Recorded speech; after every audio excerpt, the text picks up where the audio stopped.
Hello everyone, today I'll go over part 2 of What If a Lone Ghost Came to M.H.A.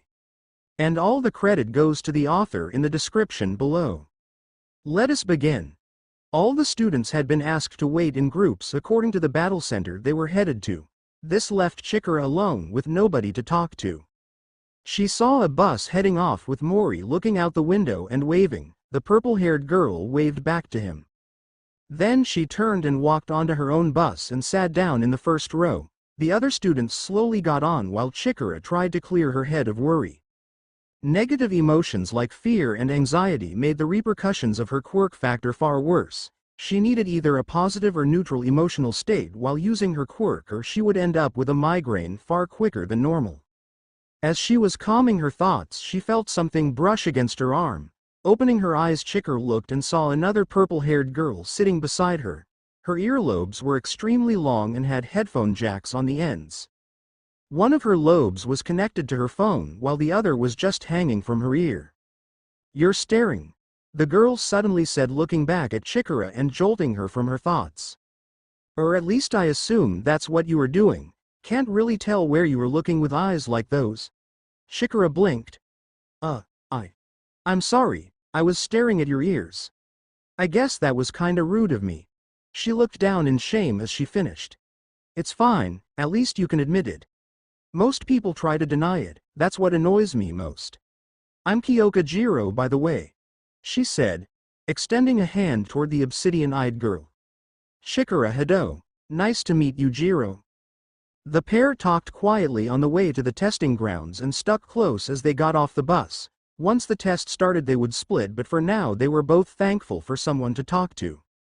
After a few minutes of getting ready, the gates opened and Chikara tapped her fist to Jiro's shoulder and made a run for the gates. Only one other person reacted quick enough to get in before she did, but that just meant he got the first kill. A large group of one-pointers noticed the first combatants and turned to fire on them. Chikara rushed at one of the bots and jumped as it fired at her. "Time to see if this works," the girl thought as she thrust her hand forwards, a small wisp of obsidian energy flying from her hand towards where she would be landing.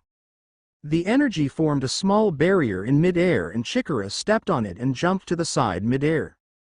"Thanks for the idea, Mori," she thought as she landed and made a run for the bot once more. Throwing both hands forward, she conjured a pair of barriers on the barrels of the one-pointer's weapons. When the bot fired, one of the guns jammed up and detonated while the other barrier broke. Chikara winced as a small spike of pain shot through her head. The purple-haired girl closed the distance and gathered energy around the palm of her hand. Reaching the bot, she slammed the palm of her hand into the machine's chest and released her hold on the energy bubble. The one-point bot launched and flew into a wall, shattering the bricks and destroying the bot. Chikara wrapped some energy around a whole brick and a pile of tiny stones that were lying on the ground and levitated them around her. With weapons acquired, the obsidian-eyed girl turned to the main group and saw others pushing each other to get to the bots first. She took the distraction as an opportunity to send the rocks flying into the bots, tearing another two one-pointers apart. Chikara turned and ran down an alleyway to get to another part of the outback town they had been dropped into. Upon exiting the alleyway, she found herself in a large open park with a playground in the middle. Bots were all around her and locked onto her quickly. The first to rush her was a two-pointer. It looked much like a scorpion and raised its tail to strike just like one. Compared to sparring against her friends or, all might help her, Mr. Aizawa. Chikara shivered at that thought. Dodging these things was a walk in the park. Sidestepping the tail, she gathered an energy bubble in her palm and hit the thing on the faceplate with the energy blast. The bot skidded backwards and smoke started leaking from the joints, and the purplet perked up, taking note of the possible weakness. Deciding to try again, she readied some more energy, already feeling the drain on her stamina reserves taking effect. She shaped the energy around her arm like a gauntlet and rushed the bot once more. The tail whipped around and came at her from the side. Chikara dove forward into a roll and came back up after the tail had passed, with her fist reared back for a punch. She threw her fist forward with all her might and bonked the robot on the nose while releasing some energy forwards in focused strike. The face folded inwards and the bot froze up before dropping to the ground. Chikara grinned and looked up to see another pair of the scorpions. a group of one-pointers and a tank-like robot all focusing in on her. Just as she readied herself to take out the one-pointers, the wall of the diner they were standing beside exploded outwards and a guy made of metal flew out and landed a haymaker on one of the bots. A guy with dragon wings and talons dropped out of the sky and drove his claws through a two-point robot before launching the remains at the three-pointer. A whip of water tore through the other two-pointer's armor and took two of the legs off. Chikara decided that now was a good time to move on and made a run down the street. Using bricks, concrete from the ground and sometimes other robots as weapons, Chikara tore through any robots that opposed her. Nearing the end of the allotted time frame for the exam, Chikara felt the ground start shaking and looked down the main road in the center to see a massive robot that towered over the town. It dwarfed all the buildings and seemingly just to prove how powerful it was, it swept away an entire block of buildings before it began its advance toward the entrance gate. Chikara could hear the panicked yelling and decided against her better judgment to go towards the danger.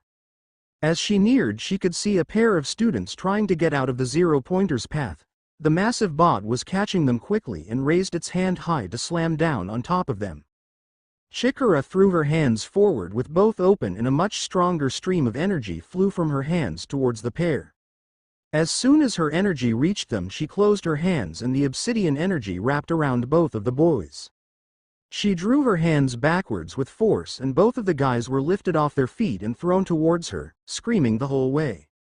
She opened her palms and grimaced as she slowed their descent. Once they were on the ground, she reformed the energy into a barrier that parted the dust storm the zero-pointer kicked up with its strike. Then as soon as the wind stopped, she dropped her barrier and ran for the hand that was resting on the ground. "Get out of here, I'll handle that," she yelled over her shoulder as she ran. "They won't let this thing kill me, right?" Chikara thought as she leapt onto the closest finger and looked for a way to disable it.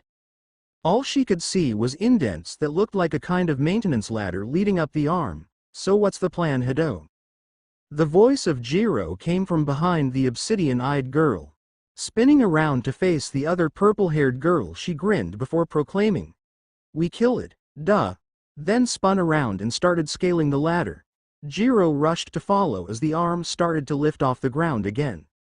Once she got to the top of the ladder, Chikara climbed onto the walkway placed on top of the armor on the forearm. They had a perfect catwalk around the elbow joint. Chikara held onto whatever she could grab as she made her way around to the back of the joint, but a bump from the machine moving made her lose her footing and she was left hanging by a guard rail. "You okay?" Jiro yelled as she reached down and grabbed Chikara's hand and begun to pull. Once she was up, Chikara thanked the other girl and they started moving around to the other side of the joint. Once they got there, they found a bunch of pipes leading from the upper arm to the joint and a number of levers placed where they connected. The two girls looked at each other before shrugging. Chikara grabbed the lever beside a blue pipe and pulled it into the closed position. The effect was instantaneous. The entire arm lost power and dropped to the ground. Both of the girls grabbed onto the pipes and held on for dear life as the ground tilted beneath them. The robots stopped and seemingly went dead. Both girls were left hanging with no way to get down. Chikara grinned slyly at the other girl. "Hey, do you hang out here often?" Jiro's head whipped around to glare at her. "Don't you dare make a joke like that around me ever again. Understood?" Chikara couldn't help herself. "Damn, looks like my joke fell flat." Jiro deadpanned at her. "I hate you." Battle Center C. Kanohi arrived and hopped off the bus. She was pointedly ignoring the blonde landmine that was giving her death glares.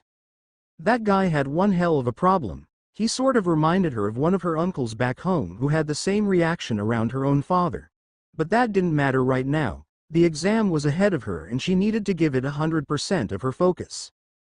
After just a couple minutes of stretching, the doors made a loud thumping sounds and started opening. Kanohi popped her earbuds in and raced forwards as she heard Present Mike yelling, "Begin."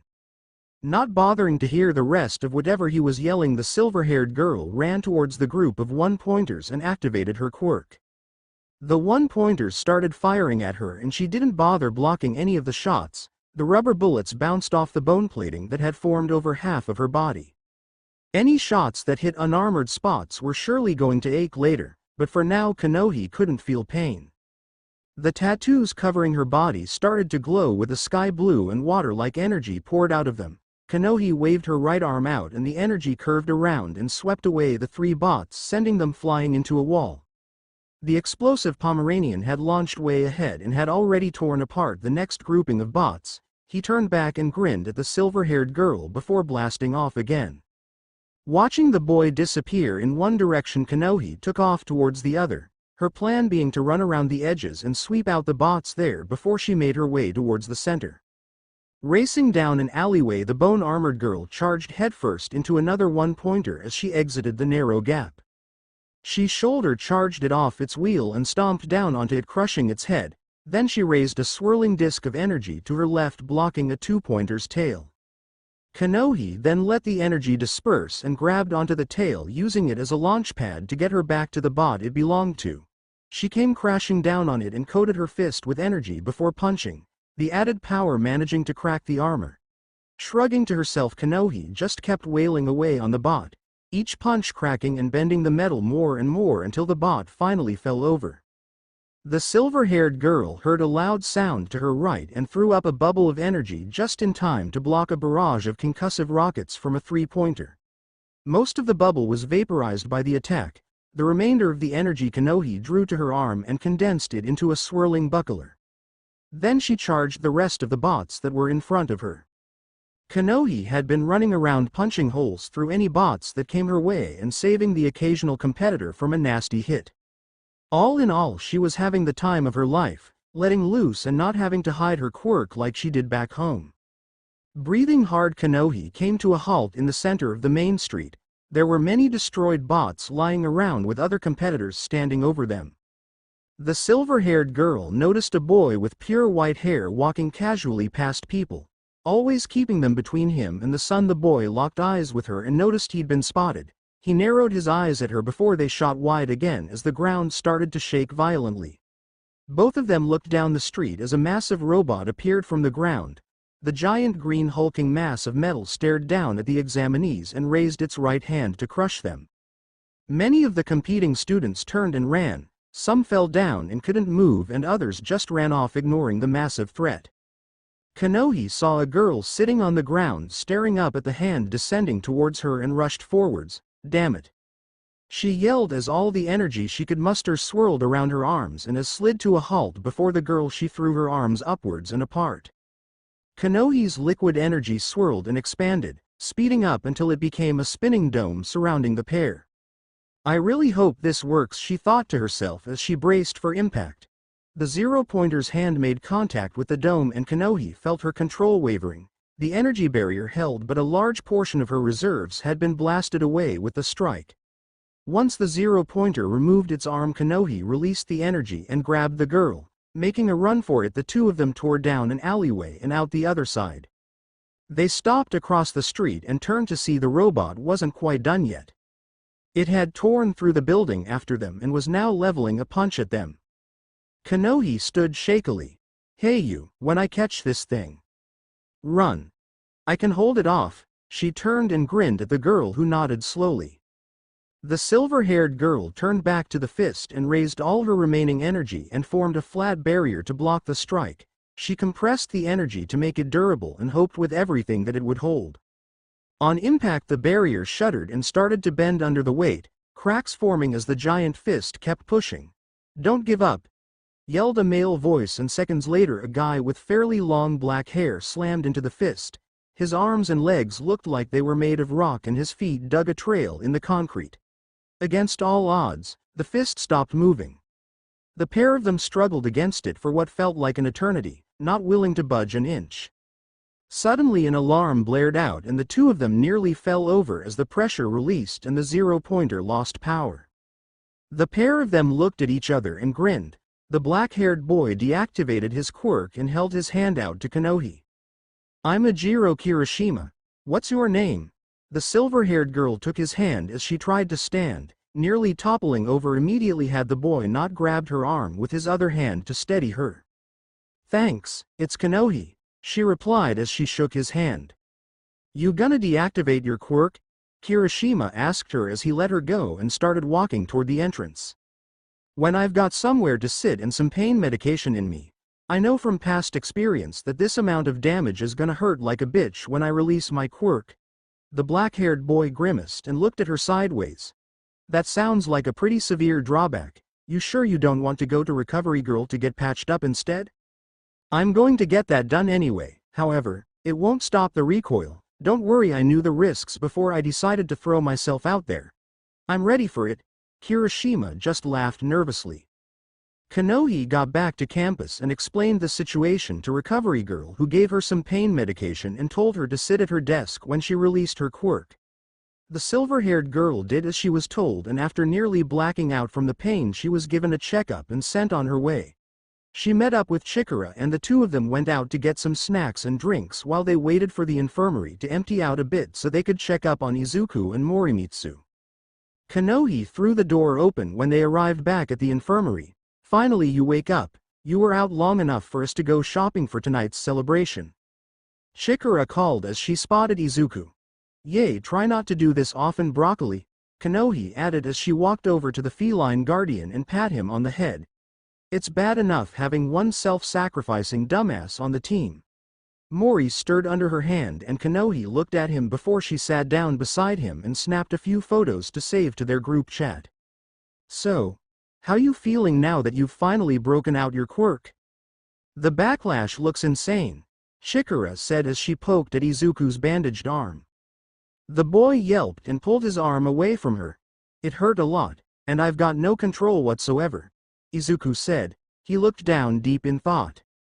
Then try lowering the amount of power you use. That man would never suggest that to you because he's never had to bother, Aizawa said as he walked in the door and closed it behind him. Think of it like a car, Midoriya. The more you push the pedal, the more power you get out of it and the harder it is to control. Izuku looked like he had discovered the answer to the universe and immediately tried to activate his quirk. Aizawa's hair was already floating in the air as he glared at the boy. I knew you would do that. No using your quirk until you were fully healed. He closed his eyes and his hair fell again. So, does anyone have questions for me? Ask now or don't ask at all. The three teens who were awake looked between each other and at the exact same time all asked the same question. How do you seem to know everything about us? They chorused at once. Solasi materialized beside Morimitsu's head and asked, and why does everyone trust you without question? Aizawa looked between them and sighed. Listen up and listen close. I can't tell you everything, but what I can tell you is this. This is my 5th attempt at stopping our world's collapse into darkness. He stopped and looked at the teens one by one.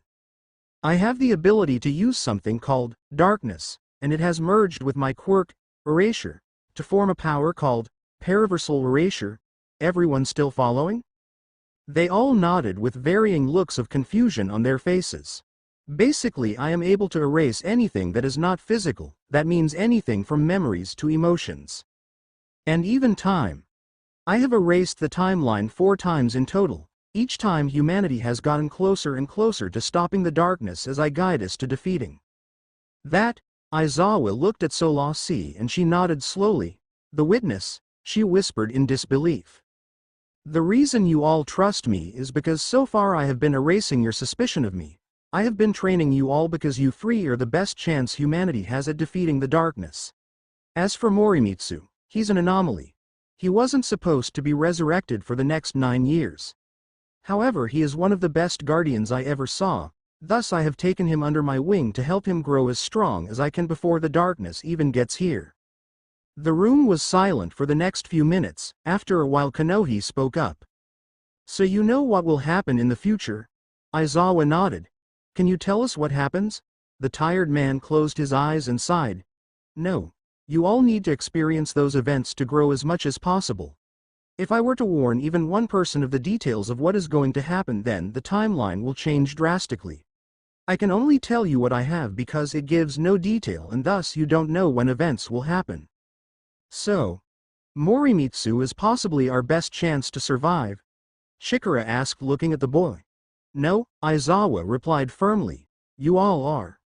So, Morimitsu is possibly our best chance to survive? Chikara asked looking at the boy. No, Aizawa replied firmly. You all are. Aizawa closed his eyes and let that sink in before he moved for the door. Don't think about it too much, but if you do then come to me to talk it over. With that he opened the door and left, closing it quietly behind him. He walked for a few paces before stopping and letting out a sigh. His eyes rolled upward to the ceiling. You happy now? You know some of my secrets, don't pester me for more information because I don't have time. Aizawa said in a very annoyed tone, then his eyes Florida's. Izuku was still staring at his hands when the door closed. Shikara was looking past him to the two on the other side of the room. Morimitsu was still asleep and Kanohi was leaned against the wall next to his bed and brushing his long hair back into order. Solasi was hovered next to her and talked to her quietly as to not wake the guardian. The purple-haired girl thought over what had happened and she found herself thinking about Izuku's reaction to Uraraka. A smirk formed on her face as she found herself some entertainment. So Midoriya, why'd you turn all red when Uraraka caught you this morning? She asked innocently. The reaction was better than she hoped for. Izuku jumped and went as red as a tomato before shrieking and curling up clutching his still injured arm. Chikara burst out laughing at his antics. After just a few seconds she received a sharp smack on the head with a cane. Don't go making him hurt himself any more than he already has. Recovery girl scolded as she checked up on the green bean. It's bad enough that he shattered 3 limbs, I don't need anything else happening. Kanohi looked over. He did what? She exclaimed, the sudden sound finally waking the feline from his sleep. You heard me, she said before giving the boy another kiss on his injured arm. Now get out of here, you've still got the rest of the day ahead of you. The 4 of them thanked the medic for taking care of them and excused themselves. As they walked out the gates of UA, the 4 of them heard the very loud and very angry voice of one Bakugo Katsuki. Oi Deku! How did you do? Manage to show the world how useless you are. He laughed. Izuku spun and smiled at him.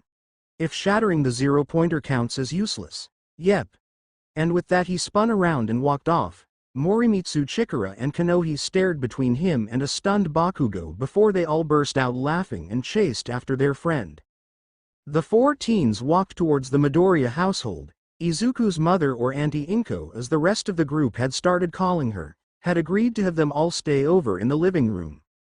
Damn Izuku, I didn't expect that from you of all people. Since when did you get so sassy? Chikara laughed as she skipped around the boy in question to walk backwards in front of him. Izuku was sweating bullets as he walked, half expecting Kachan to appear behind him and blast him into the pavement. I don't know, I've never said anything like that to anyone. Izuku felt a tap on his shoulder and looked to see Morimitsu grinning ear to ear as a tear rolled down his cheek. That was the most amazing thing I've seen since my resurrection.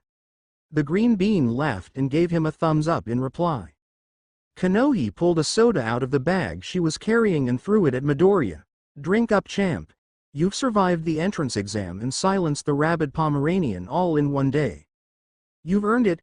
Chikara and Morimitsu both lost it and fell over in fits of laughter while the other 2 kept walking. Don't worry, they'll catch up, the Maori girl said as she opened her own can. Once the group arrived at the Midoriya household, they all greeted Inko and set themselves up in the lounge with snacks and a gaming console connected to the TV. Morimitsu and Izuku immediately started playing a fighting game against one another while the girls told their host all about how their exams went. Inko listened carefully and congratulated them on their success. Dinner's ready, everyone. Inko called from the kitchen. It had already been a couple of hours since they had gotten home and Izuku's mother had insisted on making dinner while they all rested. Izuku, honey, come help me serve up. Izuku got up from where he was discussing training schedules with Kanohi. Coming, Mum. The boy responded. Sorry, I'll be right back, he said to the Maori girl. Go on, I'm getting hungry, she replied. Izuku dashed into the kitchen and came back a few seconds later with a couple of steaming bowls. Placing them on the table in the middle of the room, he stood back up and headed back to get 2 more bowls of delicious-smelling food.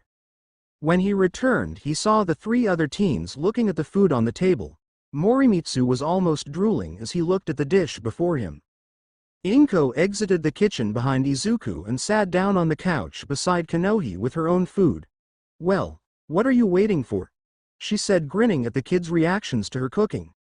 This is Izuku's favorite, my secret recipe katsudon. Dig in. Thank you for the meal. All four of the teens said at the same time before they dug into the best meal they had ever had. After the meal, Inko got Izuku to help her with the dishes before she retired for the night. Not long after, the boys headed into Izuku's room to sleep while the girls set up sleeping bags in the lounge. Morimitsu got to sleep pretty quickly on the floor, but Izuku was having trouble sleeping. He was still rolling around everything that Mr. Aizawa had told them earlier. But mostly he was itching to try what the hero had told him. Lowering the amount of power he used while fighting was something he hadn't even thought of. He really wanted to head to the beach to try it out, so after trying and failing to sleep for an hour and a half, Izuku decided to sneak out. He got up and looked at Morimitsu sleeping peacefully near the wall. The green bean quietly got out of bed and put on some warmer clothing. Just as he got to the door, he heard a very loud ding and jumped. Covering his mouth so he didn't yell in fright, the boy looked over and saw Mori's phone on the ground. Screen lit up with a new notification from someone named Firecracker, asking how the exam went. Izuku took a deep breath and calmed himself as the phone turned off again. He slowly opened the door and snuck out into the lounge and closed the door behind him. Going somewhere? Shikara asked quietly. Izuku jumped again and spun to look at her. She was also fully dressed and was putting her shoes on already. Keep quiet, we can talk outside, she whispered. The greenette nodded and crept toward the door. The two of them left quietly. Izuku grabbed the spare key and locked the door behind them. So, where you going? Shikara asked as she walked down the stairs ahead of the boy. I was going to head to the beach where we trained. I want to test something, he said. The purple-haired girl looked at him over her shoulder. Damn good thing I was awake then. We don't need you running off and getting injured at night. Already got one person doing that far too often, Izuku nodded. I don't plan on doing anything stupid. Just a little test. Anyway, where are you going? The girl looked ahead. Needed to go for a walk to clear my head a bit. The beach seems like a good spot to go. And better not to be alone at night. Hope you don't mind me tagging along, she said with a grin as she spun to walk backwards for a few seconds. Not at all. Let's go, Izuku said as he took off jogging in the direction of the beach. Once the pair of them reached the beach, Chikara took a seat and watched as Izuku walked out onto the sands. He closed his eyes and steadied his breathing, taking slow rhythmic breaths. He called on his quirk.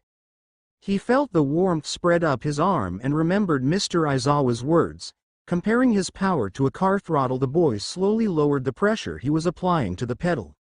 The energy coursing through him slowed and lessened until it was just a small amount in his right arm. Green lightning danced along his skin and he smiled as he realized that he could control it. Izuku heard clapping and looked to the side to see Chikara grinning like a maniac as she watched him. So, can you spread the lightning to your whole body, or is it just one hand? How does your quirk work exactly? Izuku's eyes widened, then he closed them again and he focused on spreading the energy around his whole body while keeping the output extremely low. He remembered All Might telling him that he would only be able to handle about 5% of his quirk. He lowered the output and opened his eyes. The lightning was now dancing across his entire body. He decided to try moving and started walking. Once he was happy he could keep it going, he broke into a run. He reached the end of the beach much faster than he thought he would and turned around to run back. The speed and power in his stride was amazing. He jumped multiple meters in the air without much effort and grinned madly. That is until he failed to land correctly and got a mouthful of sand for his troubles. Chikara laughed like a maniac as she jogged over to help him off the ground. He spat the sand out of his mouth as the purple-haired girl cackled. The two moved over to a water fountain and Izuku cleaned out his mouth. Well, that tasted terrible, the boy said.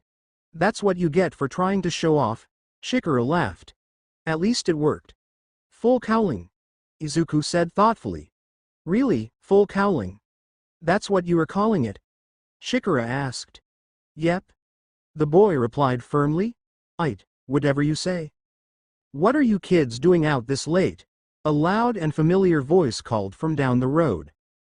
Both kids jumped and spun towards the voice. Mr. Yagi. Both of them called as they spotted the man walking toward them. Yay yay. I am here. But what are you doing? You should be at home asleep. Both teens looked at each other nervously. I needed a walk to think about some stuff, Shikara said, and I wanted to try something. With my quirk? Izuku finished sheepishly. Mr. Yagi immediately turned to him. Are you kidding me, kid? You know how powerful your quirk is, you can't just use it without supervision. And using your quirk is illegal, and you know that. The tall man chopped him on the head with his hand. Good thing I stopped you before you did, though. This place would be destroyed if you had, he said as he looked around the beach. Actually. Izuku started nervously. The blond man looked back to him. I finished before you got here. The greenette finished. Mr. Yagi stared at him for a few seconds in silence. You used your quirk? Izuku nodded, and nothing broke? He nodded again. Show me. Izuku looked shocked for a few seconds before he ignited his full cowling again. Mr. Yagi grinned widely at him. You did it, kiddo, and damn you did it quick. Izuku smiled widely at the praise. Now go home before someone calls you in for illegal quirk use. He released full cowling. Yes, Mr. Yagi. Both kids said before running off together back towards home. All Might stared after them. That kid is smarter than I thought. He is a fine successor. You would have liked him, Nana, he thought as the kids disappeared into the night. Once the two got back to the house, Izuku unlocked the door and they snuck back in and got to bed. They were both too tired from the run to stay awake for long. In the morning, Morimitsu was up first, and since he had nothing else to do, he started the day by scrolling through his phone looking at news, messages and the Vex movements that Solasi constantly pinged to a hidden app on his phone. The feline noticed a message from Firecracker and opened it immediately. Hey kiddo, how did the exam go? You pass with flying colors like I predicted? Mori smiled and started typing back. No idea, but I did well. How was the patrol last night? Sorry I couldn't join ya. He tapped the send button and went to scrolling through updates from his ghost. There's some interesting chatter over the Vex communication network. They are gearing up for something. I can't quite catch all the info, Solasi said. Oh, good morning by the way, Mori smiled. Mornin' Sol, what info do you have? His ghost appeared before him. Well, simply put, there are Vex forces gathering around one of the smaller warp gates. They have a unique wyvern preparing to move from there to the main gate. The ghost said quietly. Here, look at this, she stated before projecting a holographic map onto the floor. A path illuminated on the map. This is the planned route they're taking from what I can tell. And security is tight this time. The number of smaller Vex units deployed is in the hundreds. Morimitsu stared at the map before pointing to a building far off the path. I'll post up here when they make their move. They won't go for it in broad daylight. They aren't that stupid. We can take the VIP down before it gets anywhere near the endpoint. The ghost bobbed up and down. That's a good plan, but that is a 2-kilometer shot. What if you miss? The feline boy thought for a few seconds. What if he misses what? Izuku asked blearily as he rubbed his eyes. The map was gone in an instant. The short window we have to meet up with a friend of ours, Solasi answered. Technically not a lie, I guess. Firecracker will be there, the Guardian thought as he nodded. Cool, can I tag along and meet them? Both Guardian and Ghost froze. They knew that if they said yes it would put Izuku in possible danger. But by saying no he would realize what they were doing and follow them to stop the pair from getting into trouble. Our friend is a bit shy when it comes to meeting new people. I'll ping him and see if he would be okay with it, the ghost said before disappearing once more. Okay. Izuku yawned while stretching his arms up in the air. I'm gonna go get some food and see what the girls want to do today, he said as he got out of bed. Mori also got up and started getting ready for the day ahead. Once the boys were done they emerged into the living room to find the two girls helping Inko to make some food. The smell coming from the kitchen was divine and the two boys couldn't wait for the meal to be served. Once they were all full and had thanked Inko for the meal, the four teens decided to head into town to enjoy their day off. Mori felt a buzz in his pocket and fished his phone out to see who was messaging him. He fell a little behind as he replied, and a worried look crossed his face for a second. Izuku noticed it while looking back at him. He turned to the others with a serious look. We need to keep an eye on Mori. I think he's going back into the red zone tonight. The two girls looked at him questioningly. What makes you think that? Chikara asked. He said he was going to meet a friend of his later, but only had a small window of time to see them. And when I asked if I could tag along, both him and Solasi froze before telling me they would ask if their friend would be okay with it. Konohi nodded in agreement. I'll tail him. I live alone so nobody will know I'm even gone, she said. I'll make sure to keep him out of trouble, but even if it finds him, I'll get him out in one piece. Izuku and Chikara looked satisfied with that answer and dropped the subject just as the feline in question came running up to meet them. Sorry about that. And sorry my friend isn't all that keen on meeting more people. He's not really a people person. Izuku nodded and smiled. That's okay. Tell him I said hi. Okay? Will do. Konohi locked eyes with the greenette and nodded. The group spent the entire day bouncing between arcades, shopping and food carts around Musutafu. They even ran into a few heroes who were out paroling, which sent Izuku into a note-taking spiral. They all parted ways once it started to get dark. Morimitsu walked towards home, but once out of sight he took off towards the red zone once more. Konohi tracked Mori as best she could. While he was walking through streets it was fairly easy. But once he got out of town he moved faster, quieter. He was like a wraith moving from shadow to shadow. At some points the silver-haired girl thought she had lost him, then would spot a faint burst of light accompanied by a form sailing through the air. She would be moving to catch up as quick as her legs would take her. She continued to tail her friend for nearly 3/4 of an hour. As they went, the number of the robot-like Vex they encountered and quietly avoided was getting higher and higher. They were in groups now. Instead of a single unit there would be patrols of 12 or more, with a larger unit quite often taking the lead. Konohi couldn't understand why the feline boy came out here so often. The heroes should be the ones taking care of work like this. But they seemed content with just keeping the threat contained instead of taking care of it, so here Morimitsu was, dealing with it for them. Konohi picked her way through the empty husk of an old building. The walls were cracked and crumbling in places, and the roof had fully collapsed in, leaving treacherous piles of rubble on the floor. She crept around a pile of loose material that was sure to make noise if she touched it. Just past the pile and across the room was a hole in the back wall. That was where she had seen Mori disappear into. The silver-haired girl made her way over and peeked inside. On the other side was a small alleyway between this building and a 3-story building that was miraculously still standing. Konohi stepped into the space and stood up. Looking left and right, she tried to listen for or spot her friend. Nothing. No sign of him. She turned away from the main road the alley exited onto and started walking into the shadow of the two structures. Behind her she heard a crunch. She turned and saw a Vex machine had stepped on a piece of wood and snapped it underfoot. The machine was too focused on what made the sound and hadn't noticed her yet. She tried to move quietly away, but the machine instantly snapped its head and weapon in her direction. The two locked eyes. The machine's weapon glowed orange and Konohi's eyes went wide. Crack. The muzzle blast echoed through the alleyway. Konohi watched with wide eyes as the Vex crumpled to the ground as its core shattered. The white fluid leaked onto the ground like blood. She spun around and saw her friend's glowing eyes deeper in the alleyway. He walked toward her as he holstered his hand cannon. You shouldn't have followed me, he signed to her before grabbing her hand and leading her down into the darkness and into the tall building. What do you mean by that? You promised not to fight these things alone again. He let her go and turned to face her. I'm not. I don't even plan on fighting them this time. This is a simple assassination op. One shot. One target down. Get out unnoticed. She fixed him with a glare. You know what I mean. You shouldn't come here at all without backup. Again. I didn't. Mori pushed the rooftop door open and led her out. Meet my hunting partner, codename Firecracker.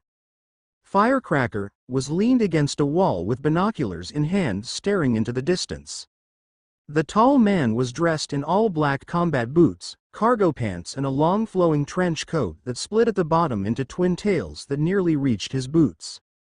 He had short messy black hair and his skin was stapled on in many places. He turned towards her and she could see his striking bright blue eyes. He looked her over and then looked to the feline boy. "You didn't tell me you were bringing more firepower.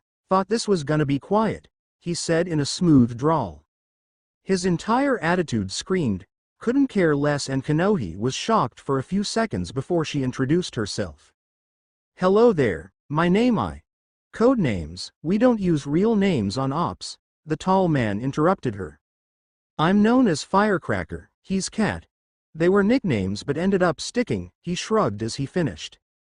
Morimitsu flicked her a thumbs up as he set up his sniper rifle. The silver-haired girl thought for a second before Solasi appeared and spoke up. "We could give you a temporary codename to do with your quirk." Firecracker spoke up again. "Since you seem a bit lost, I'm calling you Wave." He turned back to watching the distance. "Why Wave?"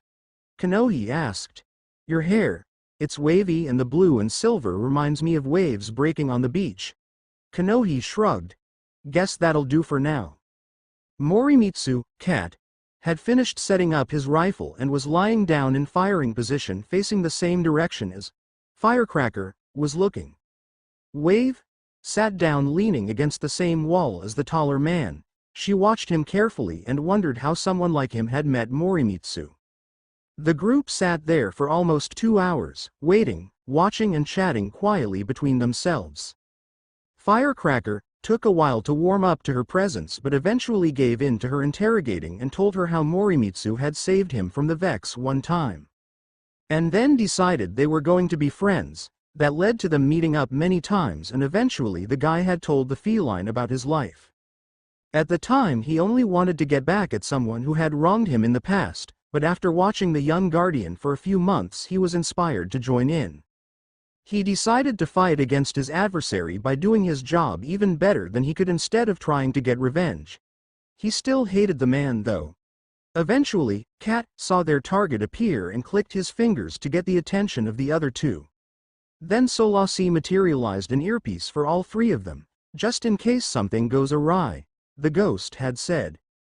Morimitsu sighted in on the target and tracked them slowly, waiting for them to get in range. Firecracker was watching the target with the binoculars and would tell him when to fire. "Ready," he said quietly. The guardian clicked the safety off. 3, 2, 1. Fire. Morimitsu sighted in on the target and tracked them slowly, waiting for them to get in range.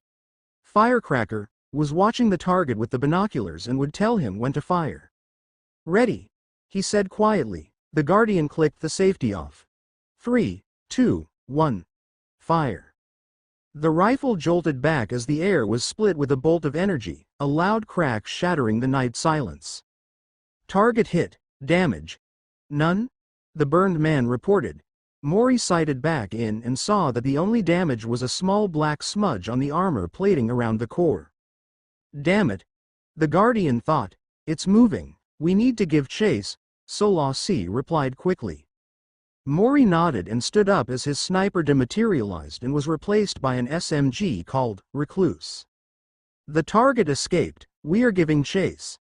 This is about to get deadly. Keep your eyes focused," the ghost said, her voice transmitting across the comm link. Both Dabi and Kanohi nodded. "And Kanohi, forget about the whole code names thing. Dabi was messing with you." The silver-haired girl whipped around and glared at the man who was already running for the stairs. "See you at the bottom," he yelled over his shoulder. "Can I punch him?" Kanohi asked the feline boy as they watched Dabi disappear. Mori flicked a thumb up before slipping his helmet on and stepping backwards, falling off the side of the building.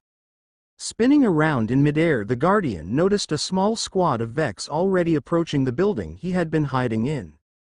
3 hobs, 1 minotaur and 6 goblins, Solasi informed him. Morimitsu clicked his fingers on his left hand and a vortex grenade formed. He threw it ahead of him to clear his landing point. The explosive detonated in the middle of the group's lines, destroying 3 of the goblins and a hobgoblin just before the guardian glided to the ground.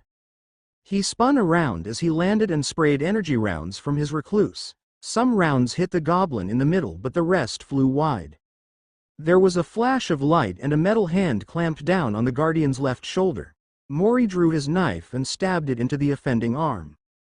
It still held on, and the guardian felt a cannon press to the back of his head and begin charging. He panicked and ripped his knife out of the arm before driving back in and twisting it.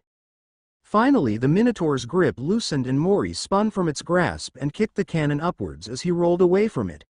He heard the boom of the cannon and a pair of line rifles firing. Dobby's pained hiss was just barely audible over the comm link. The cannon round slammed into one of the goblins, instantly blasting it to pieces. "Stay back. Damn it," Dobby yelled. The guardian glanced toward his direction and saw Kanohi charging at the closest goblin while the burned man tried to raise his right arm to melt the other. Kanohi took a slap rifle round straight to the chest and her quirk activated. With the pain from being shot with solar energy, her quirk went straight into overdrive and energy poured from her tattoos. She rushed at the goblin and punched it square in the core. It flopped to the ground with a hole through the glass and the white liquid spilling out. Dobby ran up to the last goblin with flames engulfing his left side. The moment he was in range, he grabbed onto the machine and hugged it, his flames melting it to slag.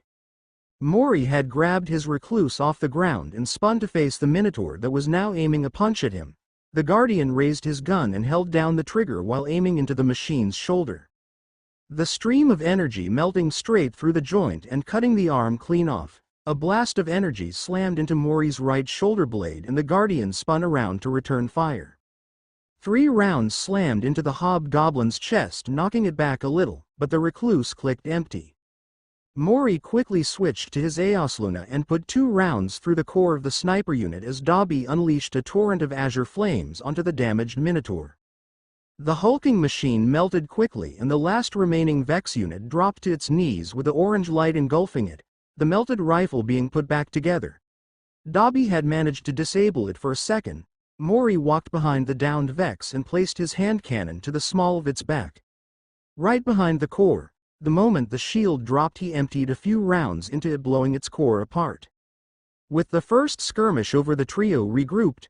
There's another group incoming. Multiple converging patrols have combined into one strike force. ETA 45 seconds, Solasi reported. All 3 nodded.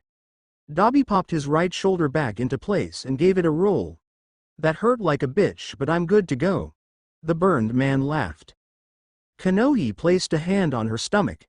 "That blast will definitely hurt when I release my quirk, but on the bright side I'm basically supercharged with the pain coming from the burn." Mori looked at her worriedly while he reloaded his recluse and Aosluna.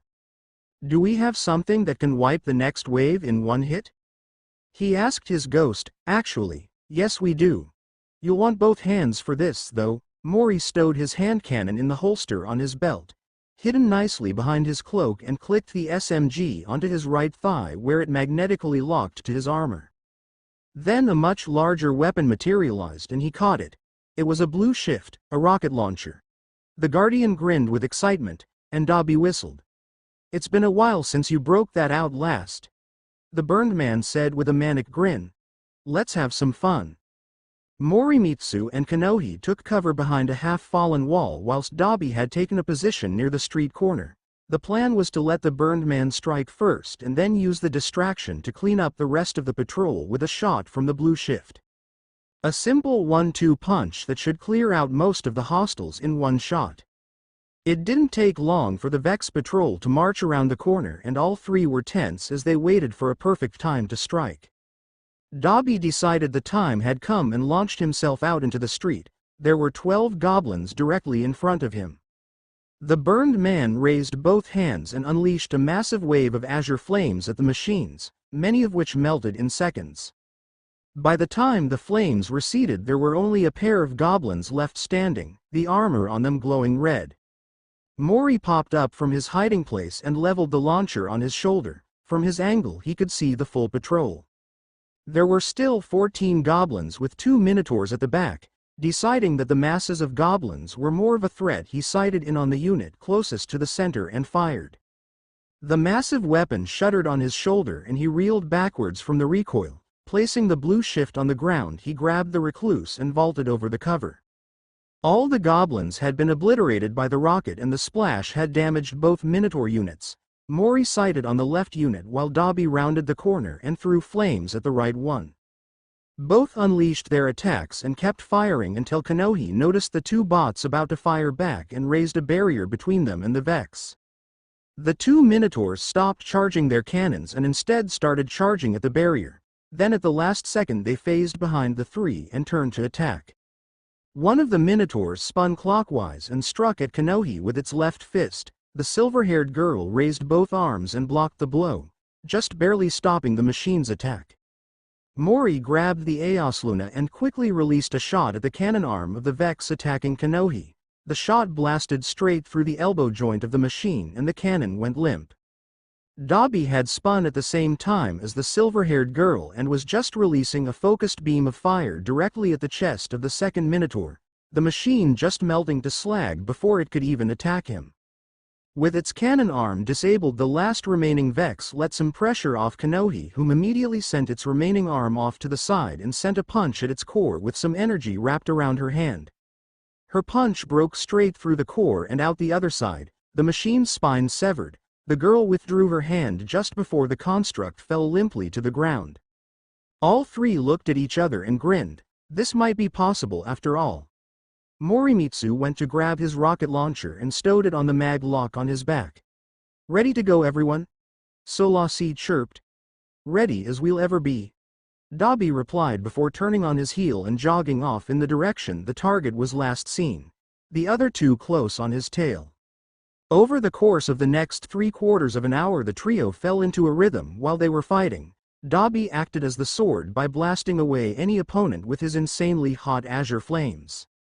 Kanohi acted as the shield for the burned man and the melee fighter whenever a tough opponent appeared. Meanwhile Morimitsu was the agile scout jumping ahead to get info and also the healer by dropping rifts of healing light that would reconstruct any damage done to the three fighters. There were a few close calls, like a Praetorian Minotaur that managed to suppress Dobby.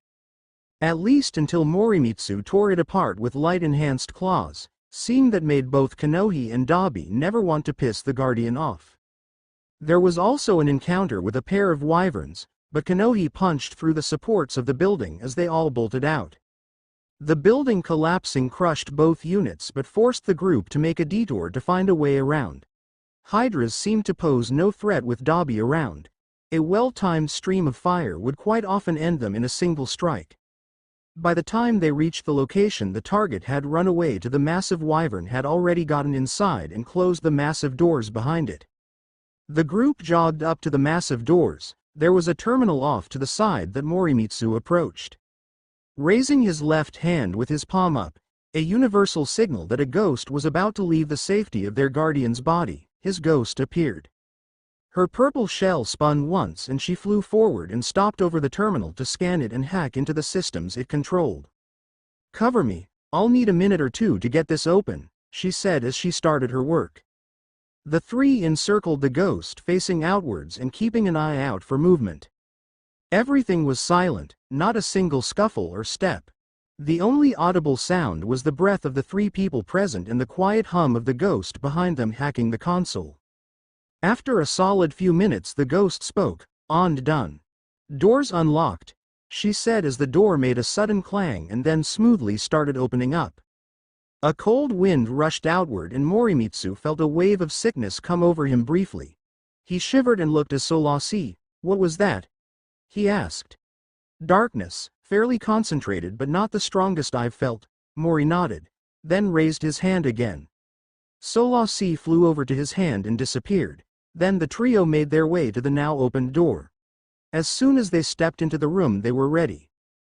Dobby spotted the massive wyvern in the center of the room with a white aura surrounding it, and he launched himself towards it using flames from his hands as propulsion. As soon as he landed he turned up the heat of his flames and blasted a stream at the massive Vex, but it seemed unfazed. When he stopped his attack the massive construct had taken no damage at all. Mori and Kanohi had stopped at the door to take a look around the room. It was a perfectly circular room with a downward slope into the center where the boss stood with Dobby staring at it in frustration. Around the edges of the room from around halfway back were raised walkways that arced around in a semicircle around the back of the room. There were 3 pillars with emitters in them placed at the far left, right and back of the room. The left and right sides had circular plates of stone about 5 meters across placed directly below the emitters. M.H.A theorized there would be another plate on the upper platform at the back. There were also a fair few small raised blocks that could be used as cover from gunfire. "Let's check out that thing up there," Kanohi said, pointing to one emitter on the right side of the room. "Good idea. We have to find a way to disable them to kill that shield," Solasi replied. The pair moved over to the stairs leading to the raised platform and made their way up. At the top they found they could just reach up and touch the emitter. So naturally M.H.A placed a vortex grenade on it and jumped back with Kanohi to avoid the blast radius. The explosive went off and formed a swirling mass of void light, but much to the Guardian's annoyance it didn't do anything to the emitter. The device covered by the same energy barrier it was emitting onto the Vex in the middle of the room. "Try the plate down there maybe? It makes the most sense," Solasi said, everyone hearing her through the comm link. They all nodded and both Kanohi and Dabi headed for the downstairs plates. The Guardian however waited beside the emitter and drew his Aosluna. If the barrier dropped on the emitter then he wanted to blast it before it came back up. The moment Kanohi got to her plate a wave of code burst outward and the room came to life. Vex warp signatures lit up the room with bright light and 4 squads of goblins appeared in each corner of the room, with a minotaur appearing near where the trio had entered from.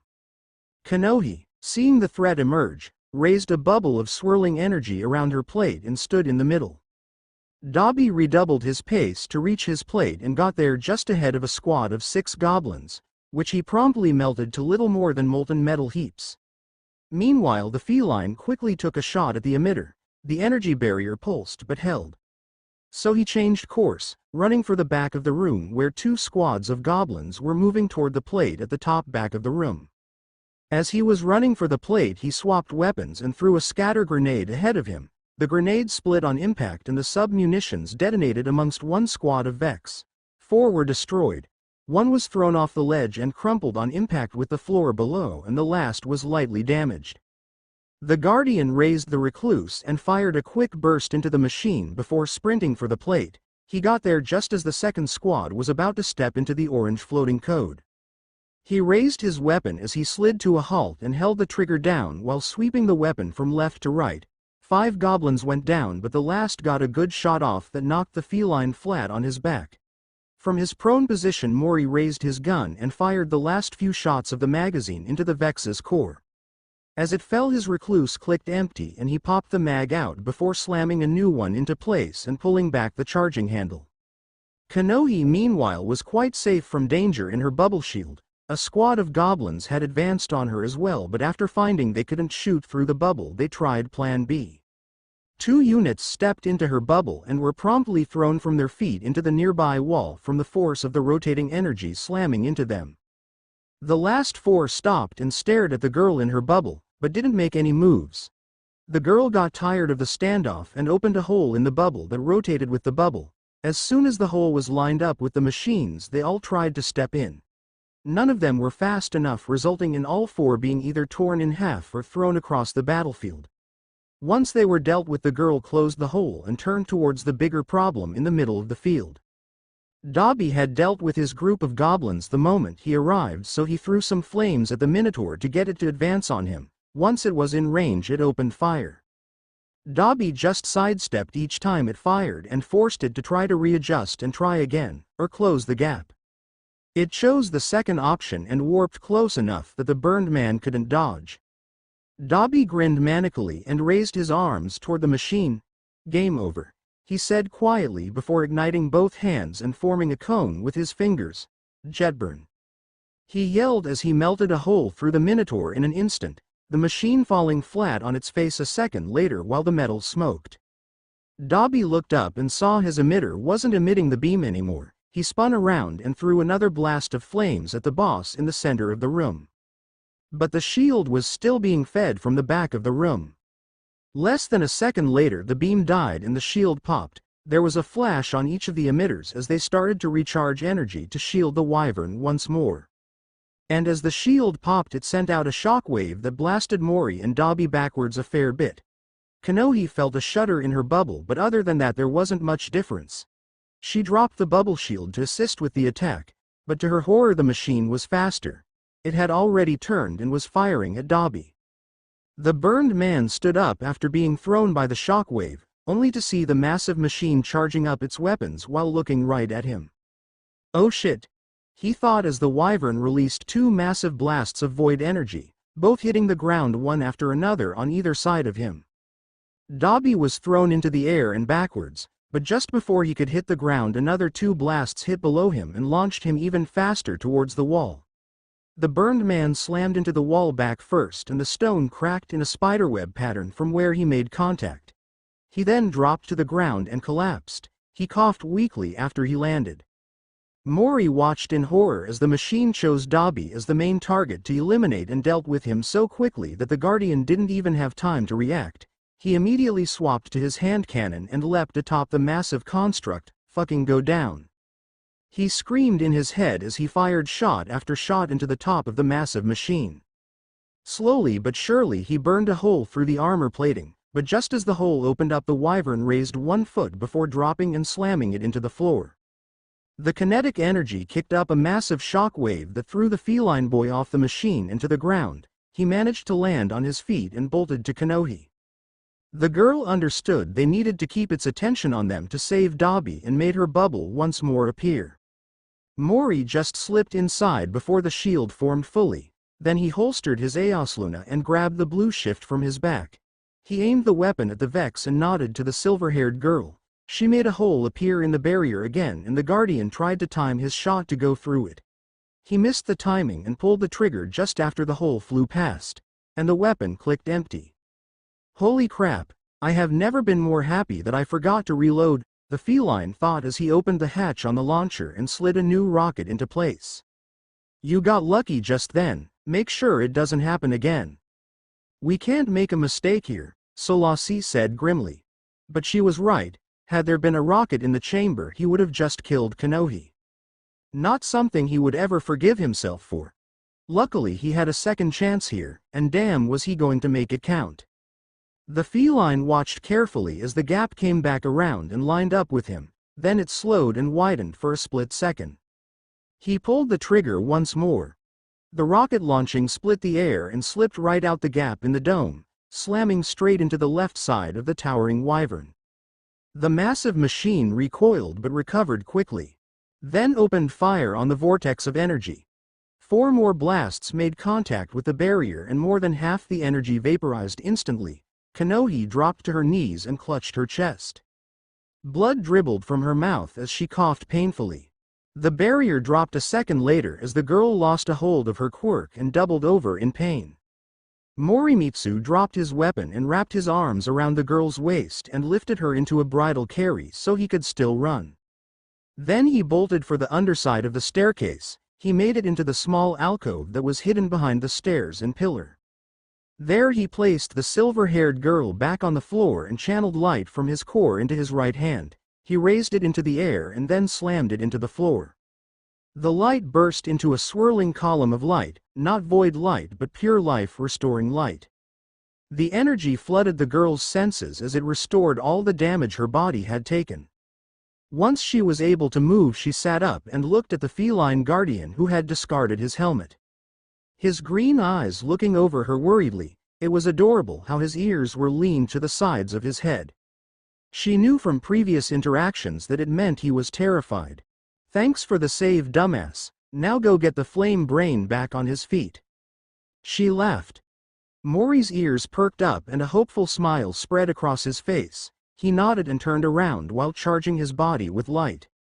Oh! Think fast! The silver-haired girl yelled as she picked up his helmet and threw it at him. The feline boy turned and caught it before blinking out of sight and across the battlefield.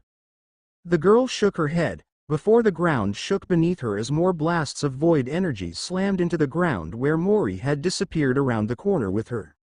Mori caught his helmet and launched himself up and across the battlefield. He moved so fast for a split second that the massive Vex didn't even notice him leave his hiding place. He didn't mind that, as it allowed him to easily get to Dobby, drag him into cover and place another healing rift on him before bolting for a new attacking position. He opted to go upstairs and get the machine's attention. He leveled his hand cannon at the machine and went to pull the trigger as it was returning to the middle of the arena. He hit it in the core and it spun to look at him. He prepared to avoid the incoming barrage of fire, but from where he had placed Dobby a stream of blue flames swept across the face of the wyvern. It lost all visual of the Guardian and its shots went well wide. The shield reignited just after that and the trio got ready for round 2. This time, Mori, don't step on your plate, a tired Dobby called into the comm link. Mori turned to look at him. I want to try something, was the only explanation he got. Let's try it. Let Dobby try his idea.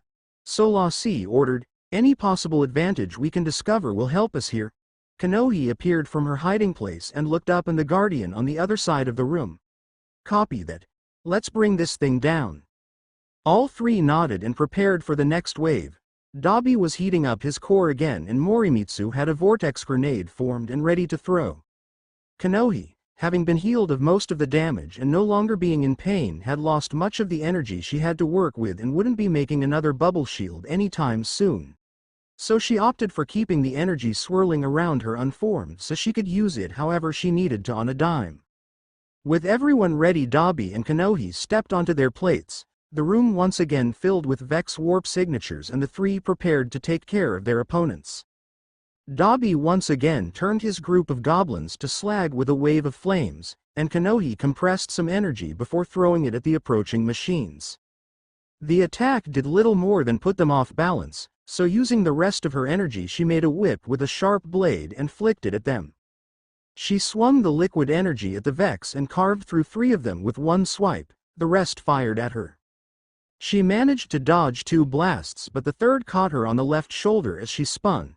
She felt the power flood her system and she extended the whip with the extra energy before swiping it through the remaining 3 goblins. Then she turned and saw a minotaur with green plates of armor aiming its cannon at the massive wyvern, a green glow appearing in the barrel. Immediately she put all her energy into one massive whip and sent it arcing over her head and downwards onto the minotaur. The attack carved through its left shoulder and forced it onto its knees. The minotaur spun its upper body to the left and slammed the barrel of its cannon into the ground on its left to steady itself. Mori had been upstairs and had thrown his grenade the moment the Vex warped. The closest group had been vaporized while he had traded shots with the group over the other side of his plate. 4 of the remaining goblins had fallen and he was starting to run at the last 2 when he saw the whip strike the minotaur downstairs. He slid to a stop and sighted in on the damaged machine, then with careful aim he pulled the trigger once. The bullet tore through the elbow joint of the machine and removed its only way of keeping balance. The large Vex toppled over with both arms unusable. With that threat removed, he turned back to the pair of goblins that were almost at the plate. The Guardian raised his hand cannon and took the head off one. Then blasted the core out of the other before finishing off the first one for good. Then he moved to defend his plate without actually stepping onto it. With all the smaller Vex dealt with, Dobby looked up and saw that the barrier on his emitter had disappeared with the beam.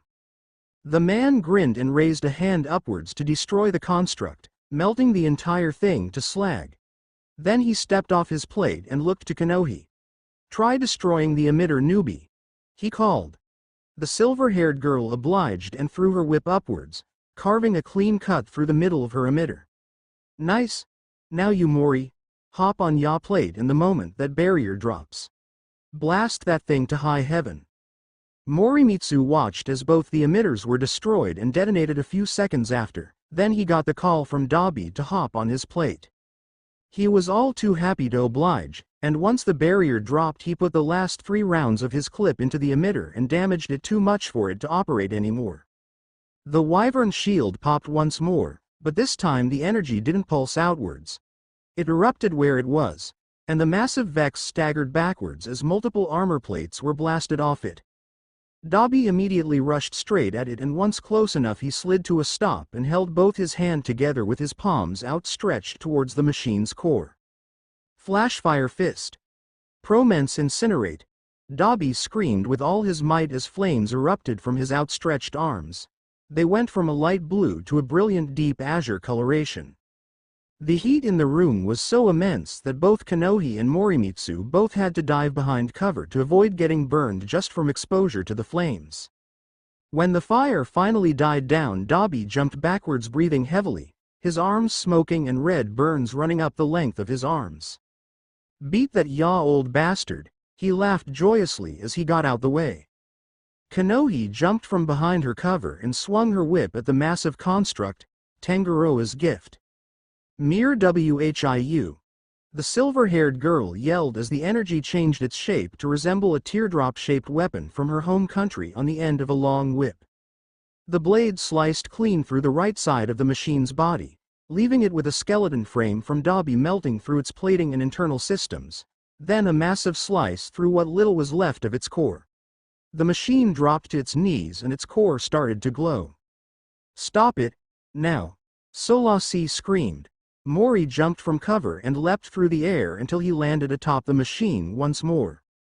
He placed his freshly reloaded hand cannon to the top of the machine's head and started pulling the trigger again and again. The entire cartridge spent into the top of the machine. The glowing started to subside and the group relaxed. Then suddenly it increased and the three were blinded by how bright it was. They felt a sensation like their body being deconstructed molecule by molecule and thrown into a washing machine. Oddly, it didn't actually hurt. It was just disorientating as hell. When the sensation ended, the trio found themselves in the center of the same room. But something felt different, colder.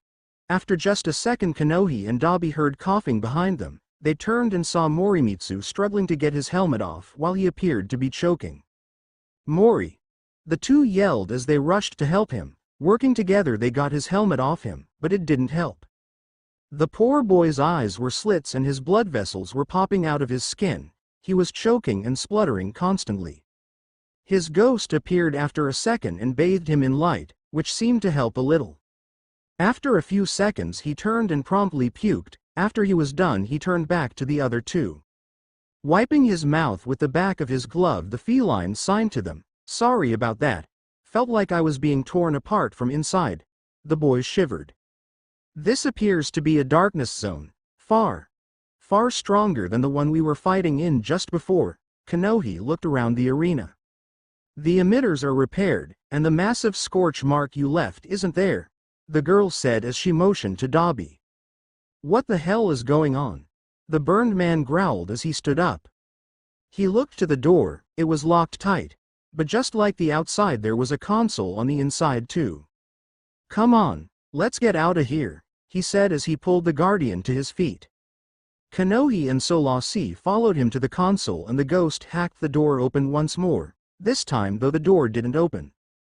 It transmatted out of existence to reveal a cave. As soon as the door was gone, a signal came through on the comm link. "RST of energy in the European dead zone. Any guardians in the area?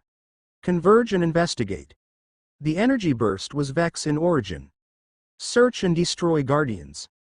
Good luck," a deep voice said over the signal, one that Solasi instantly recognized and responded to. "Commander Zavala," she called excitedly. "This is the ghost Solasi. My guardian and his team have been transported into the designated zone in the EDZ. All of us are exhausted. Requesting immediate extraction." The reply came immediately. "Solasi, I thought you were lost to the other world? How are you back?" "Never mind. Help is on its way. Hold tight and don't die." Eraserhead saw the flash of light in the gap of the open door. He looked to his right and locked eyes with one of his companions. She looked back at him and nodded quickly, her sky-blue eyes glowing a tiny bit brighter as she silently signaled for the hero to move. As the two shot off towards the large doors, they left their third member behind for a second, the pink and purple-haired woman making a dash to try and catch up with the sudden burst of speed. As they approached the door, they slowed to a halt. Eraserhead looked to the woman lagging a few steps behind and she slowed. Bringing her right hand up to her own cheek, she activated her quirk. Her arm split open at the elbow and a rifle barrel extended from her limb. Then she grabbed some of her own hair and pulled it off, molding it into the form of a bullet before inserting it into her right palm. Good to go, Nagant? Eraserhead asked. Receiving a curt nod in return, he looked toward his other companion. She was looking at him while slotting a new magazine into her rifle, her glowing eyes illuminating her white face plate in the shadows of the building they were attacking. I'm ready, she said as she racked the charging handle. Aizawa nodded. Let's go, he said before peeking into the open room. The room was massive, a raised platform curving around the back of the space in a semicircle with stairs up on the left and right. There were two visible Vex plates from their current position, and above them the smoking and mangled remains of what were once a pair of shield emitters. There was a large Vex unit in the middle of the room, clearly badly damaged and on its last legs. But a pair of restorative minotaurs were doing their best to put it back together. Looks like they failed to stop its activation sequence in time. They will be somewhere in my world right now. Hopefully somewhere relatively safe, the robotic woman stated as she marched into the room and strayed towards the large machine. Is there a way to follow them? Eraserhead questioned as he followed the woman down the slope. Only one. Kill this thing and cut out its eye, she stated calmly. I'll get the eye and take care of things on my world. I need you to start the hunt for that disciple. Traveler knows what will happen if they manage to evade us, the destruction they can cause. She trailed off. Elsie? Aizawa said softly. Not now, Shota, we have a job to do. Elsie argued as she glanced over her shoulder at the man. He stared at her for a second before relenting. She was right after all. There were lives at stake. The pair readied themselves and then charged toward the damaged Vex unit. The room came to life and Vex teleport signatures lit up the area around them. Nagant. Take care of left flank and upstairs, we have the right and front handled. Aizawa ordered while holding one hand to his right ear to activate his mic. Copy. Came the reply from the team's sniper. By the time the Vex units had managed to teleport in, they had already found themselves under attack. Aizawa leapt over top of a group of Goblin-class units and wrapped them in his capture scarf before giving a tug and using the weight of his prey to pull himself into them. He struck the nearest unit and sent it flying back into another two. Then he dragged the remaining three towards himself and drew a knife to puncture the core of each as they stumbled past. With all six taken care of, he rushed towards the middle once more. Elsie had turned off to the right and formed a small crystal in her palm before throwing it into the middle of her group. Upon landing, the crystal expanded into a football-sized cluster and emitted an ice-cold air current that carried tiny crystals with it. They landed on the Vex units and started to build up. Very quickly the Goblin units were frozen, and a single punch from Elsie was enough to send out a burst of energy that shattered the whole squadron. Nagant was having fun engaging the enemy from a distance while her team kept their attention for her. She had used rapid and weak shots to cull the Vex numbers swiftly and now was aiming to knock out the Minotaurs in the middle before they proved a problem. Pulling some hair from her head, the living sniper rifle molded a bullet with a hollow core. Then she closed her eyes and breathed deeply. Focus, don't panic, just breath, she thought to herself. Crystals began to form on her hand and her breath caught for a moment before she relaxed again. The crystals filled the hole in the bullet and Nagant opened her eyes and smirked. Then she loaded the shot into her right palm and aimed at one of the Minotaurs. After sighting in on the core, she fired and the Vex unit staggered backwards and froze, the crystals encasing its entire body. Another quick reload and shot to the core shattered the frozen machine into tiny shards. Well done, Nagant. How does your arm feel after that one? Elsie's voice came over the intercom. A bit stiff and numb, but still movable, Nagant replied while massaging feeling back into her right arm. Good, better than last time. Stasis takes a generous amount of concentration to learn how to use, it will take time to become second nature. But it will serve you well, the woman explained while her pulse rifle barked out a few bursts at the last remaining Minotaur. Make sure to keep practicing whilst I'm away, but be safe. You can't resurrect like a guardian can, so take it slow. Nagant rolled her eyes. Yes, Mum, she replied sarcastically. What was that? Elsie bit back. Nothing. The pink-haired woman folded her rifle back into her arm and started walking towards the center of the room where the other two were waiting for her. As she was approaching, Elsie started climbing the frame of the large Vex unit. It was still inactive due to the damage it had sustained and thus was completely harmless. So within a few seconds the robotic woman was up at its head. She found a good foothold and drew a knife from her belt. Then started wedging the blade behind the eye and cutting through everything that held it in place. Nagant reached Aizawa and nudged his arm with her elbow. He turned to her and raised a brow. "What is she doing exactly?" The sniper asked. "Cutting out its eye." Her head whipped around to glare at the smirking man who was pointedly not looking at her. "Well, no shit, Sherlock, even I can see that, but why? What good will its eye do?" This time Aizawa actually turned to face her. "The eye acts as a sort of key. The teleport gates won't activate without them in the vicinity. Thus Elsie needs to get that eye so she can take control of this specific portal." The hero trailed off and looked up as a snap was heard. Then the woman in question landed beside the pair and finished the explanation. "With this eye and my knowledge of Vex systems and processing, we have both the means to activate a portal to the other side and remove it from the Vex network." She turned to the dead frame behind her and placed her palm on the machine's core. Stasis crystals started to engulf the machine slowly. "With a hidden gate under our control, the Vex will no longer hold all the doors to the other side in their control, and we can finally get the drop on them. And maybe, just maybe, shut them down for good." She punched the frozen machine as she finished and it shattered. "With that being said, I should really be going after our friends." She turned to leave, but Aizawa grabbed her forearm and spun her around. "When are you planning to get back here?" he demanded. "When I get back, and besides." She moved closer before leaning in and kissing Aizawa on the cheek. "You still owe me a meal and a date. You aren't going to evade that debt forever." "Shota." The man stared into her eyes for a moment longer before releasing her. "Yeah, I know, and you owe me that dance lesson. Make sure you get home safe, and Elsie." He tossed her a small device. "Keep in touch." Both of them turned away. Nagant was left confused but eventually followed Aizawa out of the room. Another bright flash of light lit up the doorway as the pair left the building. European Dead Zone. Earth. Destiny Universe. Just after teleport. Commander Zavala. The purple ghost called excitedly. "This is the ghost Solasi. My guardian and his team have been transported into the designated zone in the EDZ. All of us are exhausted. Requesting immediate extraction." The reply came immediately. "Solasi? I thought you were lost to the other world? How are you back?" "Never mind. Help is on its way. Hold tight and don't die." "Copy that, sir," Solasi said before closing the active connection to her comm link. "All right. What the hell is going on?" Dobby said as he rubbed his arms, the burns he had caused himself starting to itch. "I'm with him on this, Sola. What is this place? Who was that Zavala guy? And what the hell is that?" Kanohi said, getting more and more frustrated with each question she asked and pointing as she finished.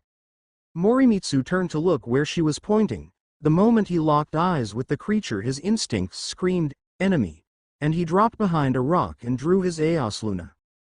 "Fallen. Get down." His ghost screamed. The other two moved back and took cover behind the door they had just exited. As soon as they realized they were spotted, the blue-skinned creature screeched and started firing its weapon at the enemy in front of them. Energy bolts cracked past and fizzled out against the surface of the rock Morimitsu was posted behind. The Guardian waited for the smallest window in the gunfire before peeking and taking aim. The creature in his sights was reloading, but it saw him and stopped. The feline froze. He could sense the fear in its body language. See it in the creature's eyes as it looked death in the face. The Guardian's heart started racing as his breathing accelerated. He pulled the trigger and the shot flew. The purple blast struck the alien in the side of the neck. The thing dropped and grasped at its wound. A thin wisp of white and blue smoke was slowly escaping the fallen's wound as it struggled to hold its wound close. The blue blood was gushing from its open wound. Mori slowly advanced on it with his gun aimed at it the whole time. "You should finish it off. Even if they are enemies, we don't need to make them suffer," Solasi said evenly, but Mori couldn't bring himself to do it. This thing had tried to kill him and he had fired back, but he couldn't finish it off, couldn't finish what he'd started. He placed his weapon to the forehead of the alien and it opened its eyes to look at him. Terror filled its gaze as it stared down the barrel at the Guardian. After what seemed like an eternity of just staring at each other, the feline finally snapped out of his daze and fired. The Fallen's head exploded and the Guardian was splashed with its blood. He looked at his hands and weapon, soaked in blue liquid. He just stared at his own hands. He didn't remember when he dropped his gun. Didn't hear Dabi and Kanohi screaming for him to fall back. Didn't hear his ghost urging him to get up and move. To fight. There was only one thought in Morimitsu's mind, and it was playing on repeat. Murderer. The feline boy didn't register anything that was going on around him, not the other Fallen like the one he had just killed running past him. He barely felt the heat from the flames even as they just barely missed him on their way to incinerate everything else they touched. He didn't notice the howls of pain from the aliens nor the roar of a larger Fallen entering the battlefield. His ghost had been trying to get him to wake up the whole time and was starting to get frantic. The first thing that brought him back to his senses was the warm feeling of his own blood welling up from where a sword had appeared in his lower abdomen. That finally got his attention and the Guardian shook away the fog as a searing pain hit his senses. Mori grabbed the sword and was about to pull it loose when it was shoved in further. The Guardian felt tears streaming down his face as he tried to scream. The Fallen withdrew its blade from the Guardian and spun him around to face it, then whilst it held him with two hands and a sword in the third. Its last free hand reached up and removed the feline's helmet. As his helmet came off and his hood was pushed back, the alien faltered for a second. Staring at the Guardian's ears, it was all the time he needed. With the Fallen's grip loosened ever so slightly, the Guardian coated his hand with light and extended his claws. Then he made his hand flat and drove it forward with lightning speed. The feline's light-enhanced claws made very short work of the armor and flesh of the alien, his arm bursting out of its back. The Fallen looked stunned and tried to raise its blade to take Morimitsu with it, but the feline drove his other hand into the creature's throat before removing both hands and stepping back. He overcharged his body with light, making him briefly rise off the ground as he curled up into a loose ball. Then he extended his arms and legs outwards and the energy dispersed. All the Fallen near him just disintegrated in the burst of void light. The Guardian landed and had to catch himself as he fell to a knee. He's back. Took a while. He heard Dabi call as he and Kanohi ran towards him. Solasi appeared before him. I thought for a second that I'd lost you just there, she said worriedly as she healed her Guardian's wounds for him. Sorry about that. Mori signed to the three of them. His hands were still shaking and he couldn't stop thinking about how he just took multiple lives. But his team needed him to move forward and get them to safety. The Guardian picked up his helmet and put it back on, then reached for his gun and froze. A shudder ran up his spine as he saw the blood coating the body of his favorite weapon. He took a breath and closed his eyes, then picked up and holstered his gun before he opened them again. Time to move, Solasi said before disappearing once more. Are you actually okay, Guardian? The ghost questioned quietly. Not important? I can think about my own problems once I get my team to safety, Morimitsu replied. He was pushing himself just to keep walking, and if help didn't arrive soon then he knew he wouldn't be able to keep going. What the hell do you mean not important? The team needs you in top shape. Your heart rate is nearing 120 BPM and your brain activity is pinging like crazy. The ghost practically yelled in his head. And my team are in danger here. That takes priority now. Give me some intel. Hostile counts, positions, anything. Solasi huffed. Fine. We're talking about this later though. She then spoke through the comm link. Hostiles ahead. Everyone be on guard. This is about to get dangerous, Solasi announced. All three nodded and readied themselves for combat once more. Please get here soon, someone. Anyone? The ghost thought as more Fallen came running down the cave towards them. The moment the blue-skinned aliens saw Mori's team, they skidded to a halt and looked at them confused. It was the last mistake they ever made as a sparking ball of energy came flying into the middle of the group and ignited. The explosion sent bolts of electricity arcing outwards from where the grenade landed. the bolts frying all the fallen they passed through.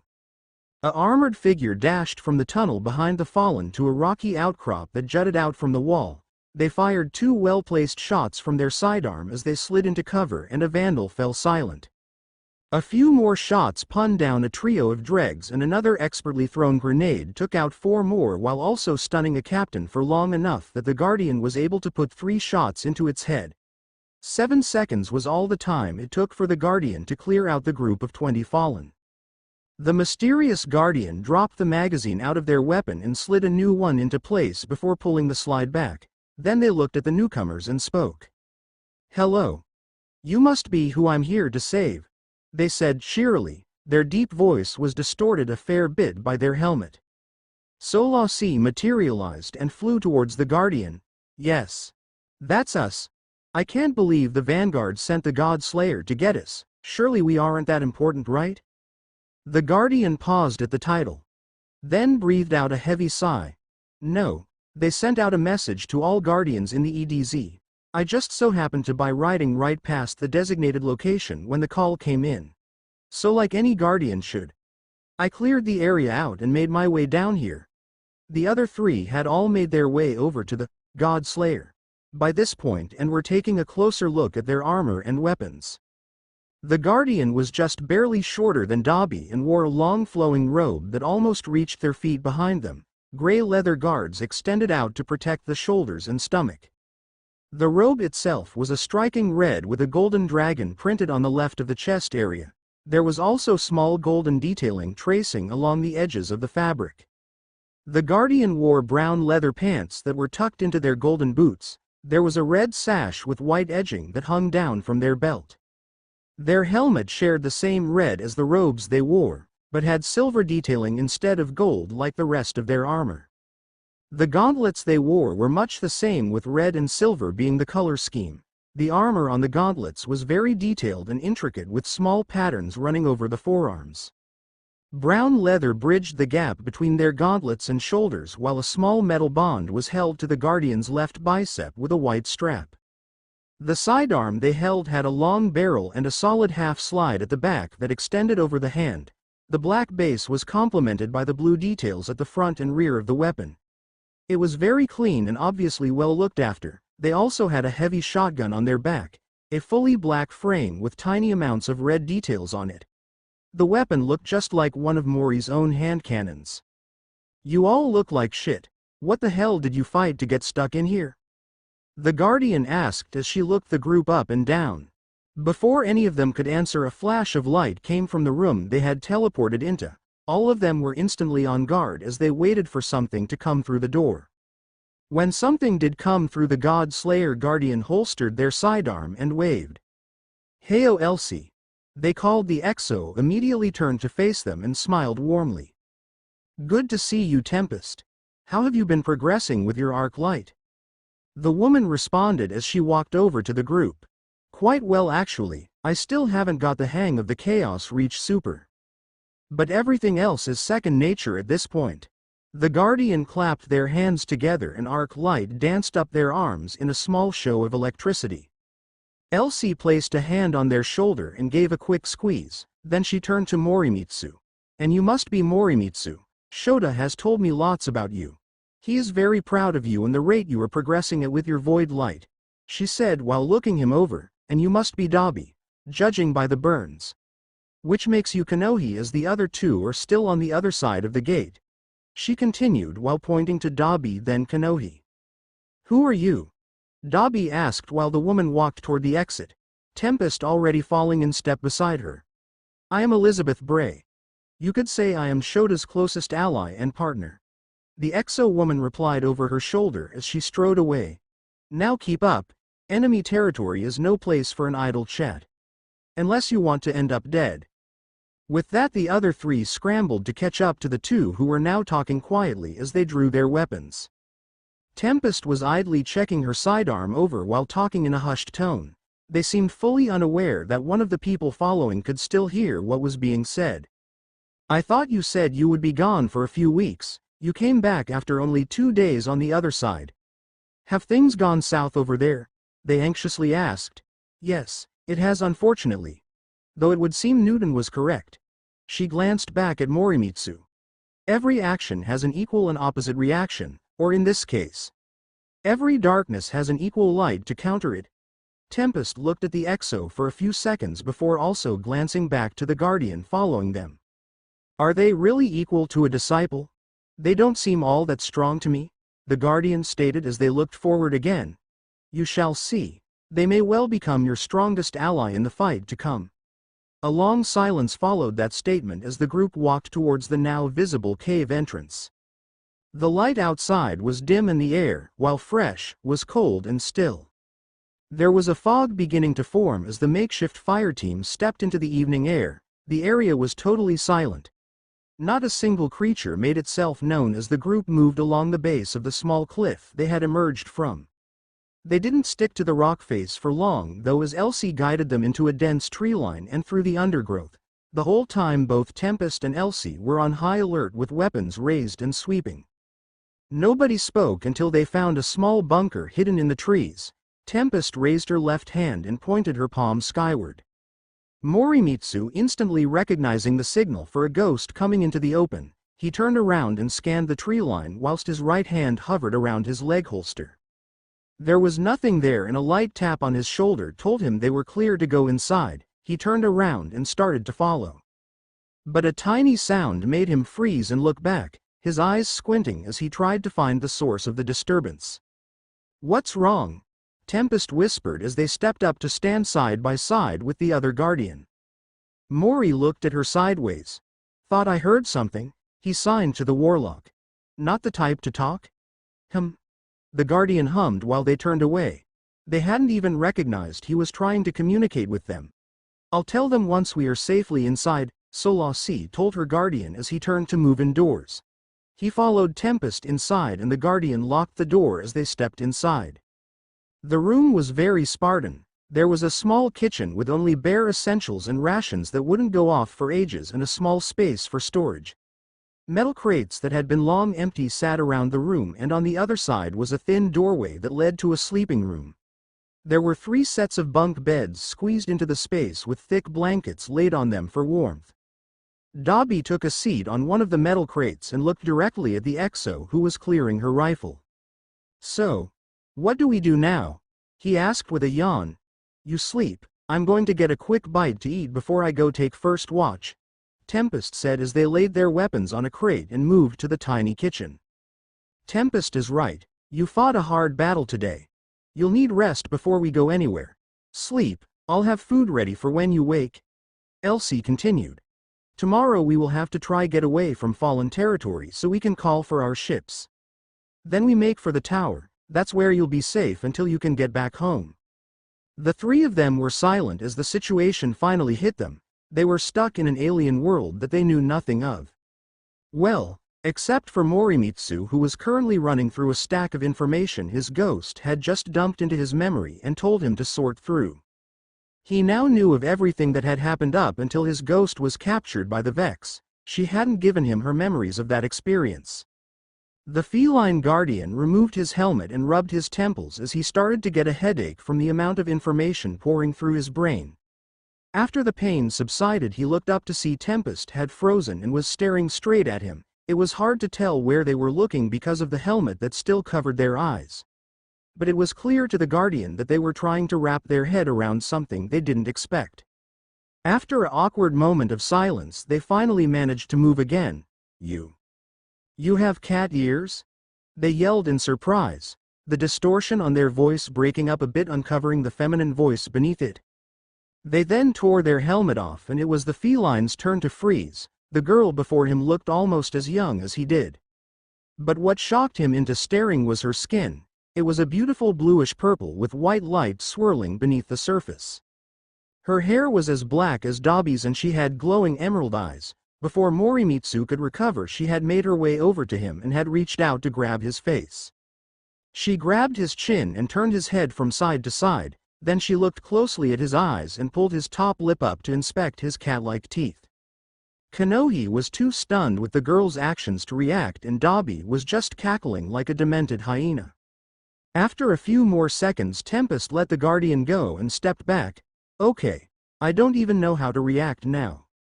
What are you going to tell me next, that you have claws and a tail? She exclaimed. Mori extended his claws and moved his tail from beneath his cloak so she could see them clearly. If her jaw wasn't on the floor already, it sure as hell was now.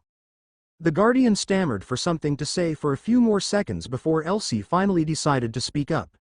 Just because he's a feline doesn't mean you can keep him as a pet. The XO teased.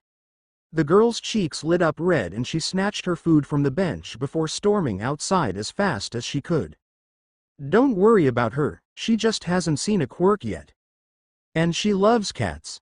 You should see her art books at some point. She has many drawings of herself with cat ears like you have, Elsie said with a smirk on her face. Let her cool off for a bit, she's probably very embarrassed right about now. Dobby had finally regained control of his laughter by the time the XO finished speaking. Well, at least we got some entertainment before we sleep. And a certain mute might have found a cute gal. He elbowed the feline whose face also started to go red at the jab. Oh well, don't let me interrupt and make things awkward, I'll just excuse myself and go sleep. The burned man walked into the barracks. As Kanohi and Morimitsu got up to follow, the girl reached out and placed a hand on his shoulder. He met her gaze and could see she was concerned. Hey, about earlier. Are you okay? You seemed really shaken up. The guardian looked down and nodded slightly. It didn't seem to convince her. I just need some rest, I'll be fine. The feline signed. The girl sighed but relented, the two of them moving to the bunks for some sleep. Morimitsu raised his Aosluna and fired, the fallen's head exploding and its body dropping to the ground. He turned to look at his team. Kanohi and Dobby stared at him like he was some kind of monster. What's wrong? He asked. You killed him. You fucking killed him. Kanohi screamed at him. Kid, what the hell have you done? The feline looked at them in shock, then turned to look at the dead body of Midoriya. A hole cleanly burned through his head with void energy still lingering around the wound. Morimitsu's shock turned to horror and fear. Murderer! 1,000 voices said in unison. Morimitsu sat up quickly enough that the bunk shook. He looked across the room to see both Kanohi and Dobby asleep in their own bunks. The other beds empty. He rolled out of bed and bolted for the door. He got through and ran for the exit of the bunker. He opened the door and ran into the tree line where he fell to his hands and knees and threw up. After he had emptied his stomach, a hand landed on his shoulder and he jumped, spinning around with claws extended to attack. His hand was caught by the strong grip of Tempest. Calm down, it's okay. You are safe? She said in a hushed tone. Come on, let's head back inside. The feline felt his eyes tear up and his legs buckled under him. The other guardian caught him before he fell to the floor and helped him to stand again. You are not in good shape, come on, she said as she led the crying feline inside and once again closed the door. Once inside, the girl made him a hot cup of coffee and sat down beside him with one of her own. The two spent a few minutes in silence before the guardian spoke up. Was it your first kill? She queried. The feline nodded. Nightmare? Another nod answered her question. I won't ask what you saw, I doubt you'd tell me anyway. But just know I'm here when you want to talk. The feline nodded slowly and took another sip of his drink. It's normal, you know, having nightmares after your first few missions. Some get it worse than others though. The guardian nodded slowly, then after a few minutes he tapped her leg and motioned for pen and paper. She nodded and grabbed a small book from in her robes and a pen, then opened the book to the last page and handed it to the feline. Does it ever get easier? He wrote before handing the book back. Tempest read his message. You mean killing? The feline nodded. For most, no, Tempest said before a haunted look came over her face. But if at any point you realize you no longer feel anything while killing, it's time to hang up your weapon. Does it ever get easier? Morimitsu wrote before handing the book back. Tempest read his message. You mean killing? The feline nodded. For most, no, Tempest said before a haunted look came over her face. But if at any point you realize you no longer feel anything while killing, it's time to hang up your weapon. The guardians sat in silence for a while, both unsure what to do or say after that. The silence was broken by Solasi buzzing into the room in a panic. Fallen. Elsie said there's fallen incoming. We need to get everyone up and out of here, quickly. She ordered. Both guardians looked at each other before grabbing their helmets and getting to work. Morimitsu rushed back into the barracks to get his two friends up whilst Tempest checked her weapons and ammo. Once her weapons were in place, she turned back to the three who were moving towards her. What's going on? Dobby demanded. Fallen incoming. A large enough group that Elsie wants us up and out ASAP. I'm not taking any chances fighting here. You two can't resurrect at all, so we're running. Tempest commanded, pointing at Dobby and Kanohi. The moment we get out that door, you two run south. Myself and Morimitsu will keep their attention on us until Elsie gets back. Clear. Not a chance in hell. Dobby argued. If he stays, I stay. I made a promise and there ain't no way in hell I'm going back on my word. Tempest stared at the burned dumbass. He had no idea how much danger he was in and still refused to back down. Listen here, she started, Yuha. There's no time for this. Get out of there and stay together. Don't worry about me. I can handle myself. Elsie yelled over the comms. The sound of her rifle firing could be heard in the background as she cut the argument short. Damn it, fine. Make sure you get back, Elsie. The God Slayer replied. As if these fallen could kill me. I've faced far worse. The line went silent as Elsie disconnected to focus on her fight. The two guardians looked at each other and nodded. Then they opened the door and all four of them ran south. They ran as fast as they could. Occasionally one of them would trip on a loose root and the group would slow down. Mori was able to see almost perfectly in the darkness, and with his agility he was always first to get back to whoever fell. He was on high alert the whole time. He had seen a few shadows moving in the darkness between the trees and could hear them chattering quietly. We need to get out of here fast. He thought. I know, I'll tell Tempest. Solasi responded. Tempest, don't react to what I'm about to say. We have fallen all around us tracking our movement. I don't know why they haven't attacked yet, but they don't know that we know they are there. The ghost urgently informed the other guardian. Understood. We are ready for them. Stay on the back of the line and be ready to clear them out. A male voice replied. That must be Tempest's ghost, Mori thought. His train of thought was cut short though, as was his stride. He felt a tug on his shoulders and realized that his cloak had been grabbed by something. He was dragged backwards so quickly that he lost sight of his companions immediately. Shit, we've been caught. Solasi exclaimed as the feline was dragged through the trees, kicking and grabbing at anything that would allow him to get back to his feet. He was dragged into a small clearing and lifted by his cloak until he couldn't touch the ground anymore. Without hesitation he drew his knife and cut his cloak from his armor and dropped to the floor.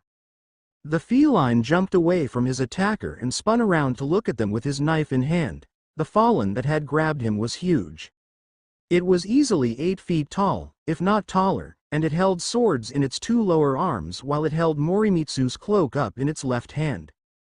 It pointed at the guardian and growled something in its own tongue. Seconds later the empty clearing was surrounded with fallen, some with 4 arms but most only having 2. They were all cheering and chanting something, but none came forward to attack or even pointed weapons at the feline.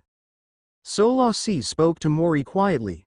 This is really bad, we need to find a way out quickly. Mori, I hate to say this, but you may have to kill them to escape. The feline shuddered, but held his stance while waiting for something to happen. So Guardian, the massive fallen said, stalking forwards while it swung its sword slowly. You are going to die here by my hand. You killed my brother after all. It's only natural I take your life as payment. Its voice was dripping with hatred. The Guardian shivered and took a step back. Any last words? Dead thing. It spat as it stopped and took a stance, swapping its blades into the upper hands. Morimitsu looked at his opponent. The creature was ready to leap forward and impale him on those swords in a single strike. It shouldn't be all that fast, its size will slow it down, the Guardian thought to himself. If I just dodge around I should be able to find a chance to knock it out or maybe just escape. Before he could come up with a proper plan, the fallen launched at him with surprising speed. The Guardian forced to blink away to avoid the first attack. The moment he landed, the fallen spun around and charged again. It ran with its legs and lower arms, allowing it to move with enough speed that Mori was unable to match without blinking away. But that put strain on his heart if he did it too much. The Guardian ducked one swipe of a sword from the left, but immediately had to leap over another from the right as the fallen turned the straight blade and made a reverse sweep to catch him. He avoided that, but a fist crashed into his stomach as he was still midair. He was sent sprawling across the ground and only just managed to roll out the way of two swords stabbing into the ground where he had just been. The fallen roared at him and drew its blades from the dirt before charging again and attacking with a flurry of swipes, the blades barely missing each attack as the feline was twisting and dodging around each swipe. The fallen was pressing the attack for too long and was getting slower with the constant attacks. Mori jumped a swipe and planted his feet on the blade. Using it as a platform to jump, he flew at the fallen and landed a kick to its abdomen before launching himself away from it. The alien laughed at him. "Is that all the great machines chosen can manage?" it taunted. Morimitsu raised his right hand in front of himself and the fallen looked at him with confusion. The Guardian clicked his fingers and a blast of void light exploded from his opponent's chest plate, sending the alien crashing onto its back. He had planted a grenade there when he landed his kick. It wasn't powerful enough to kill the monster, but it gave him a chance to escape. The Guardian bolted as fast as his legs would allow him, straight at the wall of fallen who were now screeching at him.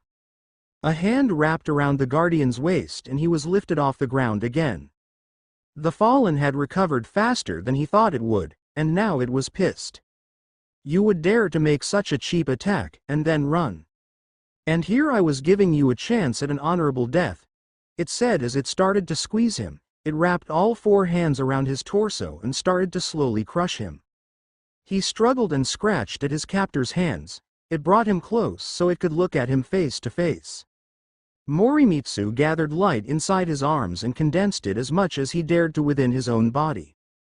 "Thanks for the idea, Dabi," he thought as he reached out and hooked his claws into the right side of the fallen's helmet. Then he released all the light he had gathered from his palms and sent it forwards. The armor on Mori's forearms and hands was melting slowly away in the torrent of light he released, so was his skin and muscle. But he clenched his teeth and bared the pain while the fallen roared in pain. Its helmet had also been burned through and the wave of energy was eating away at its face. The fallen threw Mori as far as it could manage as it screamed. The Guardian was thrown above the low trees and sailed over a fair number of them before he came crashing down in the middle of the forest again. He had no control over his descent at all and crashed into a tree trunk headfirst. The Guardian woke up in the dark void once more. He sat up and looked around at his surroundings. Then flopped back down with a groan. "Damn it," he growled. Dead once again, and in the worst possible place this time. He sat in the void for a few minutes. He was starting to get worried. Normally Solasi would have brought him back by now. Had she been caught by the fallen? The feline could feel her light nearby. She was still alive at least. But the cold of darkness was almost suffocating compared to the light. Mori felt a second light appear with his ghosts, and after a few seconds the light became blinding and he was back in the forest. Tempest was stood over him protectively while Dabi and Kanohi helped him stand up. "No sleeping on the job, kid," Dabi laughed as he dragged Mori to his feet. Kanohi hugged him as soon as he was standing, then she let go of him and punched his shoulder. "Don't do that again," she said firmly. "Time to move. They found us," Tempest said as she fired her pistol into the trees. All four of them took off running again. This time arc rounds were snapping past them as they ran, most missed completely. But a few close calls made Dabi turn around and send a jet of flame at an unlucky dreg who happened to be in view. The group weaved through the trees as the sun broke over the horizon. Light blinded them as they ran towards it. The fallen behind them stopped firing and slowed in their pursuit, the light blinding them. The four broke out of the tree line and all scrambled to a halt as they came to a cliff. At the bottom was a river. The waters were dark and flowed lazily downhill. It was a fairly wide river. Tempest looked at the water, then back to the trees. Then she jumped. She splashed into the river. After a few seconds she surfaced and waved for the others to jump as well.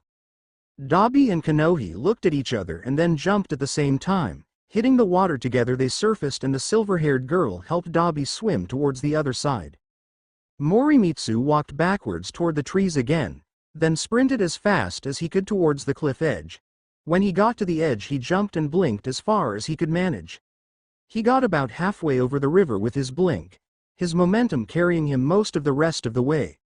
2 jumps in mid-air allowed him to just barely reach the other side without touching the water. The feline sprinted down the river bank to get to his team. They were pulling themselves from the water as he reached them. "Hey, would you look at that?" Dobby started pointing at Morimitsu. The cat's scared of water. The feline guardian punched him hard across the shoulder. The burned man laughed as he rubbed his shoulder. "I deserve that." A wire rifle round slammed into the sand next to Kanohi's foot and melted a tiny patch of sand into glass. The 4 immediately bolted into the trees for cover. The 4 heard nothing from Elsie as they walked. There was an eerie silence in the forest around them. It took 4 hours to reach the edge of the forest and finally reach an area safe enough to call for a ship to pick them up. They waited for half an hour as the craft made its way towards their position. Just as the ship appeared on the horizon, a shadow moved in the trees and Tempest raised her sidearm towards it. "Who's there?" she yelled. The rest of the group was on high alert instantly, but all of them relaxed when Elsie stepped out of the trees. She looked fine, other than a few new holes burned through her poncho. Her rifle was slung over her back and she walked toward them and smiled. "Good to see you all made it out," she said happily. "Elsie." 3 of them chorused as Morimitsu threw his hand up and waved excitedly. Elsie waved back to the feline as she looked over the group. Each of them seemed to have taken hits. But nobody died, and that's all that mattered in the end. The ship approached and Tempest hailed them as they flew down. The jump ship landed and the thrusters powered off as the door on the side slid open. A woman leaned out of the ship and called to the group. "Your ride's here. You comin' or are we having a picnic before we go?" She swung herself back inside as the group walked towards her ship. They all boarded and the door slid shut. The ship roared back to life and took off towards the last city. "All right, any first-time flyers today?" she called from the cockpit as she looked over her shoulder. Morimitsu, Kanohi and Dobby all raised their hands. "Huh. I thought so. I've never seen any of you 3 around the tower. Must be a good day if we got 3 new guardians in one day," she said with a laugh. "Actually, only he's a guardian," Kanohi said while pointing to Morimitsu. "Huh, so how did you 2 end up out here then?" Before they could answer, Elsie cut them off. "That is unfortunately something we cannot actually tell you, Amanda, not until the Vanguard knows about it," she said. "Guardian business then, fair enough." The rest of the flight was spent in relative silence.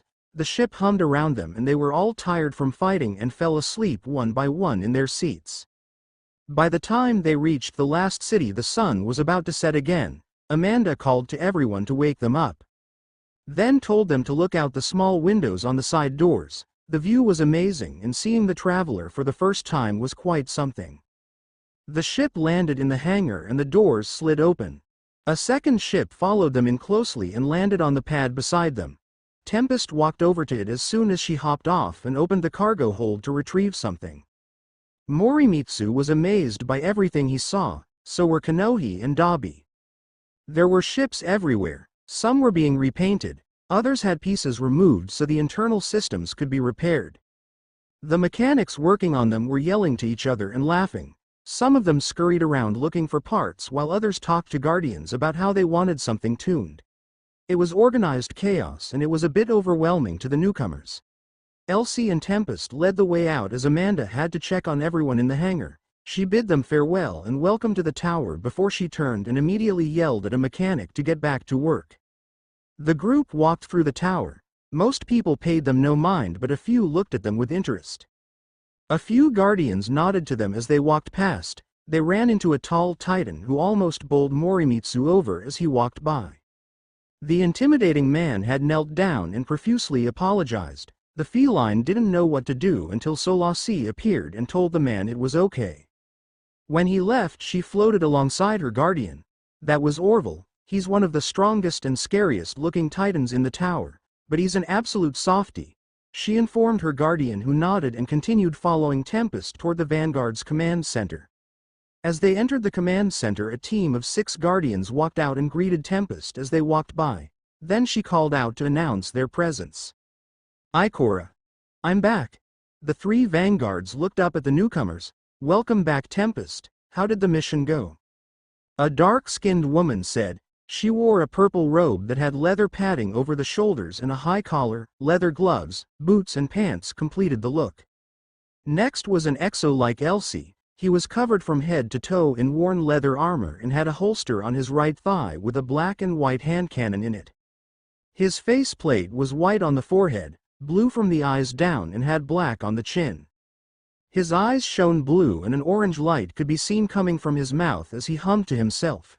Finally was the awoken man at the end of the long table.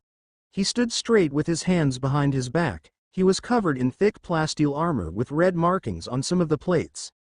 He was looking directly at Morimitsu with an eyebrow raised. "Cade, pay attention. We have a new guardian with us," he said, his deep voice getting the attention of everyone in the room. Cade immediately looked up and spotted Morimitsu for the first time. "Hey, so we do. And judging by that light armor, you must be a hunter. Welcome to the tower, kiddo," he said joyfully while throwing a thumb up and winking at the group. "Actually, my guardian has shown the ability to be a hunter, warlock and a titan. It may be impossible to class him," Solasi announced. All 3 Vanguards looked at each other in shock and confusion. Then looked back to the feline, who was now the center of attention. "That is not something I thought I'd ever hear," Zavala admitted. "For now I'll leave it up to you which group you will join. But I would like to welcome you to the tower and the last city. We will have a room prepared for you and will inform the speaker of your arrival. He will be most excited to meet you." Solasi looked at her guardian before turning back to the commander. "Thank you, Commander, but we won't be staying there often. We already have a home. The tower will be somewhere we come to rest, not live." Zavala nodded in understanding. "As for your 2 companions, they are not guardians and thus will live in the city. I will contact the governor to arrange a place for them to stay," he said. Dabi, however, wasn't going to let that slide. "Hell no, wherever Morimitsu goes we go too. Whether it be to into the heart of battle or hell itself. We are his fire team, we stick together through everything." Zavala looked at him flatly. "And how are you meant to deal with Fallen rushing you with blades, or the hive swarming to tear you apart? You have no weapon and no light. You'd be a liability," he finished. Elsie facepalmed. "Zavala, have you forgotten what I told you about?" She said.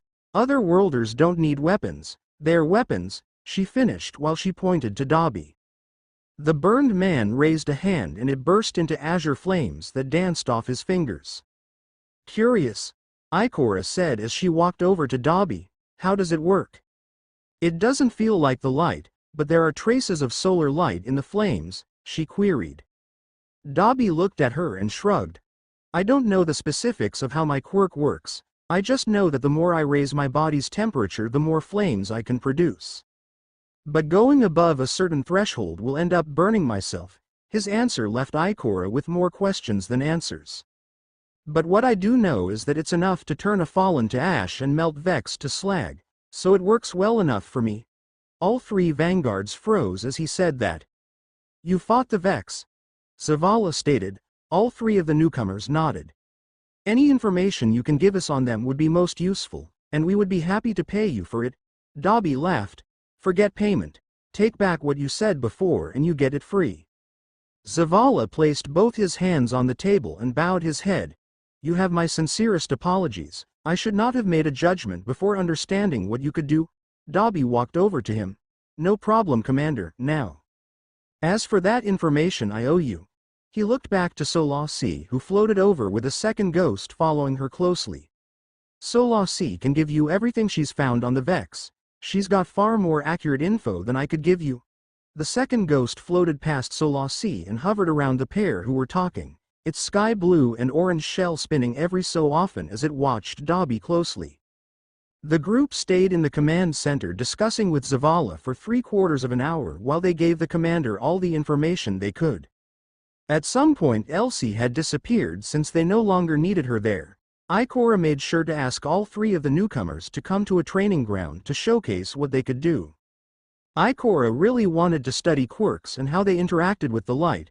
The possibilities were infinite and she was excited to see what the newcomers could do. All three agreed and Tempest agreed to come along and watch. Once they had finished discussing with both Zavala and Ikora, they made to leave and get food. But Cade trotted up behind them and told them he was coming along and that he would pay for the food, his treat for the new guardian. Dobby had noticed the ghost hovering around him and decided to hang back and talk to it before he left. He caught up with the rest of the group after a few minutes with the ghost in tow.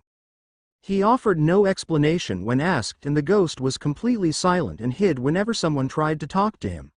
Morimitsu was left very confused with the behavior and decided to ask Solasi about it later. For now the food placed before him smelled absolutely divine and he was starving. An entire day without food tends to do that to someone. After a feast of ramen and a quick guide around the tower, Cade left them to rest. Tempest returned to her own room while the other three entered Morimitsu's new room. A pair of sleeping rolls had been left by the door for his two friends while he had a bed in a side room for himself. All three of them agreed that sleep was most important right now. Getting home was tomorrow's problem. Aizawa Residence. M.H.A. Universe. 35 hours after teleport. Shota was worried. Sure, Elsie was over there looking after the kids on the other side of the portal. But that didn't help ease his worry, not to mention there was a disciple of the witness on his home planet. And he had no idea how to track them down. Even if he could, it would take someone like All Might to take down a disciple in a one-on-one fight.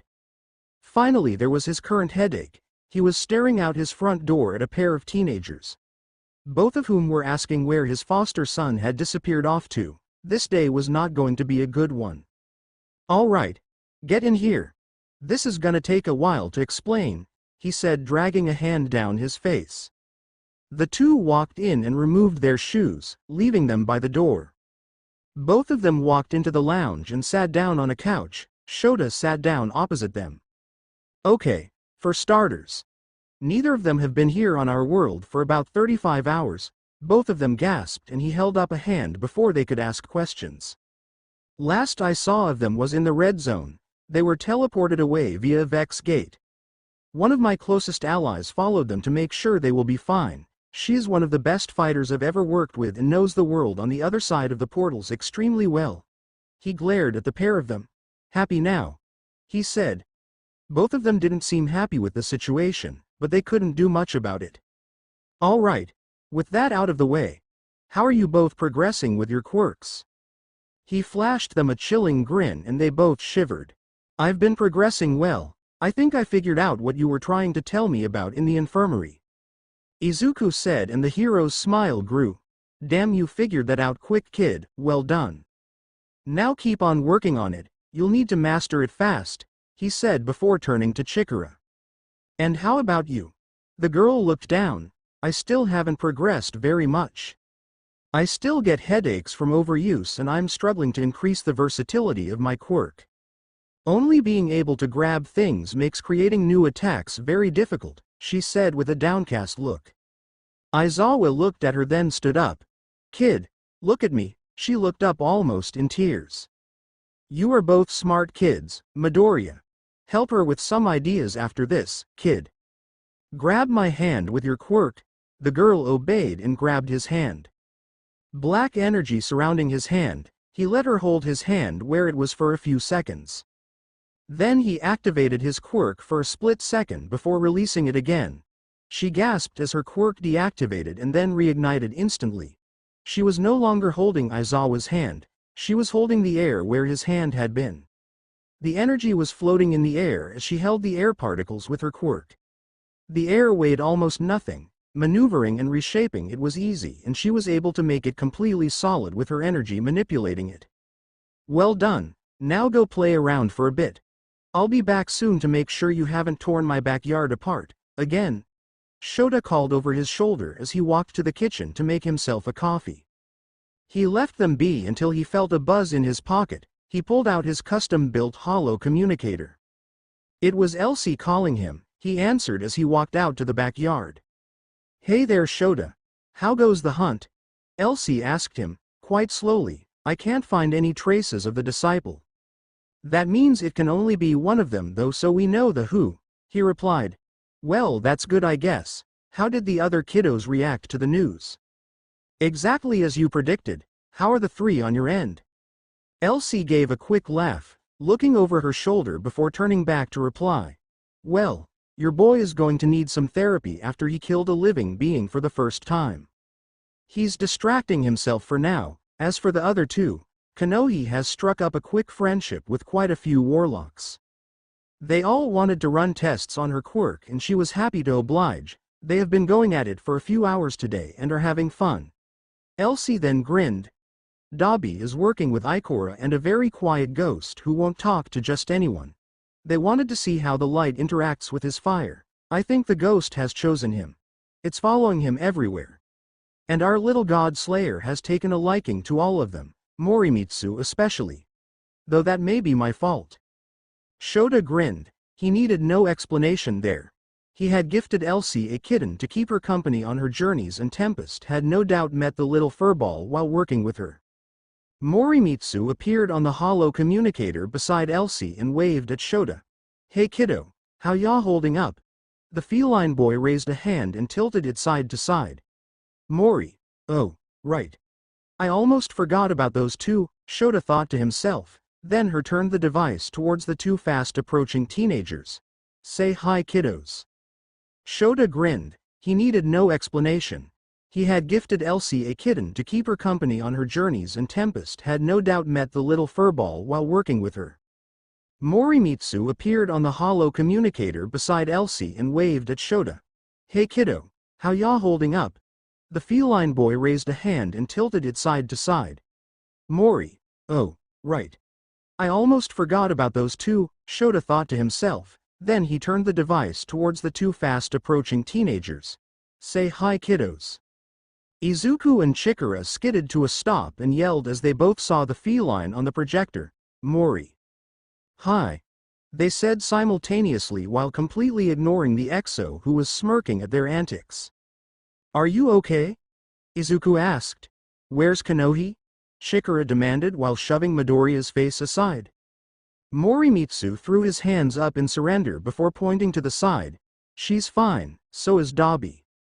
The kiddo took good care of his team till they were safely to the last city. Elsie spoke calmly. Also, you were in the middle of training. She plopped her hand onto the feline's head and turned him back toward the warlock who was waiting patiently for his return. Mori gave a small wave as he smiled awkwardly, then went back to his training. Shota. Elsie said quietly as she walked out of the training hall. Yes. The man replied, turning the transmitter back toward himself and walking away from the two teens who were also getting back to work. We need to talk, privately, Shota nodded as his eyes flashed red. Back in the training hall.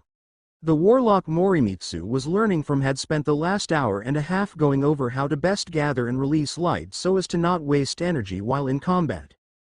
The older man had shown him how he himself did so, but it wasn't really working for the feline guardian.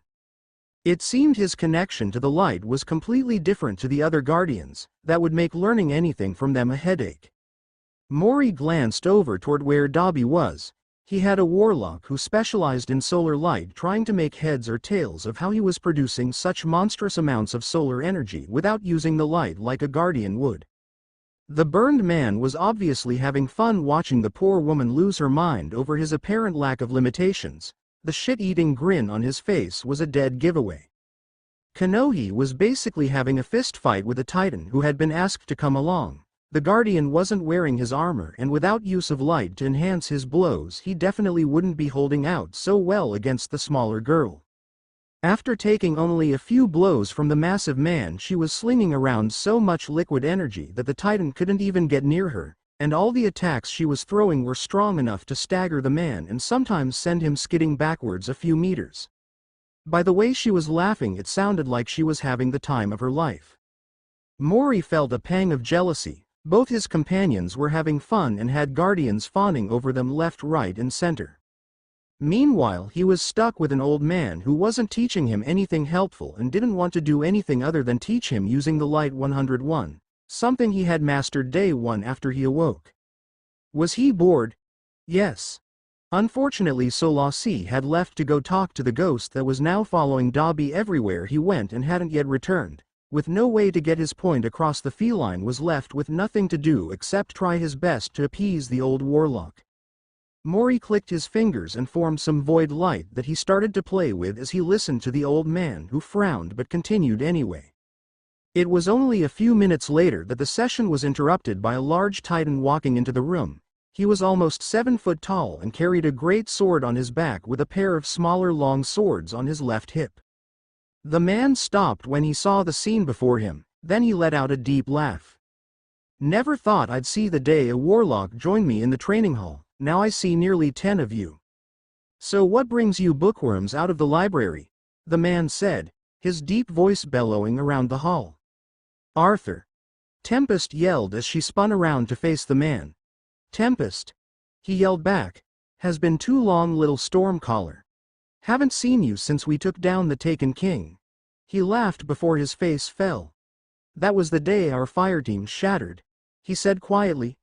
Let's not talk about that right now, okay? Please. Tempest said quietly as she gave the Titan a hug. All right, little one. I respect your wish.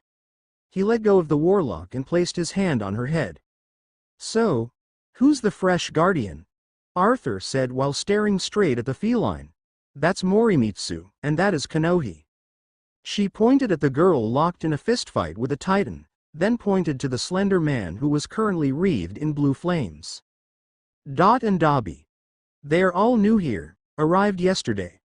Arthur nodded before giving Tempest a pat on the head and walking over to Morimitsu. Do you know how to use a blade? He asked as he approached. Morimitsu nodded and drew a knife from his belt. Good. Duel me. I want to evaluate your skill myself.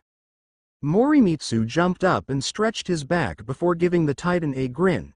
Hold it right there. Arthur, I am currently training him to use his light. The old warlock protested. And is he learning anything useful? Arthur interrupted him. Well, I haven't seen progress yet. Arthur looked at the feline.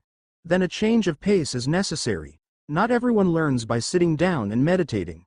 Guardian, Engard.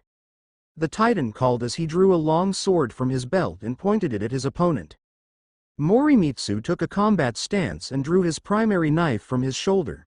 Holding one knife in each hand, he signaled ready with a quick nod. The Titan charged forward and swung his blade wide at the feline's left shoulder. The young guardian crossed his knives and blocked the blow. But in doing so, he took the full weight behind the attack. Mori was thrown into the air and across the room. He very quickly righted himself and landed skidding backwards on his feet. Huh, so you managed to land that? Very impressive. Arthur laughed before charging the feline once more. Morimitsu waited for his opponent to come to him again, his tail swishing back and forth as he prepared to evade the next strike. This time the attack was a reverse swing aimed for his right hip. The feline flipped over the blade and landed a slash on the hand holding the longer blade before quickly making distance between them. Arthur looked at the fresh scratch on his gauntlet and then to the guardian charging back at him. He smiled and readied himself to defend. The Titan blocked a swipe from his right and then his left, followed quickly by redirecting the feline's attempt to stab his chest plate. A few more quick attacks were deftly blocked before Arthur took another swing at the young guardian, aiming to take his head from his shoulders. Predictably the boy dodged it. Morimitsu skidded to a halt and raised both blades in front of himself in reverse grips. The Titan had just tried to kill him and he had no idea why. Isn't this just training? I thought it would be to first contact, but he just attacked like he meant to kill me, he thought. Looks like you realized what I just did, Arthur called to him while switching stance and sheathing his sword. You need to take this seriously, we are guardians. There is no point in training to just surrender your opponent. If you fought like this against a fallen captain, you would die your final death. Morimitsu froze and stared at the man. He knew he was speaking the truth. But even so he couldn't bring himself to attack with intent to kill him, he just couldn't. Well then, if that is how you are going to fight. Young lady, would you mind coming over here for me? Arthur bellowed while beckoning Kanohi to come to him. Sure. The silver-haired girl replied. She dropped her towel and walked over to the Titan. What do you need? She said as she approached him. Suddenly the large man grabbed her and drew his sword again. He spun her around and held her around her waist while placing the flat of the sword across her chest. Guardian, your ally is now in mortal danger. Will you still hesitate to kill your enemy? Arthur yelled at the feline boy. Morimitsu's eyes were locked with Kanohi's. He could see she was frightened by her predicament. Immediately he dashed forward, his eyes glowing with void light as he coated his blades with light to enhance his strikes. His first slash was blocked easily with the flat of the sword, but the Titan clearly didn't expect him to leap into the air and slash for his face. Arthur barely reacted in time, leaning backward and dropping the girl as he brought his weapon to bear against a now very dangerous foe. Even avoiding most of the blade, he still received a nice cut below his eye. Mori hit the ground and bolted behind the larger man, however the Titan spun and slashed at his right shoulder. The feline slid under the blade easily and dove upwards, landing a twin slash across Arthur's torso before throwing a knife into his right armpit and backing off again. The Titan dropped his sword as his arm went limp. He grinned madly and grabbed his great sword off his back with his left hand. Now you understand, you must disarm or eliminate the threat as quickly as possible. The pair traded multiple blows back and forth, Morimitsu dodging and attacking at speed while Arthur blocked and swung from a standstill, unwilling to give ground. Mori noticed that the Titan always blocked with one side of his sword and formulated a quick strategy to bring the man to his knees. He snapped the fingers on his left and then rushed forward again in a far more furious and continuous attack. One slash after another, he kept his attack going. He was getting tired very quickly, but his plan was working so far. Arthur had continued to block with the same flat side of his massive sword and so hadn't noticed the 5 grenades attached to it. If he was as sturdy as he seemed, then the blast likely wouldn't do him much damage, but it would disarm him.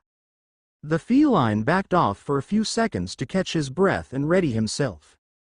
He needed to do this perfectly. One spare knife was all he had to throw. Either it hit a grenade or he lost. Arthur drove the sword into the ground and knelt down behind it. His eyes never left Morimitsu as he waited for the young guardian's next move. Once he was ready, Mori bolted at the man again. He threw his last throwing knife ahead of him while he ran. Arthur grabbed his sword and blocked the knife with it. The blade hit home and detonated a grenade that set the rest off. The Titan disappeared in a blast of void light while his sword flew across the room and embedded into the wall a few meters away. Perfect. Couldn't have gone better if I wanted it to. Mori thought as he leapt into the smoke and went for the recovering Titan. Arthur swung his arm at the feline. He was holding a sword. Morimitsu noticed at the last possible moment and managed to bring his knife into the blade's path. His knife was launched from his grip and the Titan leapt at him as he fell on his back. 2 swords stabbed into the dirt on either side of his neck, with the blades just barely touching him. What? What was that? The feline thought, a look of shock on his face. You fought well, however you cannot wait until someone's life is on the line to battle at your best. That is how people lose their lives, Arthur said firmly. Then he withdrew his swords and put them into their scabbards before picking the guardian up off the floor and giving him a pat on the shoulder. Fight like that before people are in danger and there will never be an opponent standing to harm your friends. That is how a guardian keeps people safe, he said with a sympathetic smile. Wait a second. That was a dirty trick and you know it. And how the hell did you counter Mori's plan? Kanohi yelled as she walked over and punched the Titan in the gut. Arthur looked down at her and didn't flinch when she hit him. Simple. I have been using that sword for many years. How could I not notice the sudden shift in weight and balance?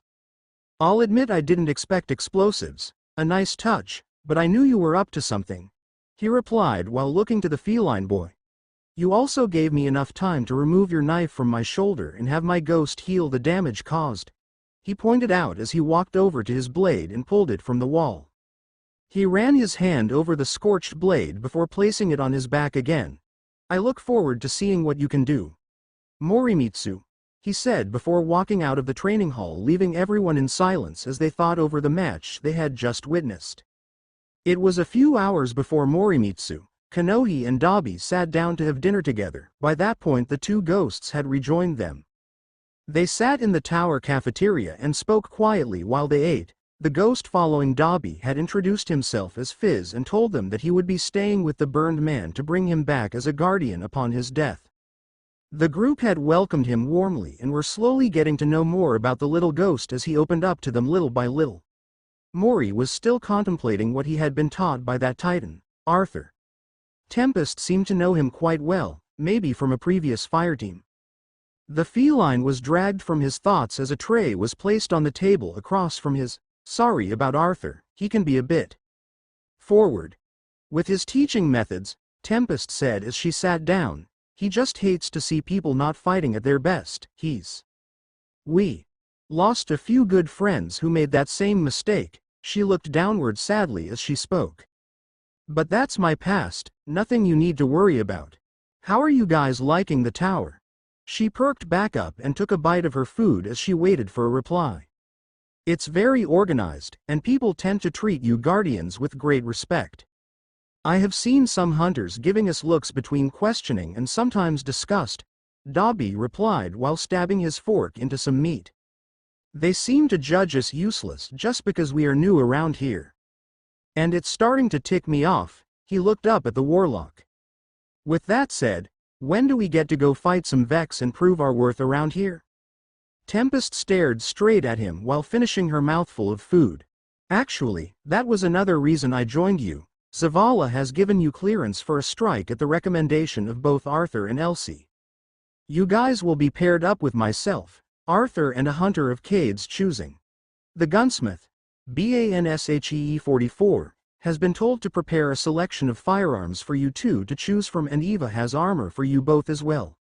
Sorry Mori, but Zavala noted that you already have quality gear so didn't order anything for you. The three nodded and grinned at each other. They were already getting a chance to prove themselves, and boy were they looking forward to some action. Once they had all finished their dinner, the four retired for the night to rest.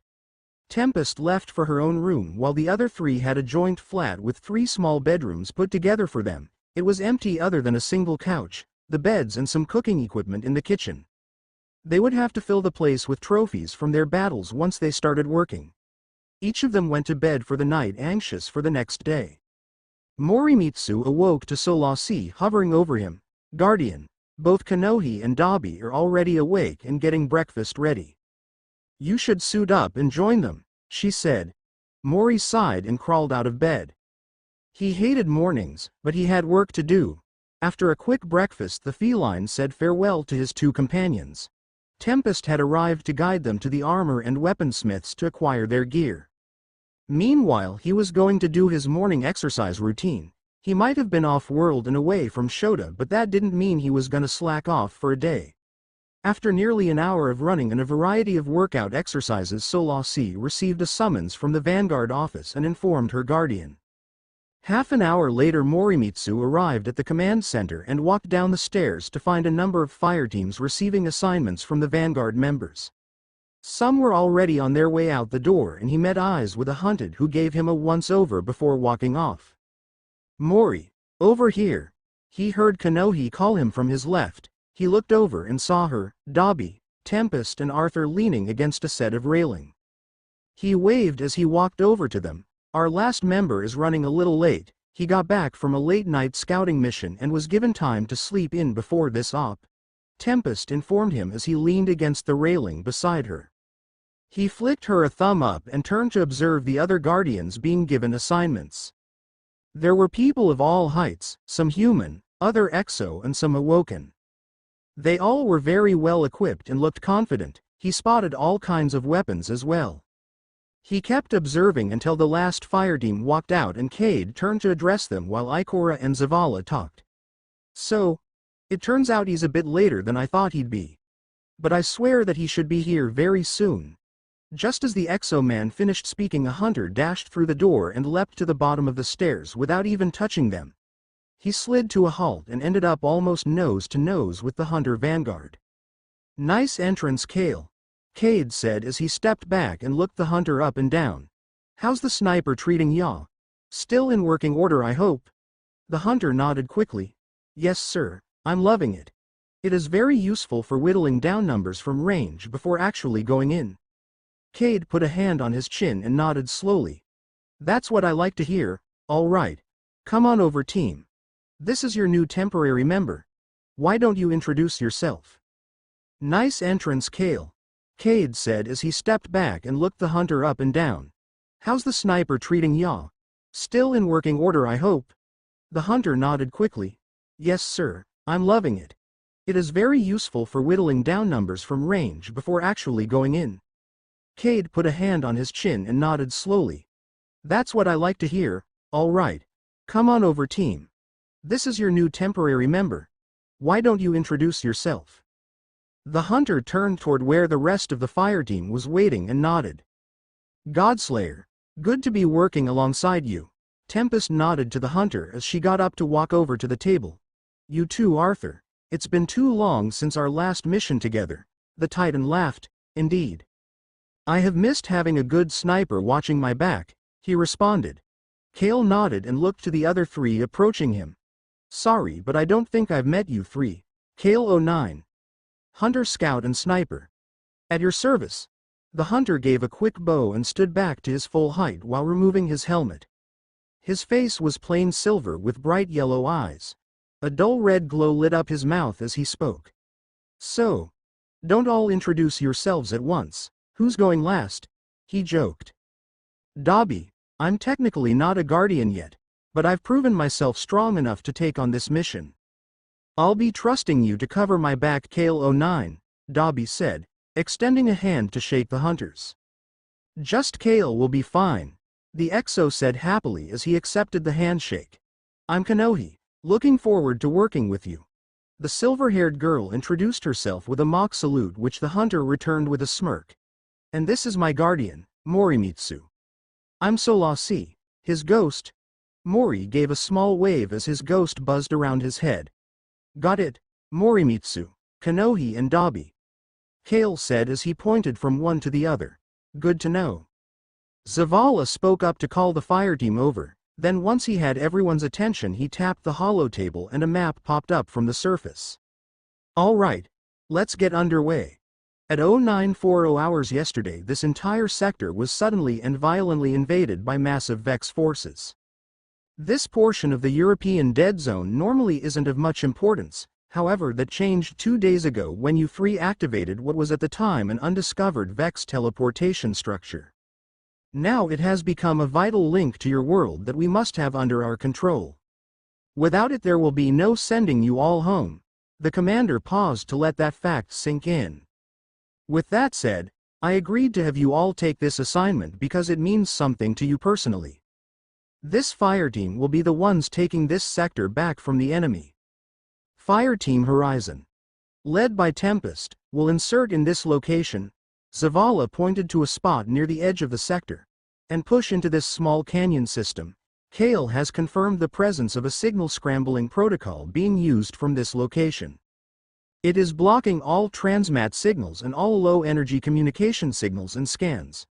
Your mission today is to push into the caves where the scrambling protocol is being broadcast from and take it out at the source. Once we have this area back under our control, then we can begin pushing forward for the portal site. Fire Team Horizon looked at each other and nodded. I leave the exact details of your attack strategy up to you. Cade will be running tactical for you and I will keep an ear on the situation. We have a supply ship loaded up and ready to support you with ammo drops if you need it. Good luck, and keep your eyes up, Guardians. With that, Commander Zavala dismissed them and moved on to other tasks. I'll be watching from your helmet cams, keep M turned on and transmitting. Comms may get spotty once you get inside, but I trust you all to handle it, Cade said as the fire team turned to leave. Thanks, Cade, see you on the other side, Tempest replied before leading her fire team toward the hangar. The fire team walked to the hangar together. There were 2 jump ships waiting for them when they arrived. All right, I've only got the 1 seat in my ship so I'll be flying solo. Sorry everyone, Kale announced as he walked backwards towards a very sleek dark gray ship. Morimitsu waved to the hunter who returned the gesture just before he jumped up onto the ship's wing. Everyone else walked towards a much larger and bulkier-looking ship that had a ramp leading up into a small troop bay with enough seating for exactly one fire team of guardians. Mori took a seat beside Kanohi, who had sat down and immediately started checking over her ammo and rifle to make sure she was ready. She wore a set of more lightweight Titan armor. The navy blue and bronze coloring really didn't suit her in Mori's opinion. But bad-looking armor was better than none. Her rifle was a scout rifle called Nameless Midnight. It was a standard Vanguard model that had decent ammo capacity and hit hard enough that it was definitely worth the weight of lugging it around. The rifle had been painted in all black with small orange details on it and was covered in scratches. This particular weapon had seen combat a fair few times and had made it back to Banshee's hands. It would be reliable if anything. Dabi sat opposite Morimitsu. His armor was made of synthweave instead of plate armor like Kanohi's. The dull gray fabric could take a fair amount of damage for how little solid armor there was in it. Dabi hadn't liked the look of the gray armor and so had chose to wear his trench coat over top of it. He held his Skaithlock auto rifle in his hands and checked it over a few times like how he'd been taught to.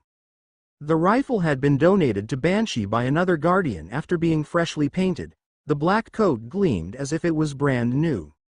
Dabi had seen it lying on a workbench while Banshee was giving them a choice of first weapon. He pointed it out and the old gunsmith had decided to let him have it.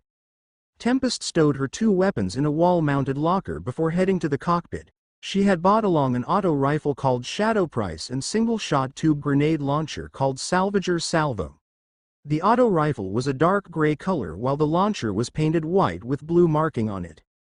Morimitsu looked down at his holster. The Aosluna sat in its place. The Guardian really didn't want to draw the weapon but knew he may be forced to during missions.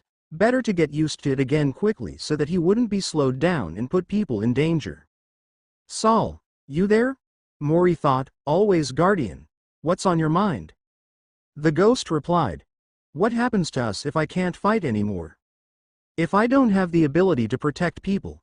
Silence met his question. After a short time his ghost replied. If you cannot protect people then we find another way to be useful until a time when your drive returns. Don't let it get you down, Guardian. There are many ways you can help people without having to fight. Morimitsu thought it over for a few minutes. The only sound being the hum of the dropship engines. Then suddenly the whine of the engines whirred to a far higher pitch and the feline could feel the ship decelerate. Cade's voice came over the intercom system in the ship. All right. Communication will be very limited and unstable down there until you guys crack the interference. Once you do that I can get a full scan of the place. Stay safe down there, Guardians. I need someone to eat ramen with tonight. Fire Team Horizon. The light is green. Good luck. Tempest joined the rest of the team in the troop bay and retrieved her weapons from the rack, checking each one before securing them to mag locks on her armor. All right. Let's do this hard and fast, people. If anyone gets hurt we back off and heal up. Give those Vex hell, and closest one to dying buys dinner tonight, she said as she addressed her team. Everyone present nodded and put their helmets on. Copy that, came Kale's reply through comms. Then the ship shuddered as it landed. The ramp lowered and the door opened. Here we go, Morimitsu thought to himself as he followed Dabi down the ramp into the forest clearing. The team had landed in a clearing just large enough for two jump ships. They had a long walk to the site they were attacking. It took just over 40 minutes to reach a position where the cave entrance was in view. Morimitsu noticed a pair of goblins outside. Having fought the Vex so many times he knew there were two more around the corner. Maybe a minotaur too. He grabbed his hand cannon and raised it to take the goblins out. As he sighted up on a unit's head he stopped. He couldn't do it, not yet. The memory of the dying alien was too fresh in his mind. With a shaky breath he pointed his gun down to the ground, then replaced it in its holster and secured it there. Guardian. Solasi whispered worriedly. Morimitsu shook his head and looked at the rest of the team. All of them had weapons raised and were advancing at the threat. He followed but stayed behind. Tempest, Kanohi and Dabi all opened fire. Two goblins fell instantly to the automatic fire and a third fell just as it turned to engage. The last goblin of the group got 2 shots off at Arthur before the crack of Kale's sniper rifle sounded and it was snapped in 2. Nicely done, weapons-free Horizon, give M.H.A. Tempest commanded before she and Arthur rushed at the cave entrance. The rest of the group ran to keep up with them as they rounded the corner and entered the mouth of the cave. Arthur charged solar light in his hand and threw it. The ball of light hit the ground and exploded forth in a line of solar light that left the ground and 4 goblins burning. He ran past the felled enemies and slid to a stop while deploying a light barricade. Solar and void energy began crashing against it and dispersing across its surface. Kale swapped to his SMG and slid through the barrier. He opened fire with the smaller weapon and bullets started pelting a Minotaur while he ran. Tempest swapped to her grenade launcher and fired a shot over the barricade. It ricocheted off the walls and landed with a blast at a goblin's feet. The machine was thrown sky high and torn apart. Dobby and Kanohi both push past the defensive position and open fire on the Minotaur. Their shots connect and eventually the machine goes down. Mori threw a smoke bomb to give Kale some cover and rushed over to join the hunter on the other side of the small opening. Blasts of solar energy came flying through the smoke and both Kale and Mori got hit a few times. It wasn't painful thanks to their armor taking most of it.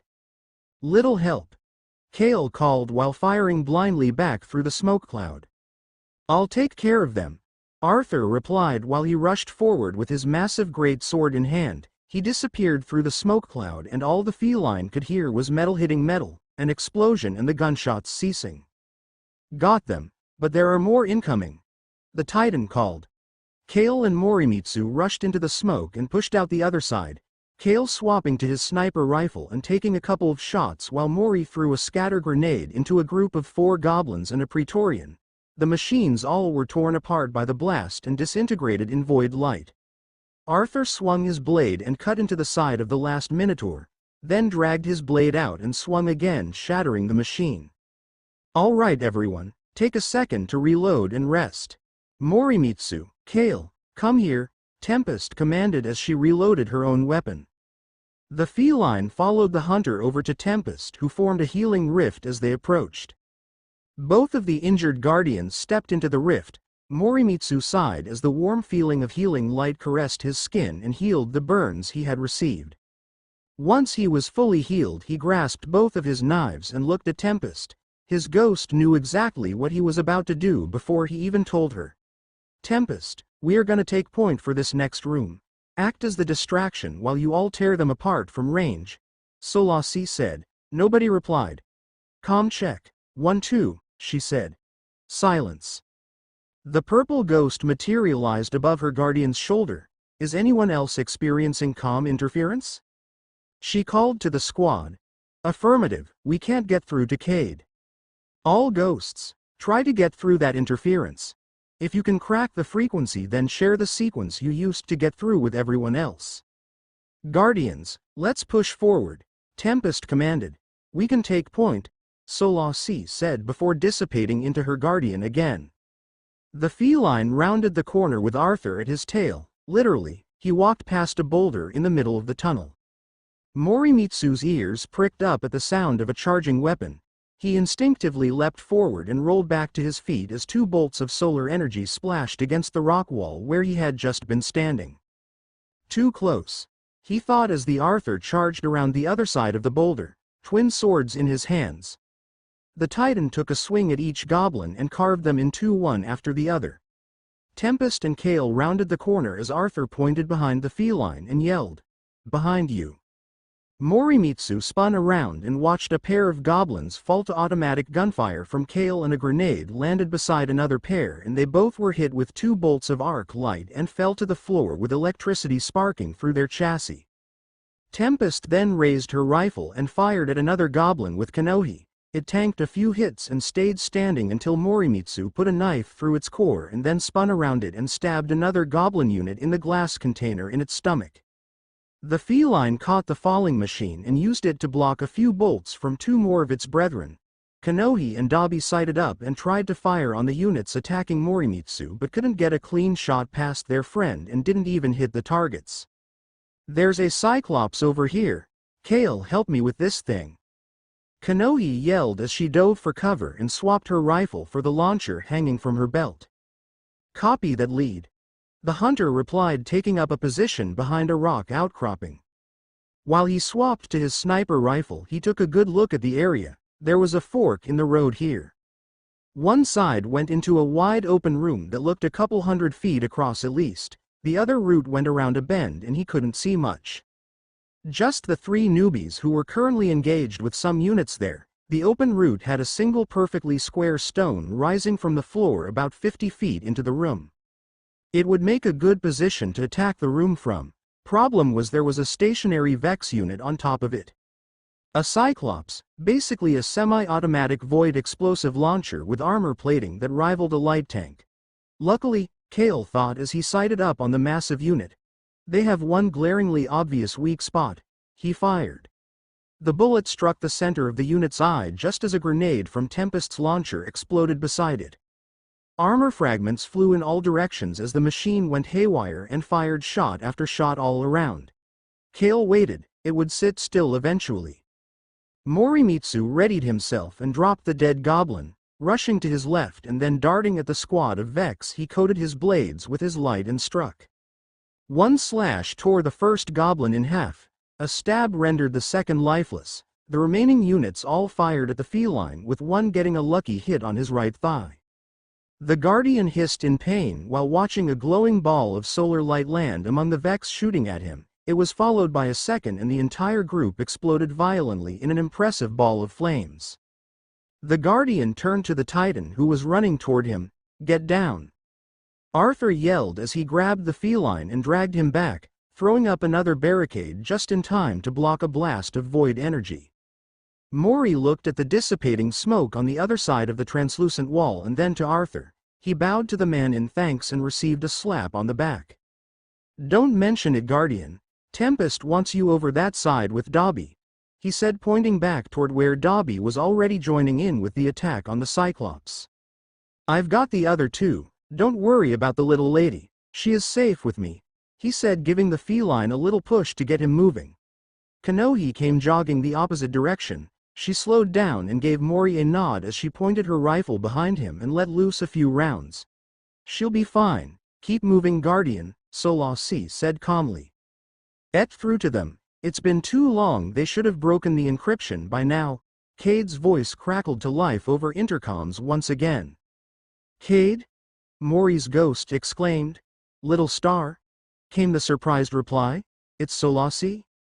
What is with you and your silly nicknames?" Solasi shot back. Sure. How's things going?" "Obviously someone broke the encryption, but how's the situation looking?" Mori dashed up beside Dobby and looked around the corner. There were a lot of Vex units coming towards them. He could see a perfect spot to hold from, if he could get to it. Another grenade from Tempest's launcher hit the Cyclops dead center. More metal shards flew in all directions, but still the damned thing held strong and fired back defiantly. "Not great. How long do we have till Vex reinforcements come from our 6? The Warlock asked while loading another grenade into the tube. "Around 12 minutes by my estimate. Other fireteams are en route to intercept and slow them down. Try to be as fast as possible, kiddos." Mori sheathed one knife and formed a vortex grenade while getting ready to run. Dobby was firing around the corner at the many Vex approaching while Tempest tried to destroy the Cyclops with her launcher. It was working slowly, but if it kept up they would be overrun. Mori decided to break the stalemate and bolted around the corner into the fray. "Mori! Kid!" Both of his teammates yelled as they watched him bolt into the hail of solar blasts. He took a few light hits to hit armor and slid into cover beneath the Cyclops. He then peeked around one side of the wall and threw his grenade into a squad of goblins before ducking under cover again. Tempest shook her head and fired again. "You are insane," she muttered. "He's got a point though. Look at the position he's gained," Dobby replied while rushing out from his position and following Mori's lead. He fired his rifle as he ran, taking out a few of the goblins around, and then raised his left arm to the Cyclops that was now looking straight at him. He released a quick torrent of flame at the machine and slid into cover, giving the feline a thumbs up as he took one side and began laying down covering fire. Tempest looked at the two idiots fighting tooth and nail to keep their forward position under control. She had decided that people from the other Earth were bloody insane. "Are we actually about to do this?" her ghost asked her with a deadpan tone. "Yep. I'm gonna regret this, aren't I?" she replied as she sprinted from her cover, throwing a celestial fire at the Cyclops as she ran. The machine glowed a bright orange with blue hints and then exploded in a massive ball of fire. Both Dabi and Morimitsu ducked and covered their ears when the machine detonated. Tempest slid into cover between them. "Hey, how's the weather over here?" she asked sarcastically as she turned a goblin to scrap with her auto rifle. "Superheated with a chance of killer robots." Dabi replied with a laugh. His rifle clicked empty and he ducked back into cover to swap magazines. The group heard the snap of Kale's sniper rifle sound twice and then an explosion from where they had come from. "Sounds like they dealt with the other Cyclops," Tempest said. "Team 2 report. What's your status over there, Arthur?" she requested while swapping from target to target, tearing goblins apart. She then threw a trip mine into the fray, Morimitsu throwing a vortex grenade past her to assist with cleaning up the small fries. "Under heavy fire over here." "Arg. Damn it, that hurt," he replied as a group of goblins detonated the trip mine and a large explosion ripped through their armor. A Praetorian got caught in the vortex grenade and dragged into its core. Tempest took the opportunity to tear it apart with her rifle. The machine collapsed as her bullets tore straight through its weakened plating.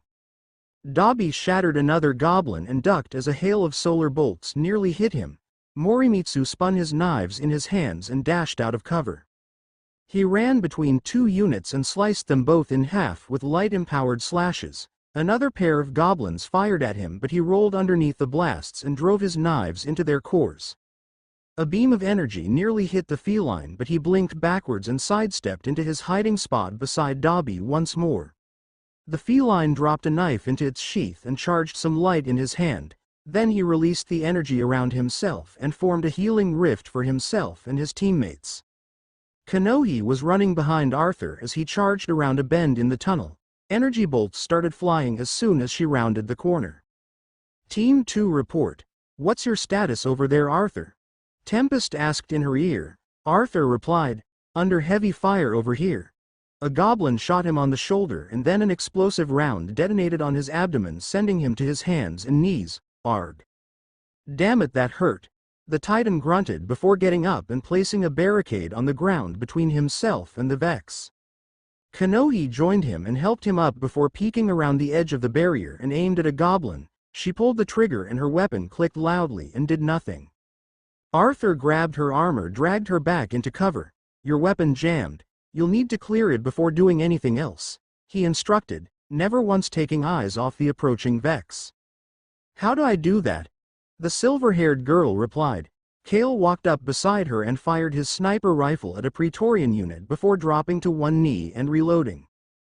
"Just take the magazine out, clear the chamber. You may need to pull the jammed round out manually. Then reinsert the magazine and rack the charging handle again," the Guardian instructed while reloading his own weapon. Kanohi did exactly as he instructed and had her weapon ready to go pretty quickly. She raised her rifle at the enemy and fired 2 shots in quick succession. 2 units fell to her fire and she smiled to herself. She was having too much fun with this.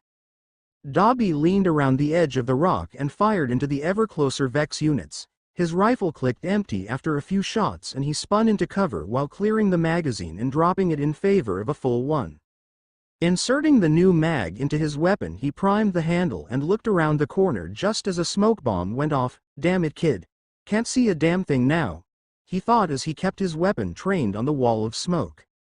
"Dabi, I'm going to ping enemy positions on your HUD.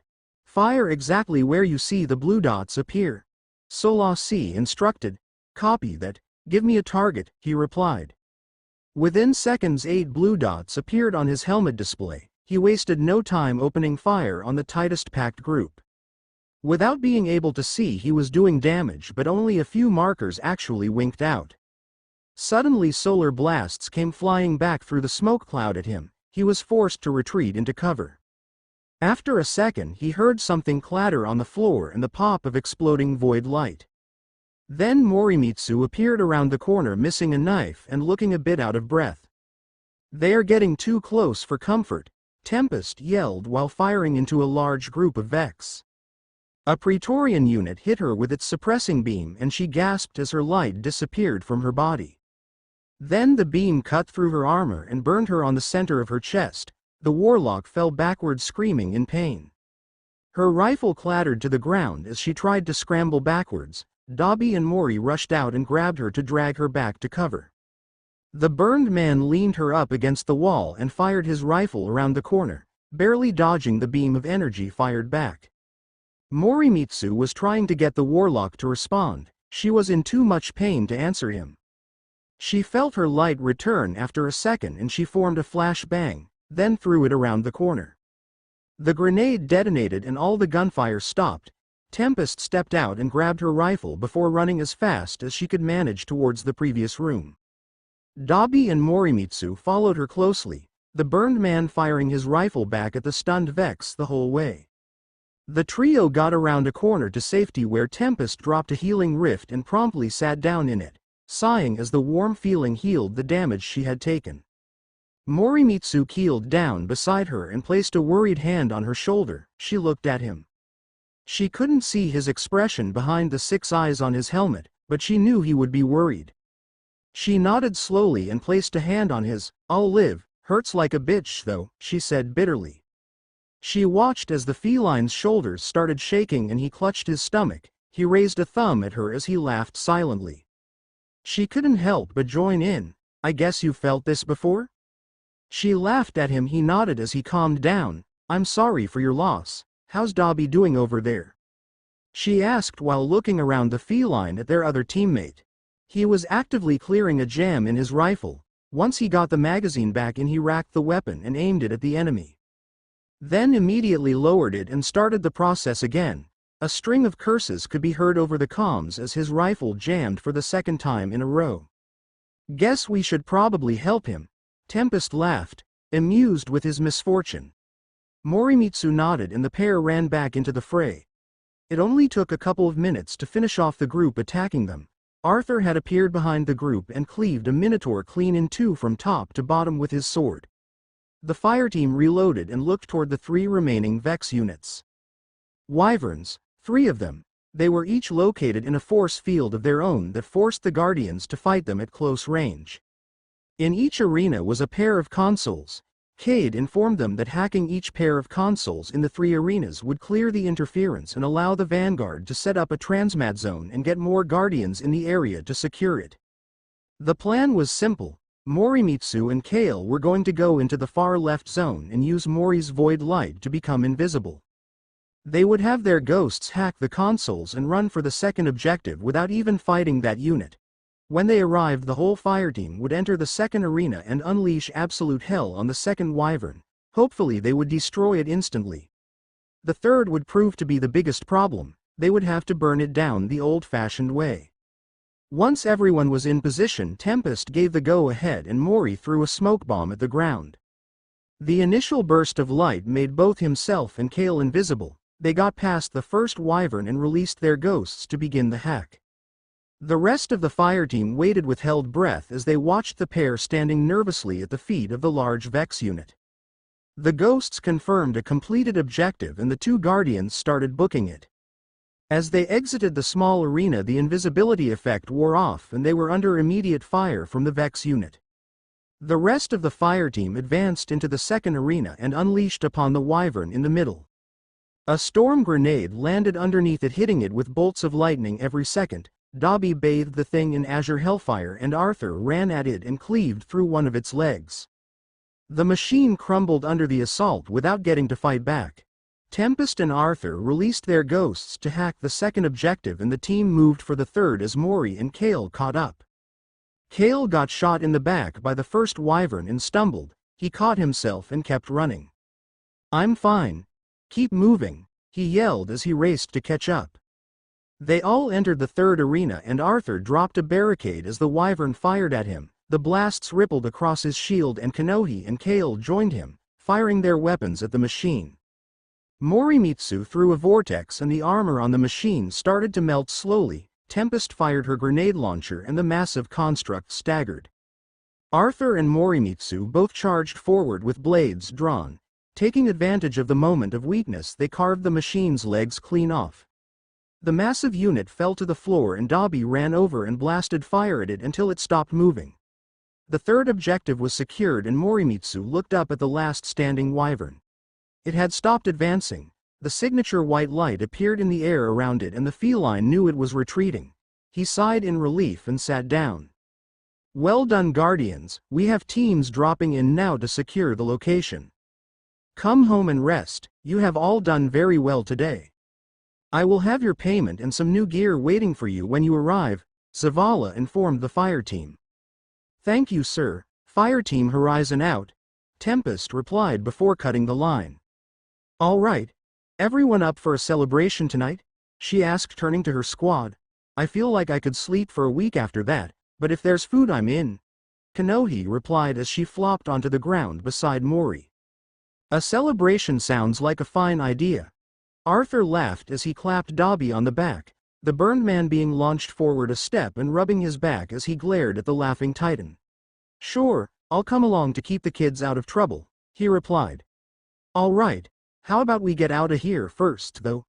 Kale said with a smirk as he removed his helmet. Good idea. Call in the ship's J. Tempest said to her ghost. Let's move out. Well done, Guardians, we have teams dropping in now to secure the location. Come home and rest, you have all done very well today. I will have your payment and some new gear waiting for you when you arrive, Zavala informed the fire team. Thank you, sir. Fire team Horizon out, Tempest replied before cutting the line. All right. Everyone up for a celebration tonight? She asked, turning to her squad. I feel like I could sleep for a week after that, but if there's food I'm in. Kanohi replied as she flopped onto the ground beside Mori. A celebration sounds like a fine idea. Arthur laughed as he clapped Dabi on the back, the burned man being launched forward a step and rubbing his back as he glared at the laughing titan. Sure, I'll come along to keep the kids out of trouble, he replied. All right. How about we get out of here first, though? Kale said with a smirk as he removed his helmet. Good idea. Call in the ship's J. Tempest said to her ghost. Let's move out. As Kale turned to walk back to the entrance, Morimitsu got a look at his back and winced. All his armor and his cape had been burned away and the armor plating on his lower back was completely shattered. Yo, Kale. You okay there? Dabi asked as he spotted the hunter's damaged back. The Exode turned and looked over his shoulder at the burned man. Well, I'm damaged, so not at 100, but I'll live if that's what you're asking. He replied. It's not that bad. The hunter coughed as he spoke and oil and hydraulic fluid spewed from his open mouth. The entire group gasped and Arthur stepped toward the hunter. That's not great, Kale said, his voice distorting as he spoke. Guess I might be more hurt than I thought. He laughed lightly at his own joke before falling into a coughing fit. Arthur supported Kale's right side while Kanohi rushed forward and took his left. The hunter was half carried, half dragged between them as the group moved back to the cave exit. Mori, Dabi. With me. We clear the way for them. Tempest commanded as she raced ahead. The two nodded at each other and ran after her. The moment the group exited the cave, Jay spoke up. Jump ships are receiving signal. Activating autopilot and calling them to us. Tempest nodded confirmation. Tower, this is Fire Team Horizon. We have one Guardian heavily injured and are making an immediate extraction. We cannot stick around to help other teams secure the area, the Warlock stated firmly, leaving no room for arguments. Copy that, Horizon. Another team can be called in to take that task off your hands. Get home safely. Oh, and beware, Fallen have been sighted in the area. You may not be alone, so keep your guard up out there, Cade replied in a rushed tone. He must be busy over there, Solasi commented. Keep an eye on the trees, yeah? Fallen can blend in pretty well. Morimitsu nodded and scanned the trees on the other side of the low canyon. The sound of a jump ship's engines could be heard slowly getting louder in the distance. Ship will be here soon, Jay informed the group. Good, how's he holding up? Tempest replied as she turned to look at the three slowly exiting the cave. He'll live, but he's clearly in pain. The darkness here is stopping Yael from healing him effectively. The warlock raced back to the three. I'll take him from here. Thank you, Kanohi, she said as she traded places with the girl who was clearly getting a bit tired from carrying the heavy exo. No problem, she replied as she put her hands on her knees and tried to catch her breath. It's too quiet, I don't hear birds anywhere, Morimitsu thought to his ghost. You're right. Oh shit, Solasi panicked. Tempest, I think the Fallen are nearby. She called to the team leader. The warlock turned around to look at the feline and then drew her sidearm with her spare hand. Kanohi. She yelled, raising the weapon. Morimitsu spun and saw a Fallen captain had the silver-haired girl held in a headlock with a shock pistol to her head. Lay down your weapons or this one dies. You won't be able to stop me crushing the little machine either. The massive alien roared, shoving the pistol into Kanohi's chin. Damn it. Tempest muttered. Horizon, stand down. All right, Fallen, what do you want? She asked as she lowered her own pistol and holstered it. Oh, that's simple, it replied gleefully as its head turned to Morimitsu. You took one of my family and scarred my face. Time for payback. It laughed and pressed the pistol into Kanohi's throat and slowly started pulling the trigger. Narvis. A voice boomed from above. The captain froze and looked up. Morimitsu followed his gaze and saw a far larger Fallen leap from a dropship and land between the Guardians and the Fallen. The massive alien landed with a shockwave, kicking up dust, and raised a wire rifle at the captain. You would dare to hunt in my territory? And you hunt down those who clear the Vex from my land. You little runt. Release the Guardian immediately. The captain, who Morimitsu now knew as Narvis, glowered at the larger Fallen. You would defend these dead things, these humans? Whose side are you even on? Narvis yelled as he aimed his pistol at the larger Fallen. I side with my people, and those who would defend them. Unlike you. Brother, the last word was spat with a venomous tone. Besides, not only should you be more careful where you hunt, but also try to pick prey you can handle. The Fallen almost sounded amused as it lowered its rifle. Narvis was confused until a tendril of blue energy wrapped around his throat and dragged his head forward and down. He lost his grip on Kanohi as she tipped him off balance and used his height to throw him over her shoulder and onto the ground. She picked up her scout rifle and aimed at the Fallen captain's head, but the larger Fallen spoke. Do that and I will be forced to return the favor, it warned in a low tone. Kanohi didn't take her sights off the captain but moved far from him as he stood back to his feet. There does not need to be any bloodshed today, or in the near future. I hope we can have a truce while we clear out the Vex? What do you say, God Slayer? Wouldn't want to fight a battle on two fronts, would we? The Fallen had turned to face the warlock. I think that would be for the best. I can only speak for my own team, but I will inform the vanguard of your request. Should we meet again, I will give you their answer then, Tempest said slowly as her jump ship landed, kicking up dust behind her. Then we have an agreement. May the light guide you, Guardian. The Fallen bowed in respect and slung their rifle over their shoulder before turning and walking slowly back into the tree line. Time to go, Tempest instructed. The flight back was quiet. Both Kanohi and Morimitsu had been running on adrenaline and were now fast asleep. Each of them had their head resting on one of Dobby's shoulders. The burned man looked pretty ragged himself. Once they left the forest, the darkness had subsided and Yael and Arthur's ghost Callie and set to the task of slowly and carefully reconstructing the hunter's torso. The damage was far worse than anyone could see, a spread shot of energy bolts having melted through and dug far into his body. The hunter was no longer coughing anything up, but it was clear by the expression on his face that it was not comfortable in the slightest. Tempest sighed beside Solasi and turned back to the flight controls. Kale, she called while checking the maps. Yay? He replied nervously. The ghost looked back and forth between the two, wondering what was about to happen. Remember what I said before we started the mission? The warlock asked. Of course, I know. Tempest cut him off. Forget about it, I'll buy tonight. You save for some new armor? The hunter smiled and scoffed.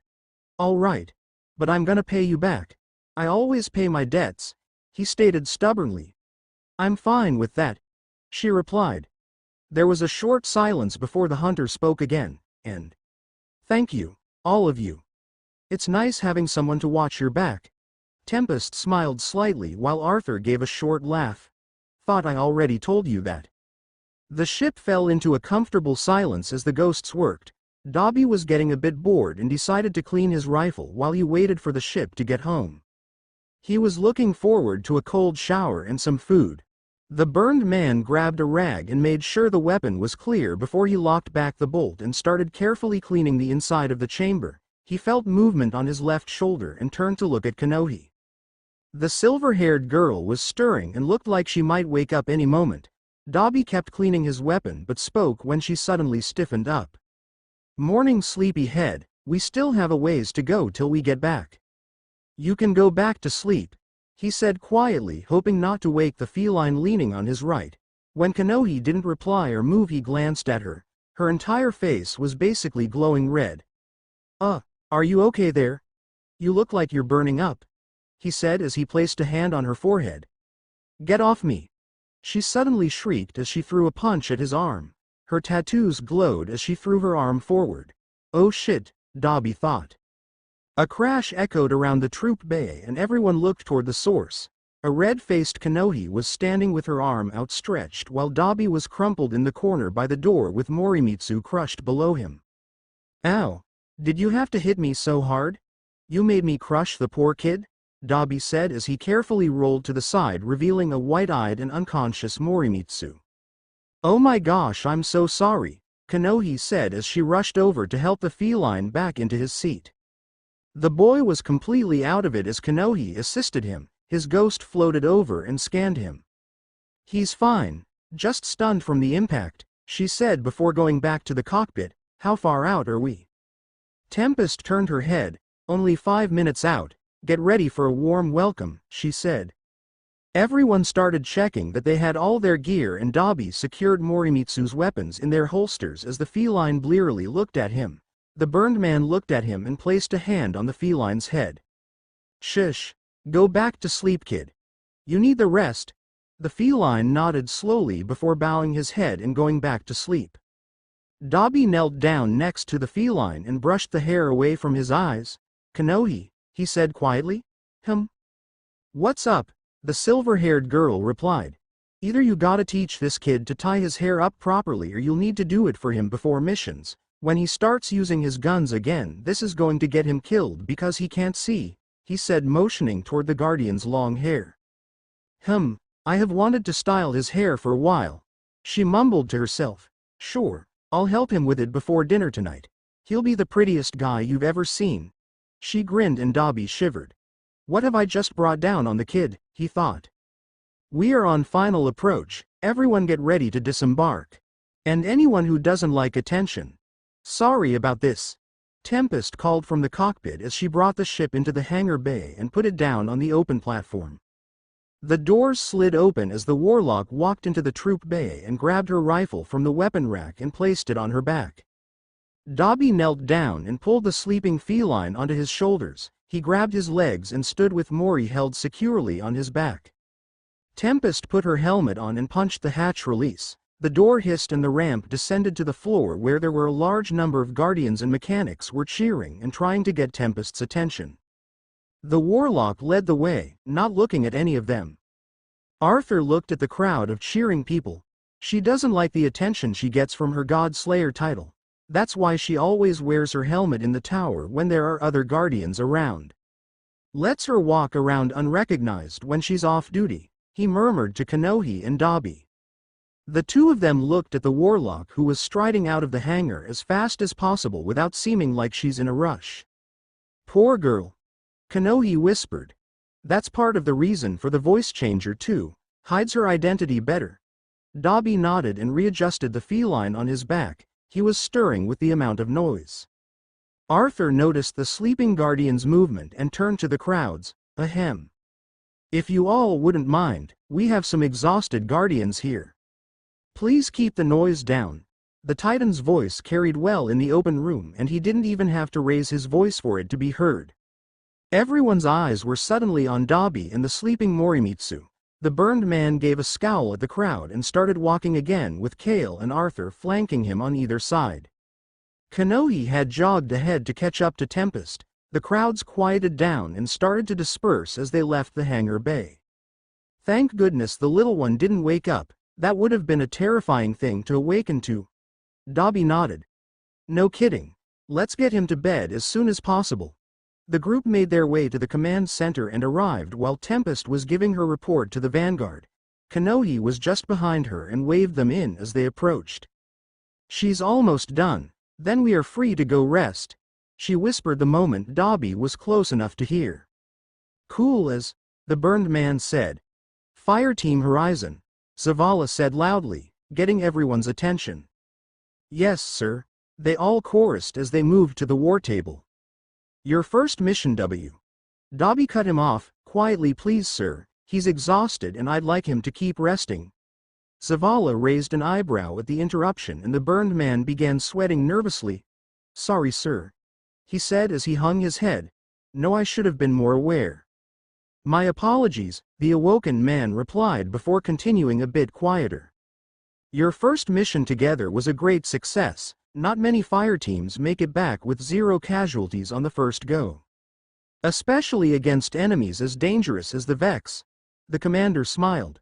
This team has great things ahead of them. I will be watching you all with great interest. Well done, Guardians. Zavala reached down and pulled up 6 bags and placed them on the table, then pushed them at Tempest. Your payment and reward for a job well done. 10,000 glimmer and engram with a vanguard weapon for each of you. Think of this as our way of investing in your futures. Thank you for your service. Dismissed? The Titan said with a warm smile. Thank you, sir, we'll be on our way now. Tempest replied as she took the bags and turned to her team, handing one to each of them. Dabi walked into the flat and Kanohi closed the door behind him. The silver-haired girl immediately went into her room and closed the door.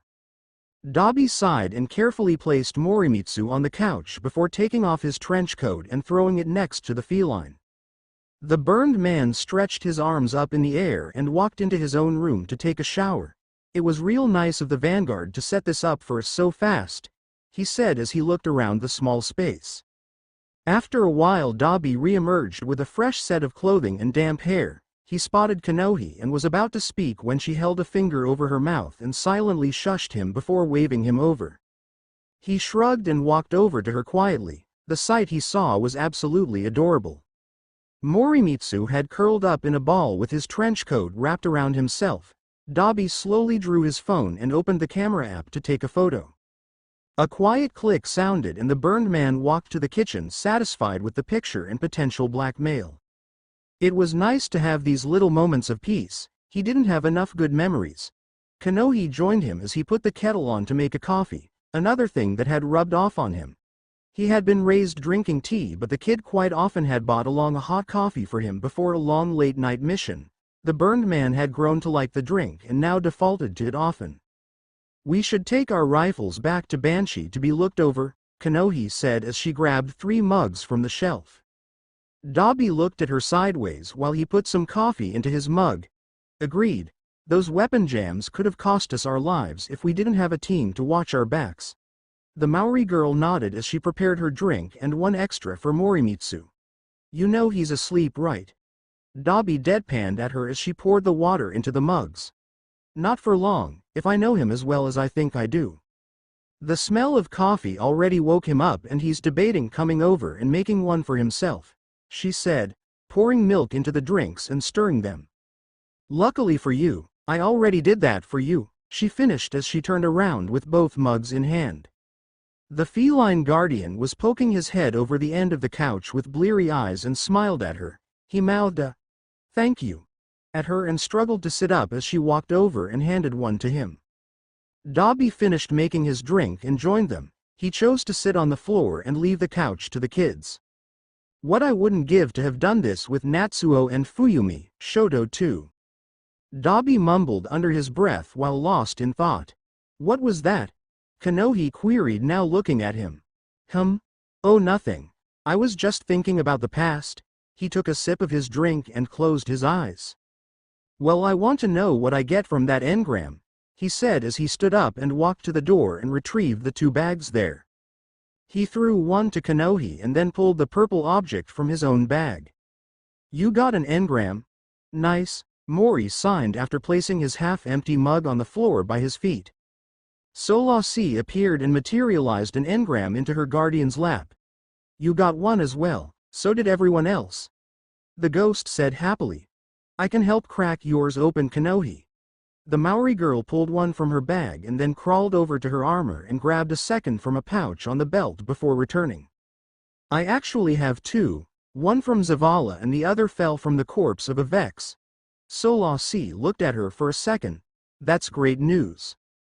You'll have even more gear to choose from now, she said before turning to her guardian and focusing her light on the engram in his lap. The small object deconstructed and reassembled into a short-barreled rifle with a magazine port in the stock and a magazine-like protrusion in front of the handle. There were 2 clear bubbles in the fake mag. It was fairly lightweight, and when Morimitsu picked it up he liked the balance of the flat-nosed white rifle. A hung jury state Route 4, very versatile scout rifle that will serve you well in most situations. We will need to reconstruct the internals before using it with your void rounds, but considering how easy the blueprints are to find it shouldn't take long at all, Solasi informed him. A flash of light from across the table drew Morimitsu's attention as he watched a rotary grenade launcher land in Dabi's lap. This is an outrageous fortune. Solar rotary launcher. This is some major firepower too.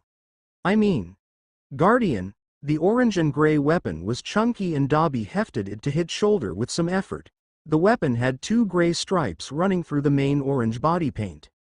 All in all, it was an imposing weapon. Last was Kanohi, who placed her 2 engrams on the floor a couple feet apart. Solasi, would you mind? She asked. Of course, just a second. The ghost replied and started reconstructing the first one.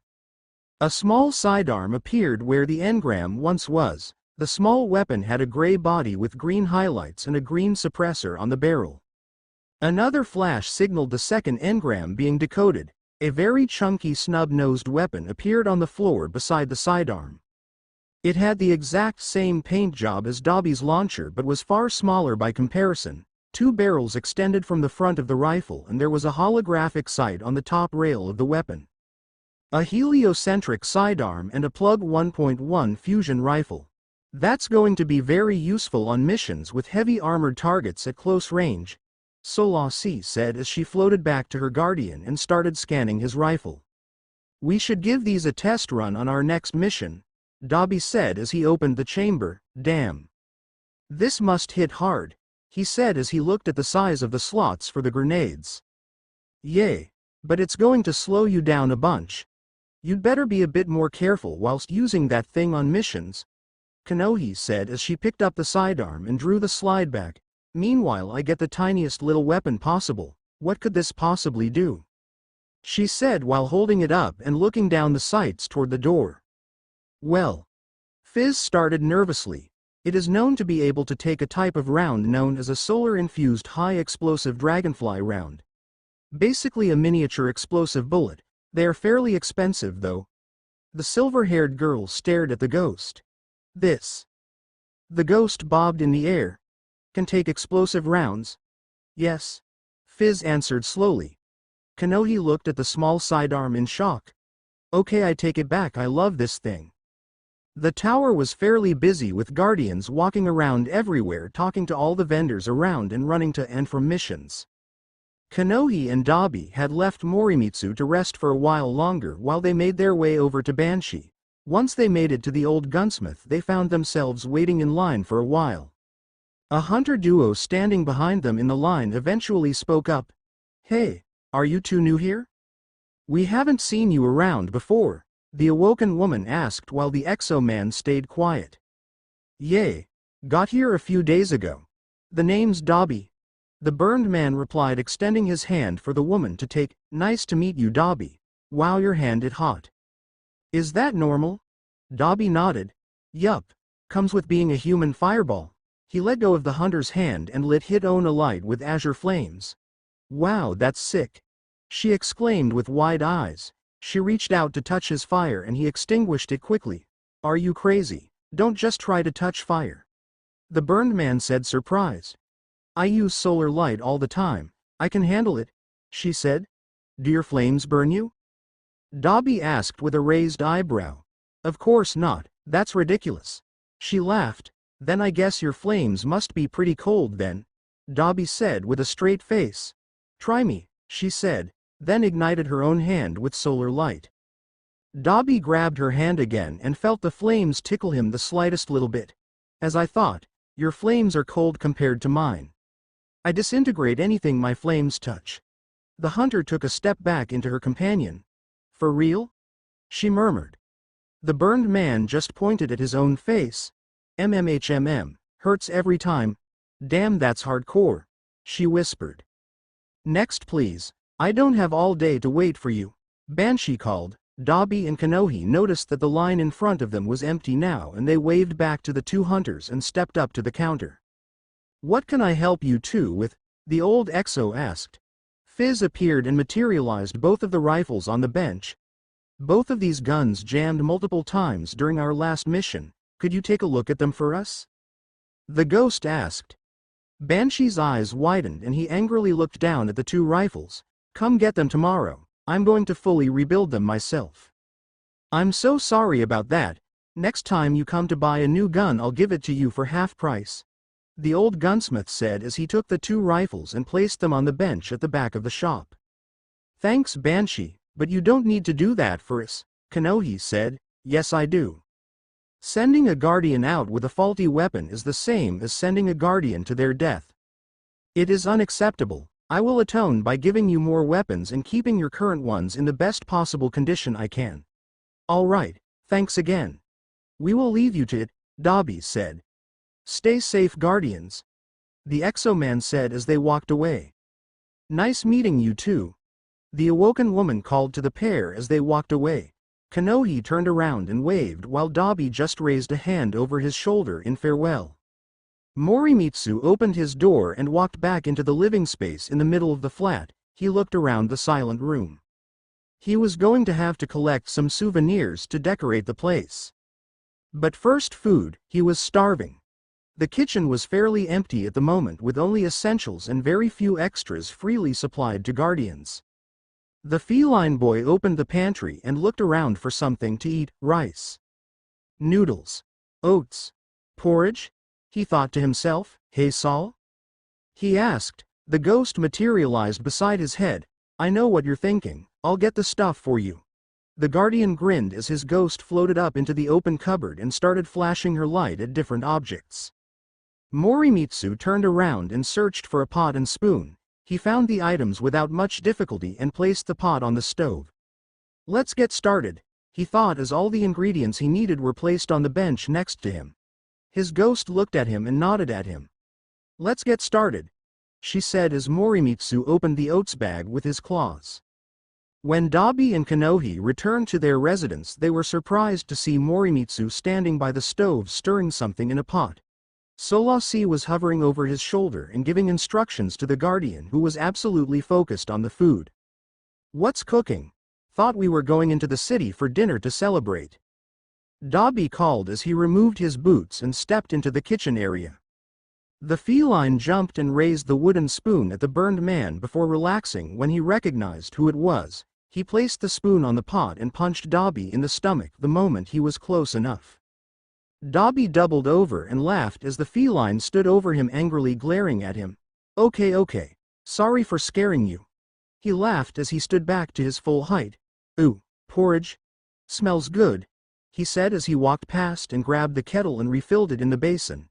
Anyone else for another coffee? He asked. Both Kanohi and Mori raised their hands. A few hours later the entire team had met up and were making their way into the city. Arthur was telling everyone about the place they were headed. It was a bar and restaurant that many guardians frequented. It was a well-known place and Morimitsu was excited to see what it was like. When they arrived the bartender spotted them entering. Tempest. Arthur. Welcome, come sit, the tall man called as he placed a glass down on the counter. "Hey Ignar. How are things here?" Tempest replied as she moved to the table he was motioning to. Morimitsu paused to look around the establishment. There were small tables scattered around the entire place with chairs surrounding each of them. Most of the tables were full up with customers who were happily eating and drinking as they watched multiple large screens above the bar. Some kind of guardian sport was about to start and Mori could see them getting ready to run with weapons in hand. Each screen had a different angle from cameras placed around the arena. Everyone was waiting for the match to be called to start. A group of hunters had piles of glimmer on the table and were playing cards while they kept an eye on the screens. 1500 says the red team wins, one of them said as he prodded another with his elbow. "Nah, raise it to 2000 and blue wins for sure," the other replied as he placed a card on the table. "Bet," the first one said as he played a card of his own. Morimitsu tuned them out and turned back to following Arthur, who had stopped and turned to check on him. He waved apologetically and quickly followed the Titan to their table. As he arrived at the table he took a seat between Dobby and Tempest. Kale, Kanohi and Arthur sat opposite and they were chatting quietly as Arthur looked through a menu booklet. "So this crucible, it's a form of war game? Guardians fight each other for glory and riches while the city folk watch them for entertainment?" Kale turned to her. "You picked that up quick, pretty much bang on. You just missed one thing, we fight to sharpen our skills as well. No better way to improve than by fighting others who can push us to our limits," the hunter said as he looked back to the screens. "It's starting." Mori turned his attention to the screens and saw the two squads take off at a dead sprint. As they neared the most open area of the arena they all slowed and split up to find cover, then all hell broke loose. The two teams spotted each other and opened fire. A red team guardian took 2 shots to the head and a pulse of light burst outward from him as he dove for cover. 2 blue guardians pushed to finish the tagged hunter off, but a grenade landing between them sent them both to the floor for another hunter to finish them off with a single bullet to each of their heads. A cheer chorused through the crowd and Kanohi gasped as she saw the guardians killed without hesitation. "What the hell? You didn't say they were using live rounds?" Kale looked at her sideways. "Of course they are. Getting used to dying is necessary for a guardian. As is getting used to killing, this sport prepares us for both. 2 birds with 1 stone, the hunter grinned at her. Mori looked down at his hands and shivered. A hand landed on his left shoulder and he looked up at Tempest, who was looking at him worriedly. "Are you okay?" She whispered. He nodded lightly and looked back up just as a massive platter of food was placed on the table. "Eat up, guardians. Tonight you celebrate. Everything has already been paid for, so feel free to eat and drink to your heart's desire," Ignar said joyfully.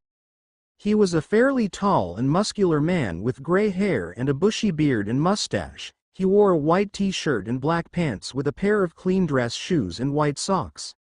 He had a dark blue apron with the Vanguard symbol on it over the top and a black hat on his head. He grinned from ear to ear as he walked away, calling over his shoulder, "I'll bring you all some drinks in a moment." When the chef got back with the drinks he placed some on each end of the long table. Arthur grabbed one and thanked the man before standing up and clearing his throat. "Guardians, might I have you attention for a second?" He spoke loudly enough that the entire crowd went silent and turned to look at him. "I would like to raise a toast to the successful formation of a fresh fire team. We have returned from our first mission against the Vex without any casualties." The Titan waved to the rest of the members at the table and then continued. "I believe this is a moment worth celebrating, and so I invite you all to join me in drinking to the future of this team and the last city. To Fire Team Horizon!" He bellowed out.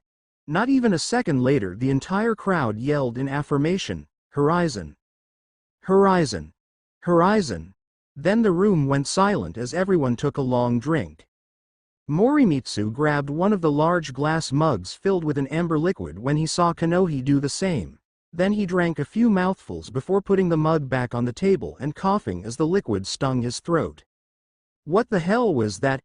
he thought to himself as Dobby placed a hand on his shoulder and looked at him worriedly. "You okay, kid? You shouldn't be drinking that stuff at your age," he said.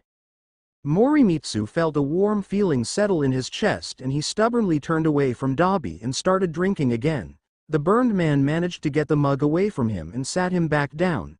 No more of that. Kanohi, not you too. Morimitsu looked across the table to see the silver-haired girl having a drink of her own. I've had alcohol before. Kinda happens a lot when you grow up like I did. Dabi deadpanned at her. That doesn't mean you should be drinking. He got up and walked around the table. Morimitsu used the opportunity to grab the mug again and finish it off before he dug into the food. By the time the night was done, Morimitsu had drunk a few mugs and was completely drunk off his face. He was barely able to walk straight and couldn't understand anything anybody was saying to him. He couldn't stop laughing at everything people said to him, and Dabi was very careful to keep any more alcohol away from him. Surprisingly, Kanohi was fine even after a few drinks and was able to walk home without support, though she was also giggling at almost anything. At one point a titan had accidentally bumped into her and she'd tried to square up with the man. Arthur had ended that by picking her up and carrying her away from the confused guardian. When the group got back to their flat, Dabi carried Morimitsu into his room and tucked him into bed. Then he went to the kitchen and got a glass of water and placed it on the bedside table in his room. I tried to warn you, kid. Don't blame me when you wake up, okay? The guardian just giggled and closed his eyes, cuddling down into the blankets. Guardian? Go away, Morimitsu replied to the sound of his ghost's voice. Get up, guardian. Sitting in bed isn't going to help you, Solasi argued back.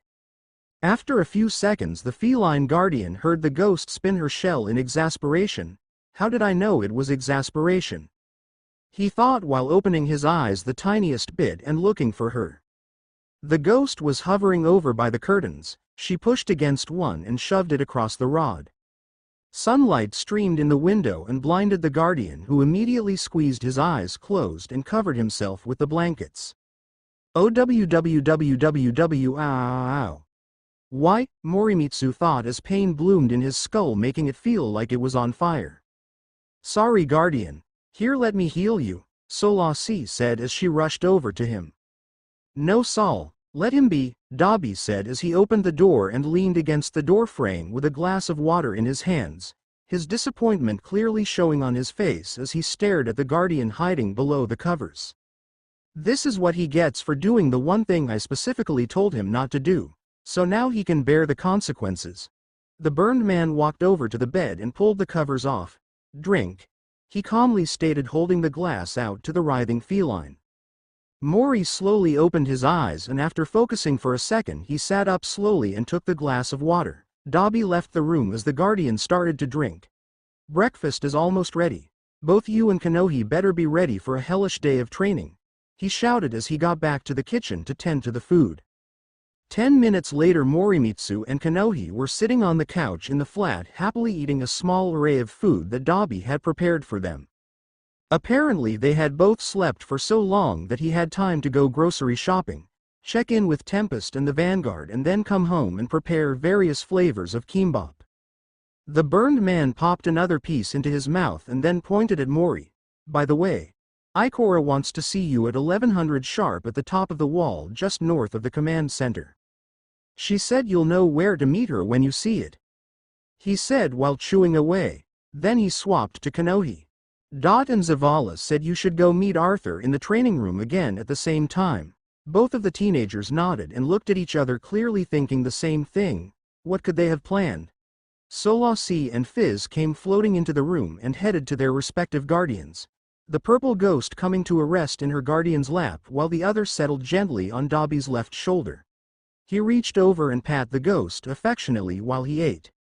On top of the wall, Last City, Morimitsu shivered as the wind blasted at him. It was so strong that it was almost pushing him off balance as he walked along looking for Ikora's meeting place. He was getting close to giving up and asking his ghost to contact her when he heard something getting closer. A glance over his shoulder showed the Warlock Vanguard flying toward him. The feline turned and waved a greeting, Ikora returning the gesture as she landed before him. Hello, Guardian. Ready for some training? She asked as she walked past and took the lead. Morimitsu raced to catch back up and matched her pace, nodding once as she glanced at him. Good, I expect some results from you. The feline shivered again. Here we are.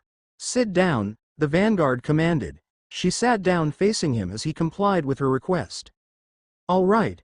Summon the void, the vanguard requested. She was forming her own light as she watched the feline expectantly. Morimitsu formed some light into a small ball above the palm of his hand. Good. Now I want you to make that powerful enough to have its own gravitational pull, she stated. The feline started feeding more light into the ball and making it grow. Ikora threw her hand forward and her own void sphere punched into Mori's and consumed it in a flash, not even fluctuating in size or shape for a second. I didn't say make it bigger, I said make that small orb have a gravitational pull, she explained to the stunned guardian. You need to condense the void light into an anomaly. There are two types. She flared her fingers outward and the void sphere started pushing outward and glowed like a small supernova. The feline was shoved to the ground by the force of the gravity coming from the tiny anomaly. This is called repulsive gravity. It shoves everything away with great force. Then she made her hand into a fist and the anomaly suddenly lost its glow and turned into a black hole. The guardian had to dig his claws into the floor to stop himself from sliding into it. And this is attractive gravity, it will pull everything in and crush it with its pressure. By the end of the day you will have mastered forming a small anomaly of both types, Ikora stated as she floated off the ground while still sitting with her legs crossed. What if my guardian can't do it? Solasi inquired. Ikora turned to the ghost and smiled slightly. You don't understand, Solasi, when I say he will master it by the end of the day. I mean he will master it. I'm not giving him a choice. Morimitsu's sweat dropped and got to practicing as the vanguard hovered before him. This is going to be a long day, the feline thought as he started to focus his light again. Yep. Good luck, guardian, the chirpy voice of his ghost replied as her shell spun. Guardian Training Gym. Last city. Kanohi hit the mat again. Her muscles were burning and her stomach was in agony after the last punch Arthur gave her. After a few seconds of staring at the ceiling and questioning why she was doing this, a towel flew into her vision and landed on her face. For a few moments she considered not reacting, then she groaned and sat up, pulling the towel off her face and glaring at the Titan who was casually leaning against the nearest wall. So, she started while getting up, care to explain why I can't use my quirk for this sparring? Arthur grinned at her. From what I understand, and feel free to correct me, your quirk grows more powerful the more pain you endure. He paused and raised an eyebrow. Kanohi rolled her eyes and motioned for him to continue. So the more punishment you can take without using it, the larger your capacity for power. No? Kanohi's eyes widened. So the longer I can last before unleashing my quirk, the faster I can end a fight, she said as she dropped a fist into her open palm. Gotcha, let's keep going. Earth. M.H.A. Universe. Eraserhead dropped into an alleyway not too far from the main street.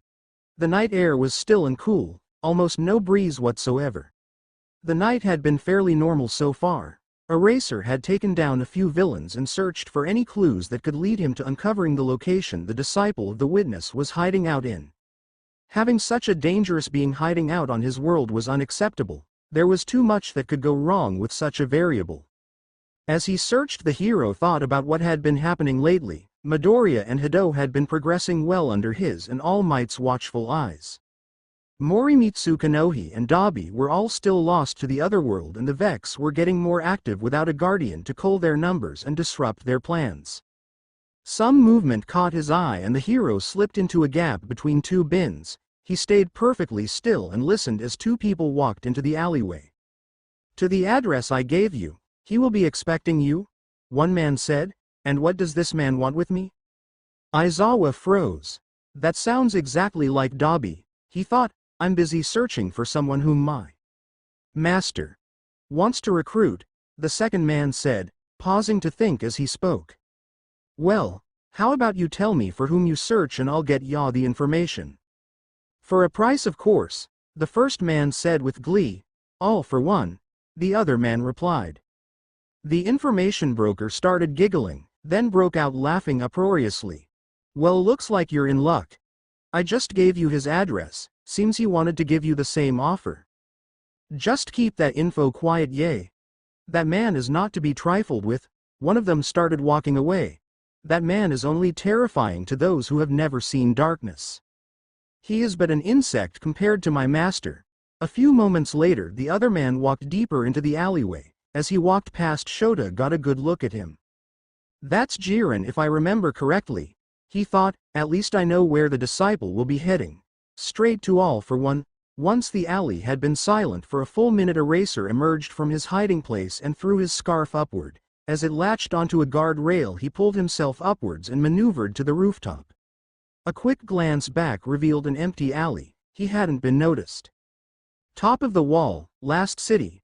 Destiny Universe. Morimitsu leaned against the railing as he stared up at the traveler. He had been trying to figure out what he was doing wrong. He could use void light in combat situations without making mistakes, but up here as he was practicing he couldn't get his light to work how he wanted it to.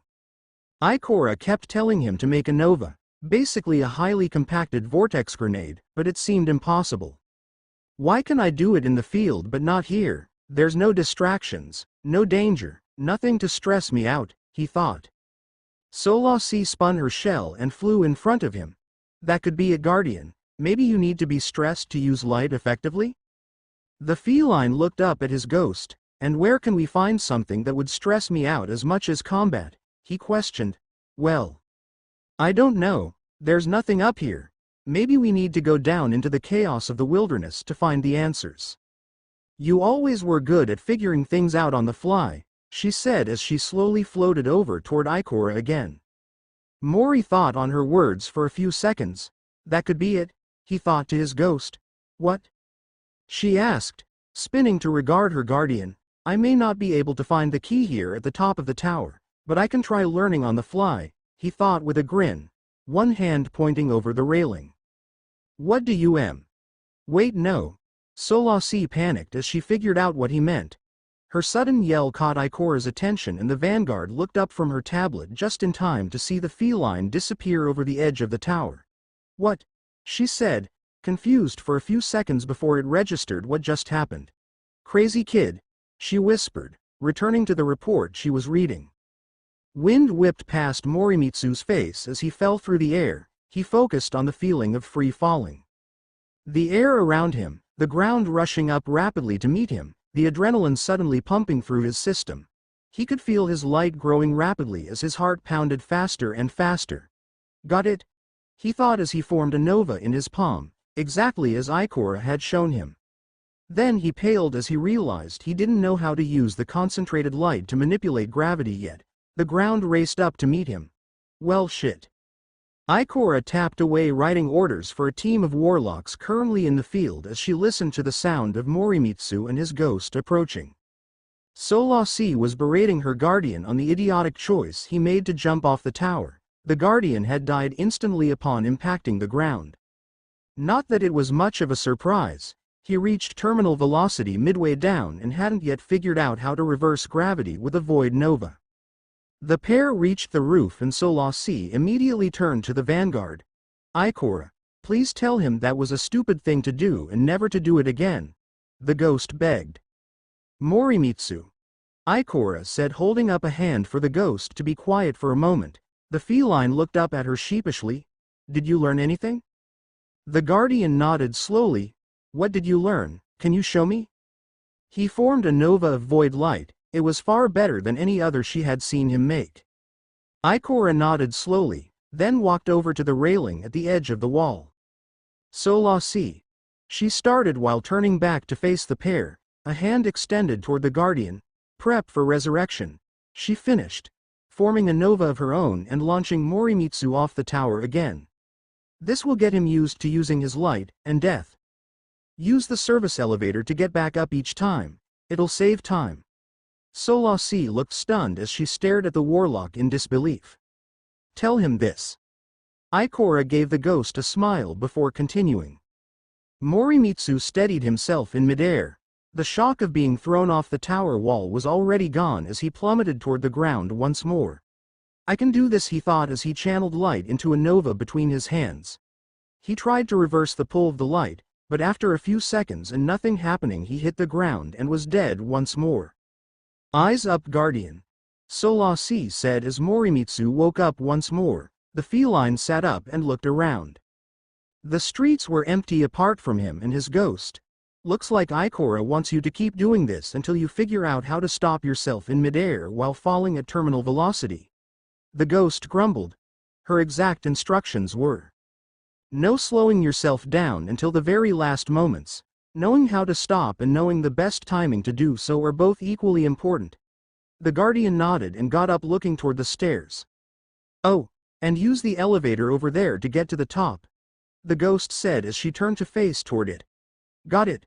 See you in a few minutes, Mori replied as he ran for the doors. I'll be here. Solasi called back, moving towards a small building for shelter. Getting hit by a falling Guardian would hurt. Many hours passed of falling, resurrecting and riding the elevator to the top again for another jump. But eventually the feline was getting the hang of it. He had managed to make a pulse of gravitational energy just before landing on the last jump, but hadn't timed it quite right and broke his legs on the landing. The training, while painful and terrifying, was working. Morimitsu was getting less and less afraid of the impending possibility of death, and he was getting better at forming novas on short notice. Maybe this time I'll get it, he thought as he exited the elevator again, waved to Ikora and immediately ran and dove off the edge of the tower wall. He kept his body streamlined with his head down, accelerating quickly towards the ground and aiming for the spot he knew his ghost would be waiting. When he got halfway down the wall, he flipped so his feet were toward the ground and pointed his hands downward, quickly gathering light in his palms. When he was seconds from death, he forced the light to pulse outward and generated a repulsive gravity field below himself for just a second. The bubble of energy dissipated as quickly as it formed and the Guardian landed with both feet firmly planted, having successfully stopped himself mid-fall. Nothing broken. I did it, the feline called to his partner. Nicely done, Guardian, Solasi replied, spinning around her Guardian happily. Ikora, successful landing, the ghost reported. Good to hear. Get some rest, you two. I'm heading back to the command center. Good work. The pair looked at each other. Morimitsu held up a fist and his ghost crashed into it and bounced off. Nice work, Guardian. Let's go home. The Guardian nodded and started off toward the flat. Morimitsu opened the door and saw Dabi kneeling down by the couch with a bunch of ice packs, handing them to someone. The Guardian assumed Konohi, and telling them they should be more careful with their training. You try fighting that hulk of a man without using your quirk. He's way tougher than he looks. And he looks like a damn tank made human. Konohi complained as she laid down. Whatever, you are resting until you're ready to go, Dabi replied as he looked up, spotting the feline. He paused. Speaking of tough training, how was Ikora and her crash course on Void Light? He asked with a smirk on his face. Just great. 138 resurrections was all it took for Mori here to learn how to land a 1.5 kilometer drop from the top of the wall, Solasi said cheerily while floating over to Fizz. Konohi's head popped up from behind the couch. Holy fuck. Are you good? She asked while Dabi just stared at the feline in absolute horror. The feline raised a thumb to both of them and closed the door behind himself. Then he moved to the kitchen. I'm good, but that amount of falling leaves one with a hell of an appetite, he signed as he walked. Konohi fell back and started giggling. Dabi just shook his head and followed the Guardian to the kitchen. All right, let's get making a feast, he said while opening up the fridge. Everyone, Fizz said nervously. Hate to interrupt, but Tempest just sent a message. The Vanguard is gearing up to take back the portal site. They want Horizon on the front line leading the charge. Op is planned for the day after tomorrow. The ghost finished and looked around the quiet room. Finally going home, huh? Alright, you two, I want you both in your tip-top shape for that op, Dabi said, then turned to Morimitsu. Let's get busy, kid. Everyone, Fizz said nervously. Hate to interrupt, but Tempest just sent a message. The Vanguard is gearing up to take back the portal site. They want Horizon on the front line leading the charge. Op is planned for the day after tomorrow. The ghost finished and looked around the quiet room. Finally going home, huh? Alright, you two, I want you both in your tip-top shape for that op, Dabi said, then turned to Morimitsu. Let's get busy, kid. Morimitsu opened his eyes and glared at the ceiling in annoyance. He had woken up extremely early and couldn't get back to sleep at all. Now he had given up. The feline sat up with a long sigh and swung his legs off the side of the bed. He glanced at his ghost sitting on his pillow in a hibernation state. She would awaken again in a few hours, but for now, as long as he didn't take damage or get flustered, then he would have some time to himself. He felt a little guilty as he snuck out of the front door and into the frigid night air. Was it wrong to want time away from his ghost? She was his lifeline, his lifelong companion who chose him above everyone else as a worthy candidate for a second shot at life. His ears drooped to the sides of his head as he walked aimlessly around the tower. There weren't many people around at this time. Most of them were guardians and paid him no mind. He was short and thin, already hard to notice, but without his armor he was almost invisible. The feline scaled a wall very quickly and climbed to the balcony overlooking the city. There was a flagpole extending far over the side of the wall.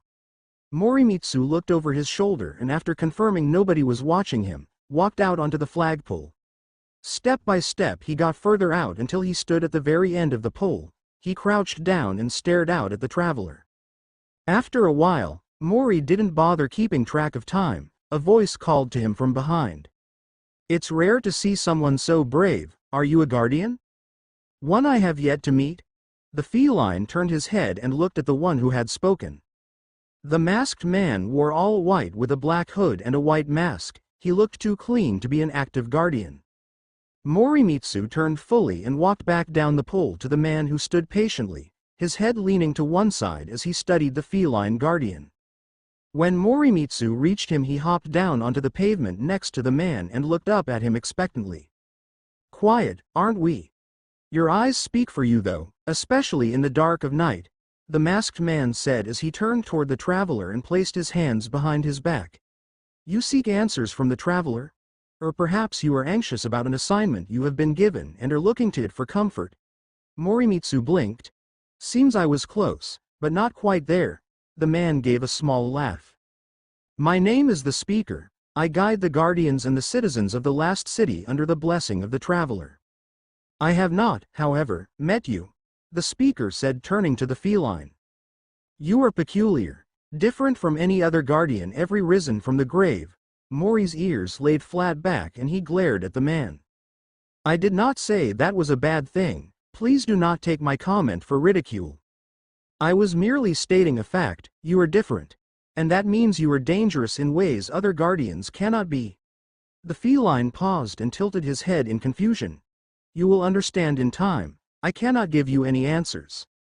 Only a warning, the Speaker said, turning his gaze to the stars. Out there, you will encounter evils beyond imagination. Darkness that will swallow your light whole and beings more powerful than you could ever face down alone. Morimitsu shivered slightly. The traveler has an enemy, one who orchestrated the downfall of humanity in the height of our golden age. At the height of our power it tore through us and left us to rot in the remains of our once flourishing civilization. The masked man turned once more toward the guardian. That darkness is coming back, and this time we will not survive. The Speaker gazed at the feline silently. Morimitsu punched a fist into the palm of his other hand, a flicker of void light shooting from the impact. So you have some fight in you. Good. The guardians are fighting on Earth and beyond. Join them. Your ghost will guide you. I can only hope that he chose well. The Speaker walked away as he finished. Morimitsu watched the Speaker as he walked away. What the hell was all that meant to mean? He leads the last city but has no hope whatsoever for the future, he thought. Don't mind him. He's been around a long time and witnessed far too much death, another voice said from behind the feline, who jumped as it spoke. I came up here for peace and quiet. Instead I get an ominous message and people talking to me constantly, he thought. I also didn't notice her presence at all. The newcomer was exactly the same height as Mori was, dressed in leather with forest green highlights. She had belts crossing over her chest with sniper rounds sitting in loops near her hip. Multiple small satchels hung from her belt and on her hip was a sidearm similar to Mori's own. Except hers had an underbarrel attachment that looked like a long rectangle with a hole in the end, maybe a launcher of some kind. The guardian removed her hood. The white fur on the trim disappearing over her shoulders drew the feline's eyes up to her imposing mask. It looked like an eagle's beak with a dark green line painted down the center and white on the outside. When she removed her helmet, Mori finally got a look at the person underneath.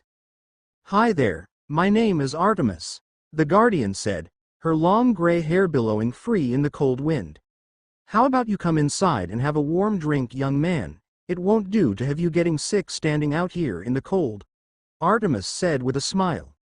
The feline nodded and followed her as she led him toward the tower courtyard. They avoided the command center and instead entered a sheltered area around the corner from it. The room they entered had a small fire pit in the center and a few seats placed near it facing inward. A door near the back of the room swung open and out walked a very tall titan dressed in orange and white. "Shax, how have you been? Keeping the new lights working hard, I hope?" Artemis greeted the tall man as he entered the room. "Artemis, and who have you brought to see me?" the hulking man said as he walked over and gave the hunter a hug. This young man was out in the cold. The speaker found him and gave him the normal welcome. "You know how much stress that can put on a freshly risen," she replied. The titan walked over and gave Morimitsu a welcoming hug as well before turning and gesturing to the fire pit. "Have a seat, would you like a hot chocolate?" he asked as he walked into a small kitchen in the corner. Morimitsu walked after him and as he got close the titan turned around. "Quiet, aren't you?" he said. The feline nodded and tapped his throat. Understood." "Still, would you like one?" Mori nodded and then took a seat by the fire. "Shax, my dear," Artemis called. "Yes." The reply came from the corner, the titan not even turning as he answered. "Do you mind if I clean and tune my rifle here? It's been feeling a bit off lately," the hunter asked as her ghost appeared and materialized a sniper rifle in her hands. She didn't even wait for the reply before starting to deconstruct and remove the bolt. "You know how I feel about you using my home as a workshop," he said as he walked over with 3 mugs, pausing and looking at the weapon. With a sigh he placed the drinks down on a small table between himself and Morimitsu before sitting down. "Not that it will stop you doing so anyway," he grumbled. He reached up and took off his helmet. He took a long sip of his drink and then wiped a few droplets from his beard. "So Guardian, what's troubling you? Artemis here only brings those she thinks are struggling with something to talk to me," Shax asked while reaching for a small datapad for the feline to write on. "Here you go. By the way, my name is Lord Shax. Only Artemis and a few others may address me without the prefix." Mori nodded and started writing. Normally if you just call him Shax he would throw you into the crucible against his best team at the time. "Against your will, mind you," the hunter stated while looking down the chamber of her rifle. "Just because I can be ruthless while training guardians doesn't mean I cannot be kind. The thing most forget is that kindness is free. But at times kindness is teaching the hardest lessons in the most terrifying way." The titan huffed. "Now, let's see what's on your mind, little one," Lord Shax stated while taking the pad from Morimitsu's outstretched hand. The door swung open and Dabi stepped into Morimitsu's room. "Hey, I sigh." His words died in his throat. Solasi was on the pillow, but the kid was nowhere to be seen. "Solasi, where is the kid?" the burned man called to the ghost that suddenly woke with a start. What? What's wrong?" she asked confused. "Morimitsu, where is he?" Dabi repeated, motioning at the empty bed. Oh no. I don't know where he's gone." The ghost went silent for a few seconds and she started to glow a little. "Well, he's alive, but I can't tell where he could be. I can't hail him on comms. Traveler, please let him be safe." The ghost started fretting and raced out of the room and transmatted through the front door. Dabi looked over at Kanohi who was sitting on the couch with a spoon halfway into her mouth. "No, you keep eating. Fizz, get a hold of the Vanguard if you can. Report a missing person," Dabi ordered, grabbing his coat from the wall hanger at the front door. Dabi ran toward the main courtyard, a few guardians giving him questioning looks as he charged by. He paid them no mind. He caught up with Solasi in the middle of the courtyard. The ghost was talking to a woman dressed in leather brown and green armor. "GHT, follow me. He's in here." The guardian guided the ghost through a door and Dabi followed as quickly as he could. He saw a titan handing Morimitsu a thin sword. "Use this until you recover, and remember. This will not be permanent," the titan said. "You will get your confidence back and it will happen when you least expect it. Just remember this, we do not fight for fighting itself. We fight to save lives. Your weapons are a way to save people, not to kill. Whether the enemy must die or not for people to be safe once more is completely up to you." The feline nodded and took the blade from him. Dabi stopped in the entranceway. The kid looked almost at peace. He wasn't anxious about the mission anymore. Dabi had noticed that he was thinking about something last night and it was eating away at him. Now he was calm. He turned and looked at the burned man. And smiled. It was such an honest smile. Dabi couldn't help but smile warmly back. "I wish I could have seen Shoto smile like that," he said under his breath. Morimitsu looked at him concerned. Dabi shook his head. "Don't worry about it. Thank you both for taking care of my team led." The burned man bowed to the two in the room. "No problem. Happy to help a guardian in need. Now, I have a crucible to run, so if you all don't mind, I need to lock up my house and be on my way." The feline nodded and walked toward the door, occasionally looking at Solasi, who was circling his head furiously spinning her shell. She must be tearing him a new one, Dabi thought as the group exited the building. The command center was abuzz with activity. People were rushing left and right delivering updates to one another. Ikora stood on a raised platform with a datapad in her hand. Zavala was leaned over the command table watching the active holographic map as different colored blips moved around.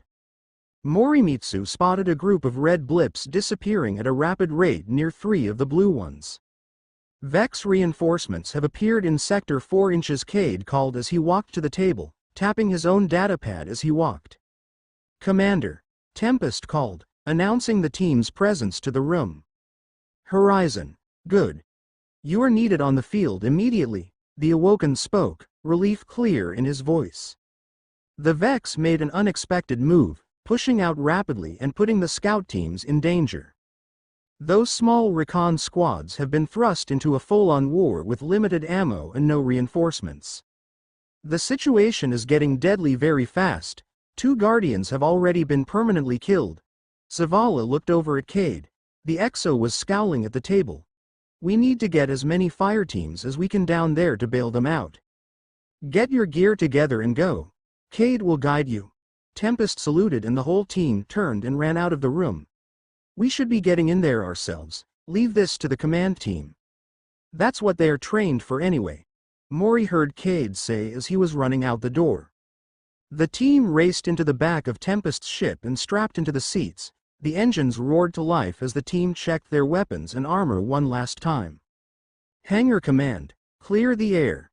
Horizon is taking off Priority 1 launch," Tempest said into the comm link as the ship lifted into the air. "Confirm Horizon, rerouting traffic. Good luck out there," came the reply. As soon as the message came through, everyone was shoved into their seats as the ship's engines were pushed to the limit. The craft rocketing out of the open hangar and going vertical, rocketing up toward the void of space. It only took a few minutes to reach the edge of the atmosphere and Tempest turned and sent the gunship zipping off toward the European dead zone. Not long after they started their descent back into the atmosphere, flames licking at the sides of the ship. Not a word was spoken the entire flight, not until they reached the drop zone and the ship hit the ground. "Go, Jay. Get the ship back to orbit once we are out," Tempest commanded. The ground crunched underfoot as the 6 members of Fireteam Horizon leapt from their ships. Kale transmatted from his ship, letting it fly off without landing. The moment he hit the floor, he was running ahead. Morimitsu followed suit and quickly caught up to his fellow guardian. "We got a few Vex ahead fighting a team of scouts, moving to intercept and eliminate," the Exo spoke coldly as he drew his sniper from his back and slid to a halt.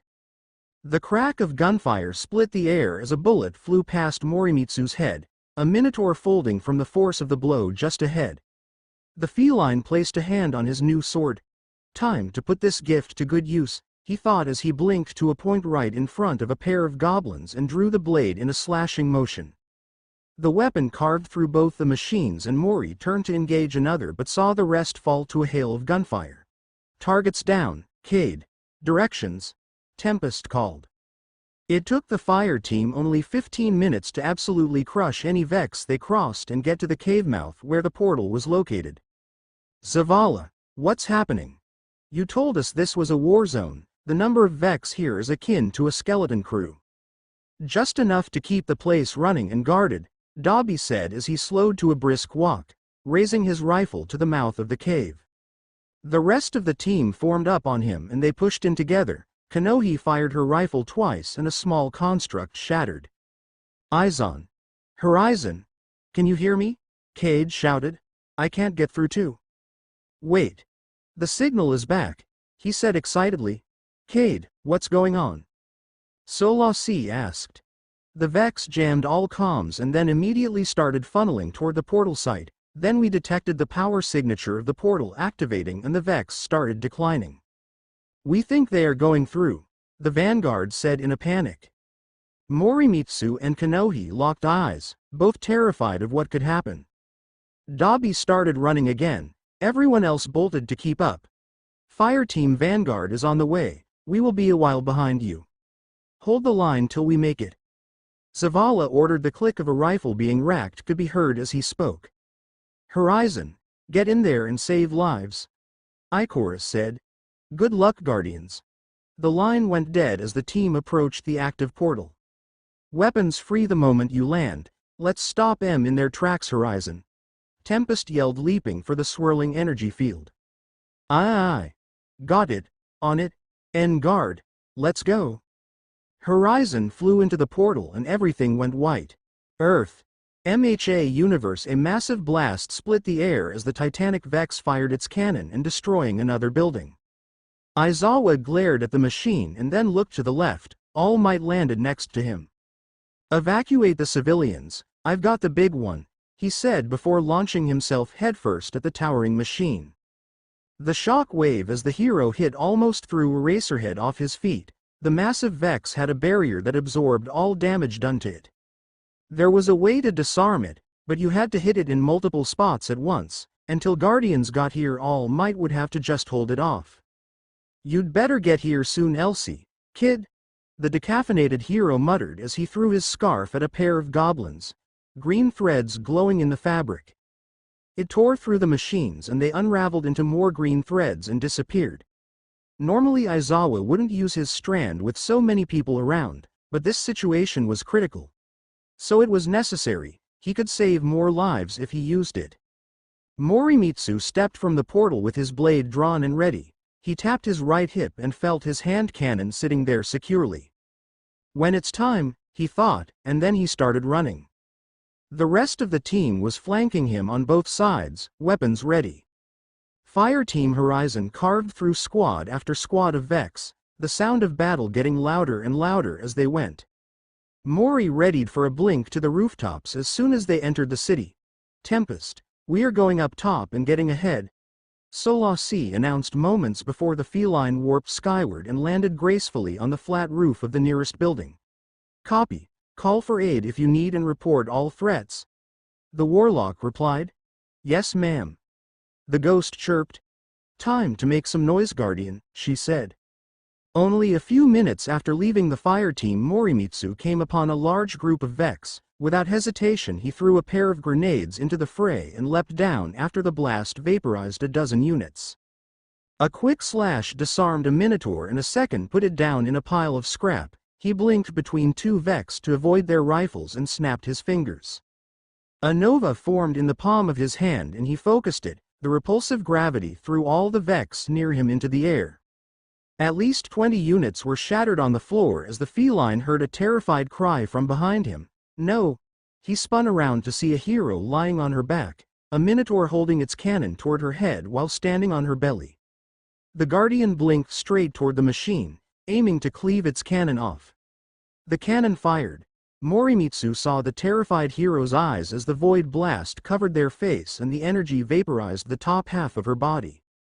Morimitsu stopped. His eyes were pinpricks and locked to where the woman's face had been staring back at him a moment earlier. Lord Shax's words echoed in his mind. When in the heat of battle you may think you can save someone, but you will fail to reach them in time. It happens to all of us. We reach out a hand to protect, only to be a moment too late. That is why we fight as we do. If there are no enemies left standing to harm the ones we wish to save, then that person is already saved. Just remember, you will need to face your fear.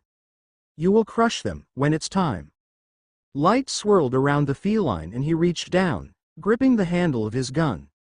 Morimitsu drew Aosluna, aimed it for the Minotaur, and fired. The blast that ripped from the barrel of Morimitsu's weapon sent shock waves through the air, pure energy burning the oxygen as it traveled toward its target. An explosion rocked the street as the Minotaur was removed from existence along with a portion of the house behind it. Purple energy was left burning around the crater from Morimitsu's shot. Guardian. Solasi questioned shakily.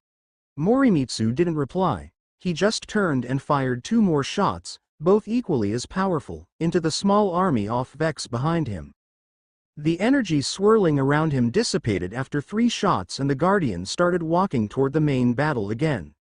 Only 2 units survived his empowered shots. Both were severely damaged and tried to raise weapons at the feline as he walked by. The Guardian raised his Aosluna to 1 and blew its core out with 1 shot, then raised the blade in his left hand and dropped to 1 knee, impaling the second goblin on his blade. Morimitsu stood and glared hatefully toward the smoke over the rooftops. I will tear them all apart. Every last one, he promised to his ghost. Then he stalked off down the road towards the chaos. Kanohi heard a massive blast off to her right. A burst of purple light and smoke flashed over the buildings. Tempest. Mori's in trouble over there, she yelled, pointing with her pistol. The warlock looked over and nodded. Horizon. Change of heading. Let's help Morimitsu, she ordered. The fire team changed direction and ran toward the fight. 2 more blasts sounded in rapid succession. Then silence, followed by a single gunshot. That was Aosluna, Dabi said as he ran. Oh no, please be okay, Mori, the silver-haired girl prayed. It didn't take long to find the battlefield, or what remained of it. The ground was scorched with void light and the Vex were all torn apart and burned like they had been hit with a meteor, maybe 3 considering the craters. Hey, over here, Kale called near one of the craters. The building beside him had a hole torn into the side of it, and on the ground beside Kale. Kanohi turned around and pulled her helmet off. The sight of half of a body left her feeling like she was going to vomit. Arthur came over and patted her back. You all right there? He asked, clearly worried for her. Yay, just wasn't prepared for that. I bet he wasn't either, Kanohi replied. She spotted a footprint in the dust on the road ahead. She tapped Arthur's chest plate and started to walk while putting her helmet back on. Once it was secure, she ran. She ran as fast as she could. Her friend was in dire trouble and she needed to help him as soon as she could. Morimitsu fired a pair of shots into 2 Vex, both of them collapsing as he snapped a fresh cylinder into the weapon. He hadn't stopped moving for a second, walking briskly and keeping his senses on high alert. Any movement was quickly identified, if hostile, executed with brutal efficiency. He had only given one machine the chance to fight back so far. That had only happened because he encountered a large squad with 2 Praetorian units in it. Taking them down had allowed a goblin to fire at him. It was now in 6 pieces on the ground somewhere far behind him. A group of harpy units floated into view. The feline dashed for cover and fired 3 shots at the machines. 2 units exploded and a third dodged his shot before it connected. More than 2 dozen remained. I don't have time for this, he thought as he drew a knife and channeled light into it. Then he peeked out and threw it with deadly accuracy. The blade embedding into the eye of one harpy, then the light detonated and cleared out another 5. 4 more fell to his gun before he ducked into cover to avoid a return volley. He looked up to where he'd come from and saw his team running toward him. They slowed and aimed in. taking shots at the flying Vex units. The feline dashed back out and opened fire. The Vex were mowed down quickly and he ran on. Kanohi and Dobby screaming at him to stop, he ignored them and kept going. The feline heard the massive machine before he saw it. The Gate Lord was engaged in a battle of attrition with all might. The hero able to halt its advance, but the barrier around the machine stopping the man from doing it any damage at all. Horizon. Gate Lord encountered. Barrier in place. Time to get to work, Solasi announced as she scanned the machine. Copy that, but once we kill it, get your guardian to stop. I have to make sure he's okay, Tempest replied. Understood. We have multiple Hydra hiding in nearby streets. They seem to be projecting the barrier, the ghost said. Dobby, Arthur. Go take some heat off the big man. Tell him to save his strength for one big attack. We will drop the shield. Tell him to wait for that moment, the warlock commanded. Everyone split to complete their tasks. Dobby and Arthur carved through the many smaller Vex units, actively trying to shoot all might out of the sky as he leapt around evading fire. The other four all split to the positions given to them by Solasi. Morimitsu flew into a frenzy the moment he spotted the Vex, his hand cannon firing shot after shot as he weaved between the hostiles. Dropping them one by one, he threw a void spike onto the wall behind him and turned his attention to the Hydra and its Praetorian guard. He drew and fired at the machine advancing at him, the beam fired back being knocked off mark and flying over his left shoulder. The feline dashed at the machine and slashed its empty arm in the shoulder joint as he slid past. Then he flipped over the machine as it turned to fight him. He shot both of its knees out and stabbed his blade down into the machine from above, then placed his Aosluna to its spine and emptied the rest of the shots in it through its core from behind. Once he dropped the machine's corpse to the floor, Morimitsu holstered his weapons and charged two Novas in his hands. He threw one above the Hydra and made it repulse gravity, slamming the machine into the floor. Then he walked up to the Vex unit and pushed the second one into its core as he transformed it into a black hole. Seconds later the Hydra was no more, and the feline drew his Aosluna and reloaded it to deal with the remaining units. Kanohi rushed into the fray and fired her gun left and right. Multiple Vex dropped. She was taking hits constantly and she could feel her quirk getting stronger. She let energy flow down her left arm as she felt her skin morph on her face. She swung her arm as if cutting through the air and liquid energy sliced clean through all the remaining Vex. The Hydra didn't even take a hit thanks to its barrier. But the Praetorian in front of it had its weapon sliced in two and a gash carved into its core. The Maori girl sprinted at it and punched the core, the machine doubling over a bit. She leapt up and gave it a quirk-enhanced uppercut, the machine flying into the air and crashing down on its back. Kanohi ran and leapt into the air, coming crashing down with an enhanced punch to the core of her downed opponent. Then she raised her heliocentric and fired at the Hydra till the machine exploded and her gun clicked empty. Dobby saw the barrier drop and yelled at all might, "Hit it!" The hero leapt into the air and yelled as he threw his punch, Detroit SMAASH. The blow sent shock waves through the air and the Gate Lord staggered backwards. Its chest plate had a massive crater and spiderweb cracking all around it. But it was still standing, its cannon raised to disintegrate all might. It charged to fire, but a burst of energy made it pause and look up. A blast of void energy slammed into it, staggering it again. Then another, and a third piercing the core and blowing it into 1,000 pieces. The machine collapsed to the ground, defeated. All the small Vex units teleported away, retreating. They had won. All eyes turned to Morimitsu. He was standing with his Aosluna still raised, void energy wafted off it like smoke. He lowered the weapon and holstered it, then he fell backwards onto his back with his arms splayed outwards. Everyone rushed over to the feline. Dobby reached him first and sat him up. Leaning the guardian against a wall, he unlatched his helmet and removed it slowly. The feline looked exhausted and tear streaks stained his face. He stared at Dobby silently, all joy stolen from his eyes. Morimitsu burst into tears again and leaned against the burned man's chest. He held the guardian protectively as he bawled his eyes out, Kanohi joining and hugging the boy from the other side. And who might you all be? I don't recognize any of you. Show me your hero licenses. Now, a voice commanded from above the group. Dobby looked up to see the one man he really didn't want to run into.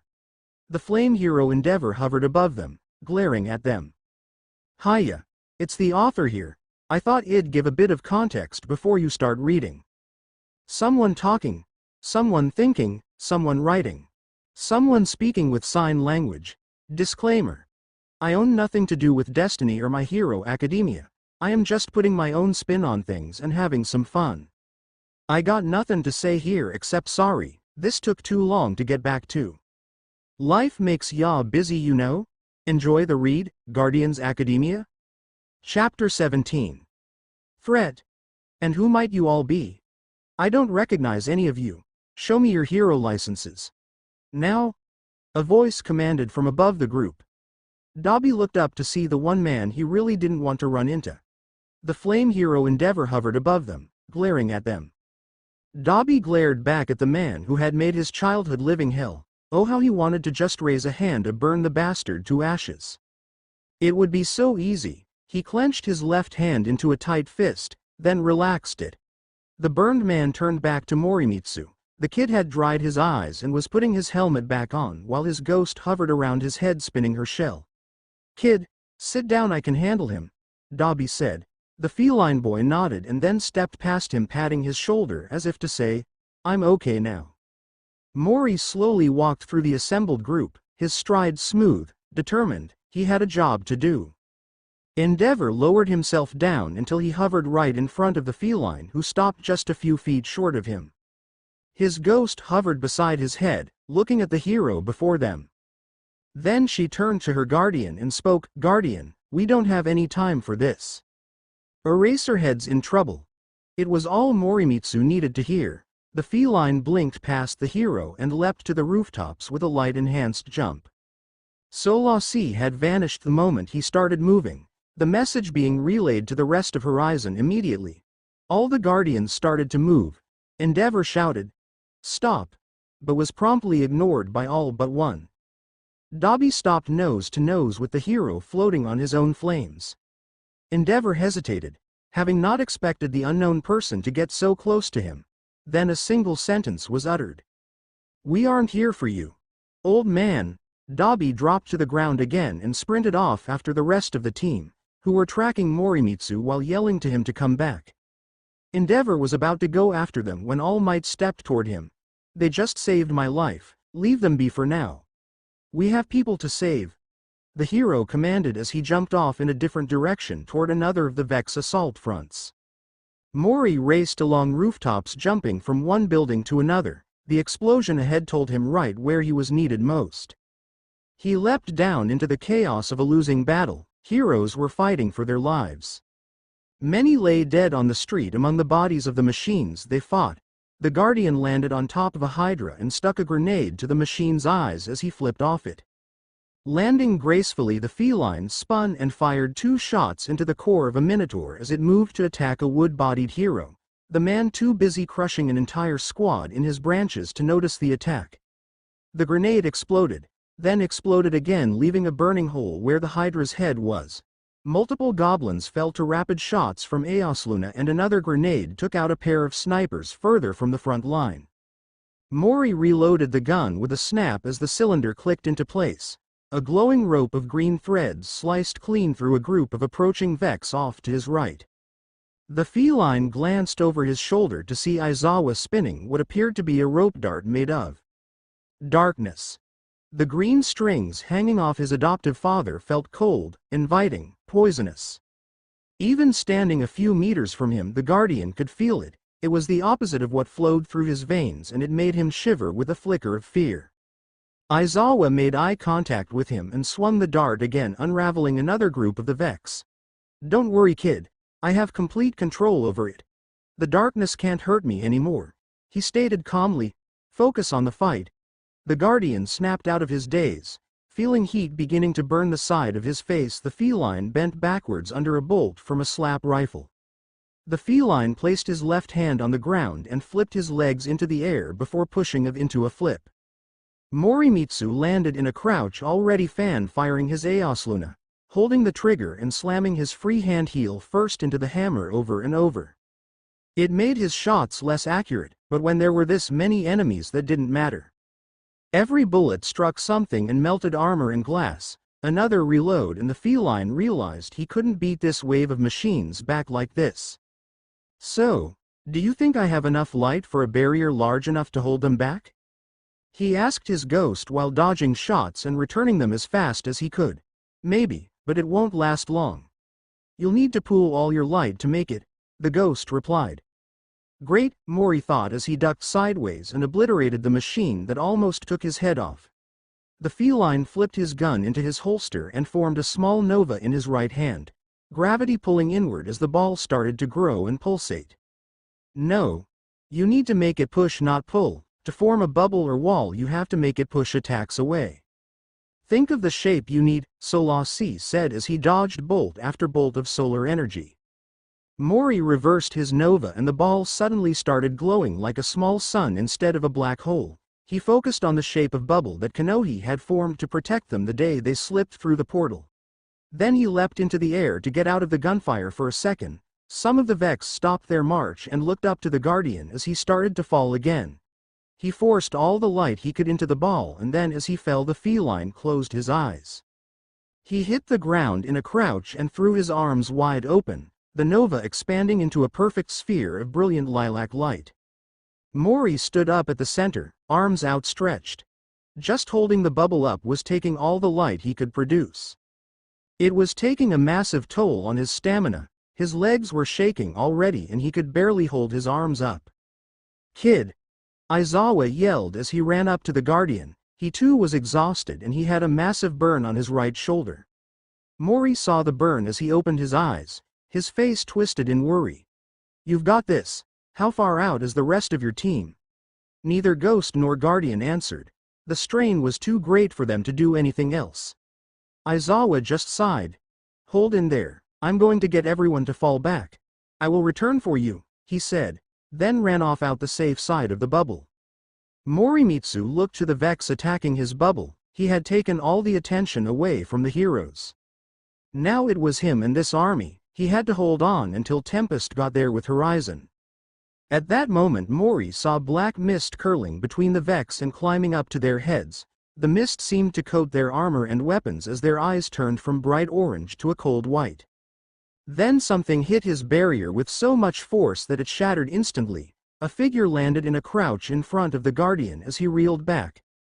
The Vex stopped attacking. The new figure spun and a long staff materialized in its hand. The top of the weapon looked like a paddle. The hit impacted the Guardian in his chest plate, which shattered. Morimitsu came to a few seconds later as pain bloomed all over his body, bones broken throughout his abdomen and limbs. He couldn't move at all, embedded into a concrete wall with his chest caved in where the weapon had struck. Blood leaked from his wounds and he could feel his consciousness slipping again. No falling asleep again for you. The newcomer's voice was buttery smooth, seemingly invading his senses and forcing him awake again. The Guardian felt sick to his stomach. He lifted his head and glared at the person who had struck him. Morimitsu's eyes widened in shock. He stared into the eyes of none other than Dabi.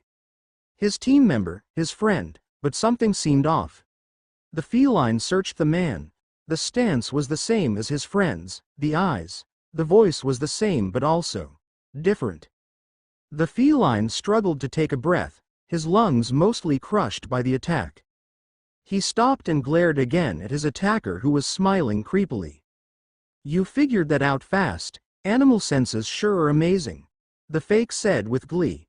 He smelled completely different to the Dabi who Morimitsu had fought alongside many times. This was a shape-shifting imposter. Not that it matters to you. You'll be dead soon, but it is a matter of pride among my people. My name is Javel, disciple of the Witness. I will be your planet's downfall, the man stated casually, raising a hand before the Guardian's eyes. Solasi held firmly in his grasp. Time to die, Guardian. You weren't nearly as much of a threat as I was warned. Die knowing you accomplished nothing. The disciple began to squeeze the ghost. Mori tried to scream at the thing killing his partner slowly. A savage grin spread across the man's face as a crack formed and a piece of the ghost's shell shattered. Solasi was screaming in pain, unable to move. She was terrified, so was her guardian, she could tell. Say goodie. The disciple started to speak when a crack sounded and a bullet drove into his jaw, sending his head reeling backward. A second louder crack sounded and Solasi flew from his grip. The moment that the ghost hit the ground, all hell broke loose. A hail of bullets hit the fake Dobby as he was forced backwards a few paces, bracing against the onslaught. Fireteam Horizon appeared. The Arthur raced past the disciple and retrieved Solasi while the rest laid everything they had into the one target. Laughing sounded from the storm of bullets, then a pulse sent the entire group staggering. Weapons fell silent as the team realized that other than the first attacks, not a single bullet had managed to injure the man standing before them. My lucky day. The being laughed joyfully. I get to kill 6 guardians instead of 1. The smile twisted into a wicked grin as he lunged forward at the team. They scattered, swapping to their hardest hitting weapons they carried. Dobby firing grenades from his outrageous fortune, the blasts seeming to actually stagger his double and leave burn marks on him. Kale had leapt back and was letting sniper rounds fly as fast as he could. Kanohi had swapped to her Plug 1 fusion rifle and was circling the opposite way to Dobby. Tempest lifted into the air, arc light making a storm around her. She pointed her palm at the disciple and a focused beam of condensed lightning burned into the being. Dobby slung his launcher behind his back and produced a focused beam of blue flames from the other side. Javel was completely engulfed in the attacks and disappeared in the center of the chaos.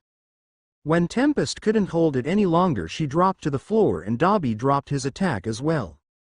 The burned man's arms were smoking and blackened from the effort. Tempest was panting and had her hands on her knees. The fire and arc finally burned out to reveal empty space. No trace remained of the disciple who had stood there moments before. Did we get him? Kanohi asked. Dobby dropped to his hands and knees in exhaustion and his head drooped. Kanohi walked over to help him up. Arthur had gotten Solasi back to Morimitsu and she was working on healing him with Kali's help. The feline finally was able to breathe normally and he felt his bones meld back together.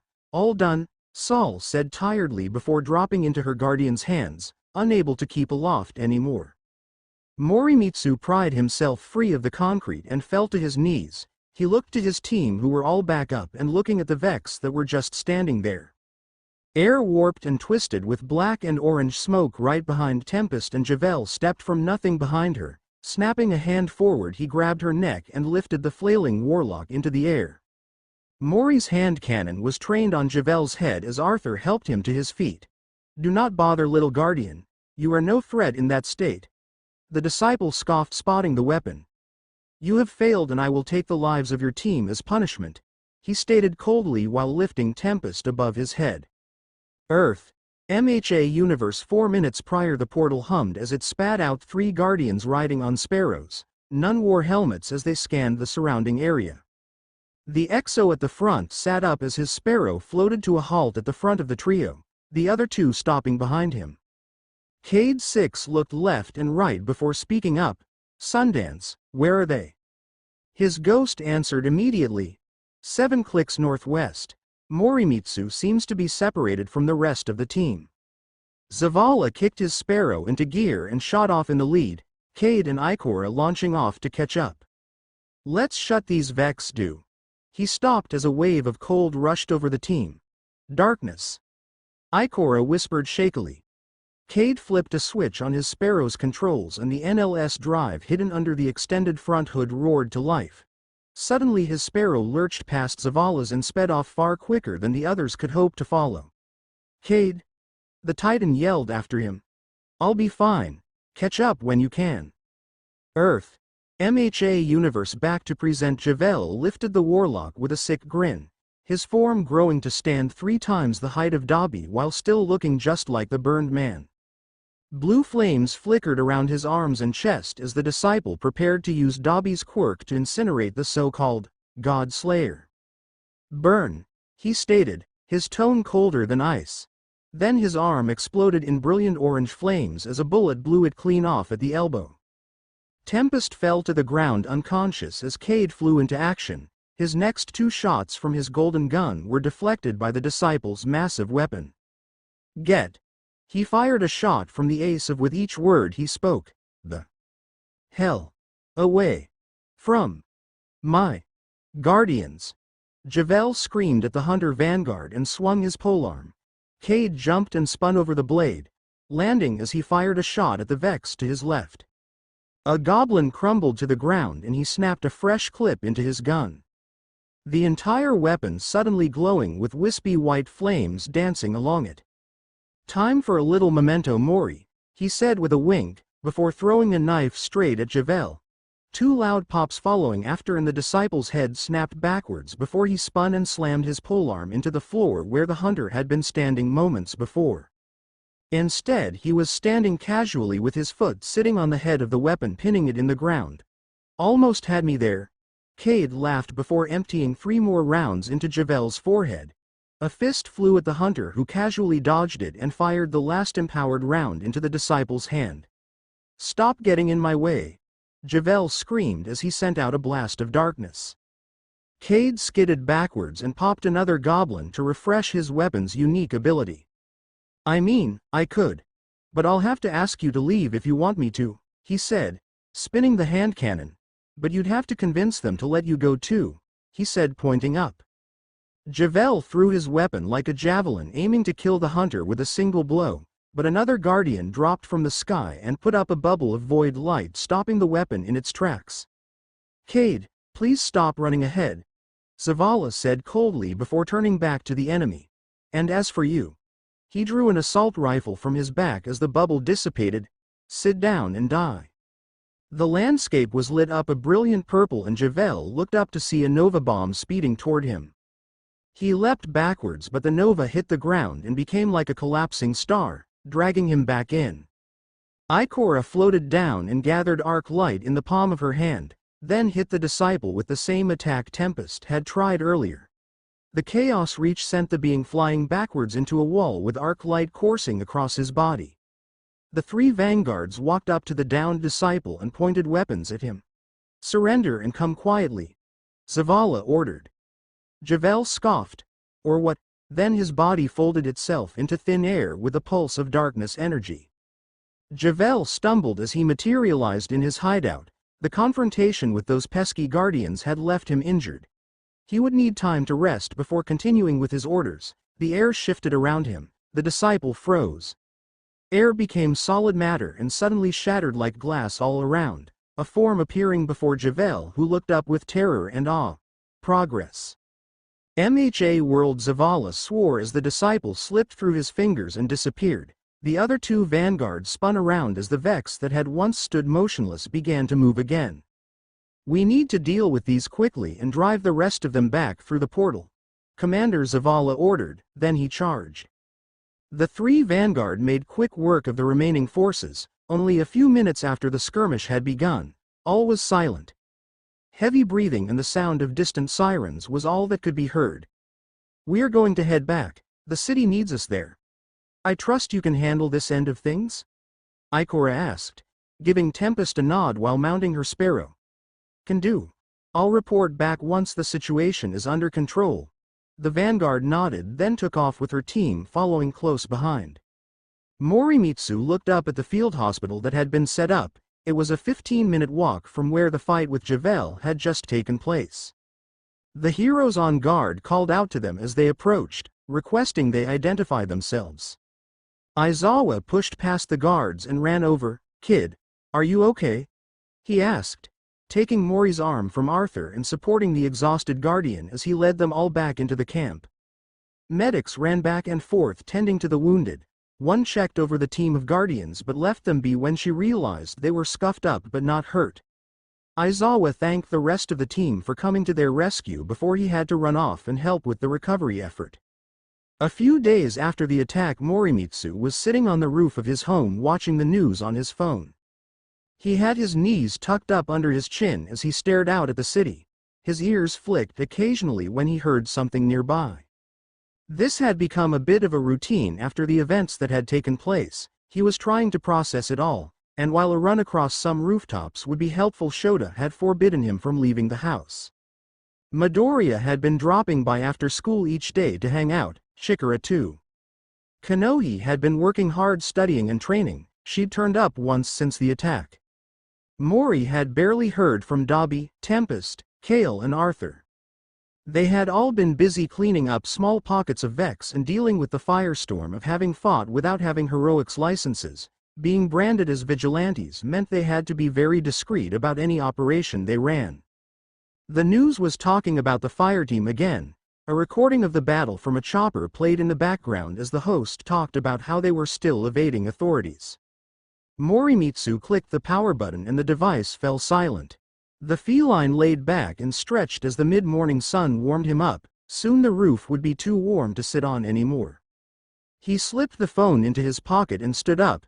Guess I should probably do something productive, he thought. Immediately Solasi whizzed up to the roof. Yes, you should. I've been down here keeping the others out of the way of heroes and updated on Vex movements. Meanwhile you've been moping around doing nothing. The ghost's shell slowed its spinning and her voice grew softer. I know you are struggling, but doing nothing and dwelling on what happened isn't going to help. The ghost settled down into her guardian's palm. He nodded and floated down from the roof. Softly landing on the path, he turned and walked toward the front door. How about you start with something simple? The ghost said, lifting into the air again and nudging her guardian toward the kitchen. Make yourself some food, then we can get to more important stuff, she said. The feline nodded and pulled the fridge door open. Morimitsu plopped his plate onto the lounge table and sat down. He checked his messages before placing his phone face down on the table and turning on the TV. He sat there enjoying his food and flipping through different channels. Once he finished eating, Mori turned the TV off, cleaned his plate and moved into the garage. There was a workbench off in the corner with tool chests on either side. The guardian took a seat on the stool. Eosluna, please, he thought, his ghost appearing and materializing the weapon on the bench. Thanks. The guardian got to work taking the weapon apart and cleaning every piece. Shota yawned as he walked through the front door. He dropped his capture weapon over the back of the couch and looked around for Mori. Kid, you here? He called. A few seconds later Solasi came buzzing out of the garage. Welcome home, Shota. Mori's in the garage, the ghost said before flying back to her guardian's side. Shota followed. As he stepped in, he saw the kid slumped over the workbench. Sorry, he fell asleep while working on his guns, the ghost whispered. Shota sighed and went to grab a blanket for the sleeping guardian. The morning of the first day of classes came far too quickly. Morimitsu was standing atop a building staring out into the Vex territory. Dabi was working hard to crush any Vex activity he could while avoiding being caught. Heroes had started to patrol the area looking for the Guardians a few days after the assault.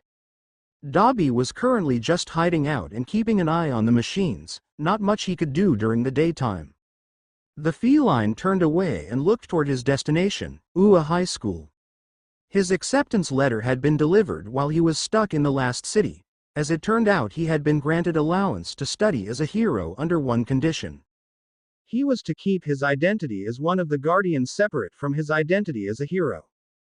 That meant he had to come up with a completely different fighting style and have a hero suit alongside his Guardian armor. In a meeting with the principal, he was told that, until such time as Guardians are accepted as allies and given permission to act as heroes, the Guardians must not reappear unless an emergency arises. Just great. How am I meant to make that work? He thought while dropping to the ground. Landing lightly, the feline started toward the school. You could always become a close-range fighter. Think of how hard you could hit by combining your light with a punch. Solasi replied. She stayed hidden from sight, but Mori swore he could feel her fins spin with excitement. Stop enjoying this. It's irrational and a hassle. He thought back. You're starting to sound like Shota, she teased. The Guardian rolled his eyes and doubled his pace. He reached the school rather early compared to most of the students, somehow thought he wasn't the first one in the door. As the feline entered the classroom, he spied a boy sitting in the back quietly. His hair was split down the middle with white on one side and red on the other. A scar covered one side of his face. Morimitsu dropped into the seat right next to the door. As luck had it, the seating order was laid out in alphabetical order. He sat down and started planning new fighting styles based on what he could do without weapons. Maybe I should ask Shota for a capture scarf, he thought, while Solasi gave him a mental list of fighting styles he could learn to use as a hero.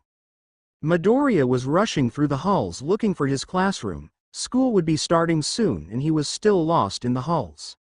1A, 1A, 1, oh, 1A, he muttered as he arrived at the door. It stretched from the floor to the ceiling.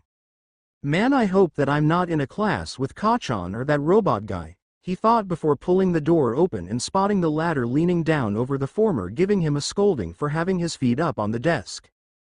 Take your feet off that desk now, the taller student said. Kachan just leered up at him. It's only the first day of school and you are already disrespecting this academy by scuffing school property, you cretin. Kachan bit back immediately. You're kidding me, right? Your old school put a stick up your ass, or were you born with it? Izuku sighed. Just my luck, he thought. Let's start again. I'm Tenya Iida from Some Academy, Some. You must think you're better than me. I'm gonna enjoy tearing you a new one, Kachan replied. You're threatening me? Are you sure you're in the right place? Iida asked. The two arguing noticed him at the door and both turned to look at him. It's him, Iida said. Midoriya started, noticing the whole class had eyes on him. He said. Iida was already walking toward him. I am Tenya Iida from. Izuku cut him off. I know, I overheard. Sorry, I am Izuku Midoriya. He bowed as he finished introducing himself. Midoriya, you realized there was something else to the entrance exam. I must admit you were superior to me as a student. I somehow doubt that, Izuku thought. Hey, I recognize that hair. Falling boy. Izuku lost all focus and went red as a beetroot as the cute girl who'd stopped his fall waved her arms around with a big smile on her face. What do you think we are doing besides orientation? I can't wait to meet everybody, she said happily. If you are here to make friends, then go home, a voice said from behind the girl. Izuku looked past her. Spotting Mr. Aizawa. He was lying on the ground wrapped in a sleeping bag. He unzipped the bag and popped a juice bag into his mouth. It took you all 8 seconds to shut up. That's not going to work. Time is precious. He stood up. Welcome to the hero course. I'm Shota Aizawa. Your teacher. Our teacher. The whole class shouted in unison. Put these on and meet me out in the sports field, he said, drawing a M.H.A uniform from his sleeping bag. Midoriya turned to drop his bag at his desk and spotted Morimitsu sitting at the desk closest to the door. The feline was looking up at him with a knowing smirk on his face. Mori, please don't. What? A quirk assessment test? The class chorused. But, orientation. We're gonna miss it, Uraraka, the girl with the light brown hair said. If you really want to make the big leagues, you can't waste time on pointless ceremonies. Here at UA we aren't tethered to traditions. That means I get to run my class as I see fit, Aizawa said. The whole class murmured, unsure of what that entailed. You have been taking standardized tests your whole lives, but you've never been allowed to use your quirks. The Ministry of Education is still trying to pretend we are all made equal by not letting those with power excel. It's irrational. Someday they'll learn. Bakugo, you came first equal on the entrance exam. What was your longest softball throw in junior high? Aizawa asked. 67 meters, I think. The boy replied angrily. All right. Now try doing it with your quirk. Anything goes so long as you don't leave the circle. Get on with it. You're wasting our time, the teacher instructed. All right, man. You asked for it. Bakugo started stretching and then went for a pitch, an explosion ripping the ball from his palm with an almighty boom. It's time to test your limits with your quirks. It's the best way of measuring your potential as a hero. The teacher turned to the class and showed them the device in his hands. 705.2 M showed on the screen. Morimitsu raised an eyebrow. That's impressive, the Guardian thought. I wonder how I should attack this challenge. By the time he focused back in, Aizawa had an evil grin on his face. So you think this is all going to be fun and games? Alright. We are going to be doing 8 physical tests. Whoever has the lowest combined score at the end will be deemed to have no potential and will be expelled immediately, he said gleefully. And if you think that's unfair, too bad. So are supervillains and natural disasters. It's a hero's job to combat that unfairness.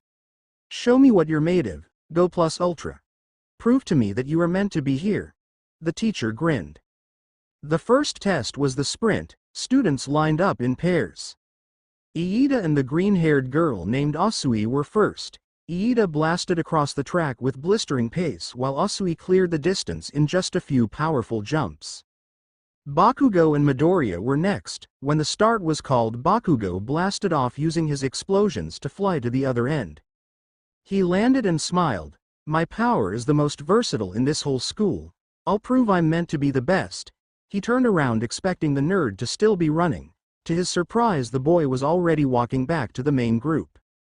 His little friend group gave him high fives while the teacher looked impressed. Morimitsu was next. He enhanced his legs with a boost of light and raced across the field.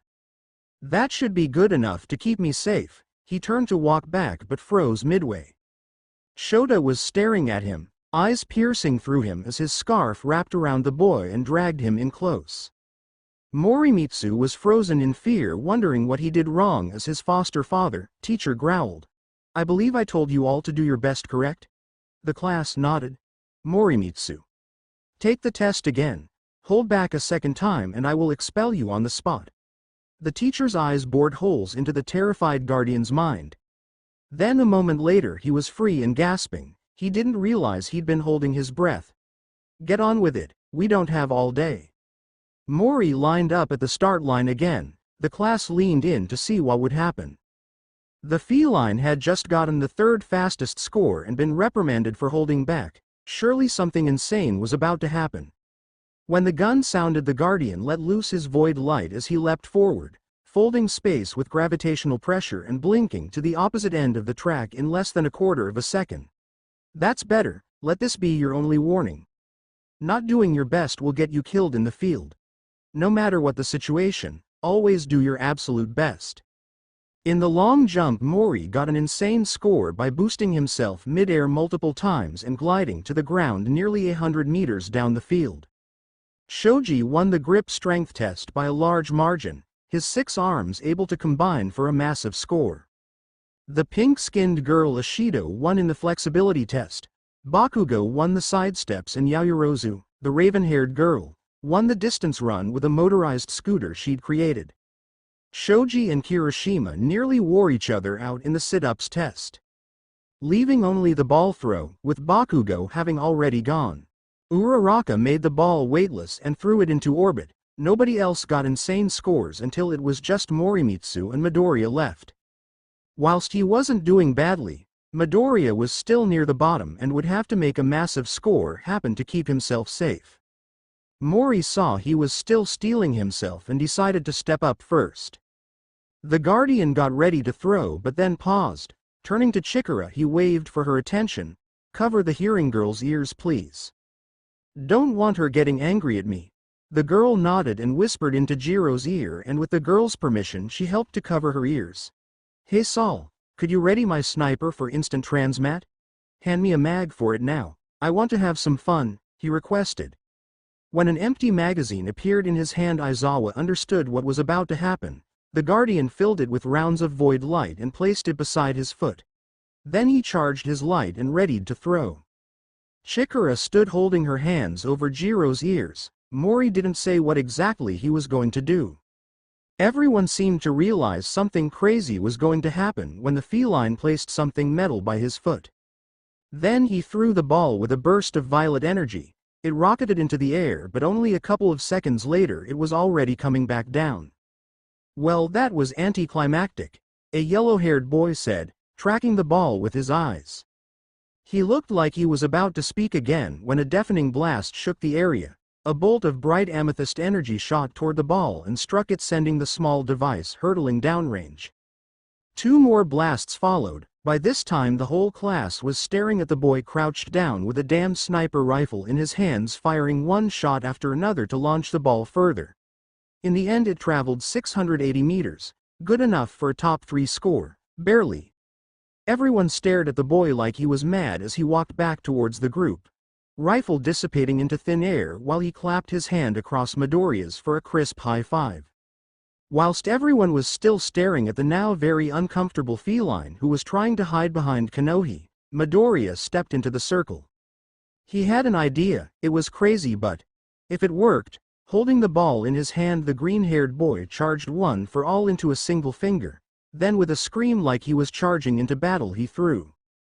The blast of air pressure left shockwaves as the ball momentarily broke the sound barrier. Kanohi and Mori held Chikara firm against the assault while she in turn held Jiro while still covering her ears. When the dust settled, Midoriya stood up to face a very irritated-looking Aizawa who was about to reprimand him for taking himself out of action. But the boy grinned through the pain and held up a fist to his teacher. "Hey Mr. Aizawa, I'm still moving. How's that for control?" The hero's eyes went wide as a grin spread across his face. "This kid," he muttered under his breath. Bakugo had finally had enough and flew at Midoriya, hands outstretched. "All right Deku, I've had enough.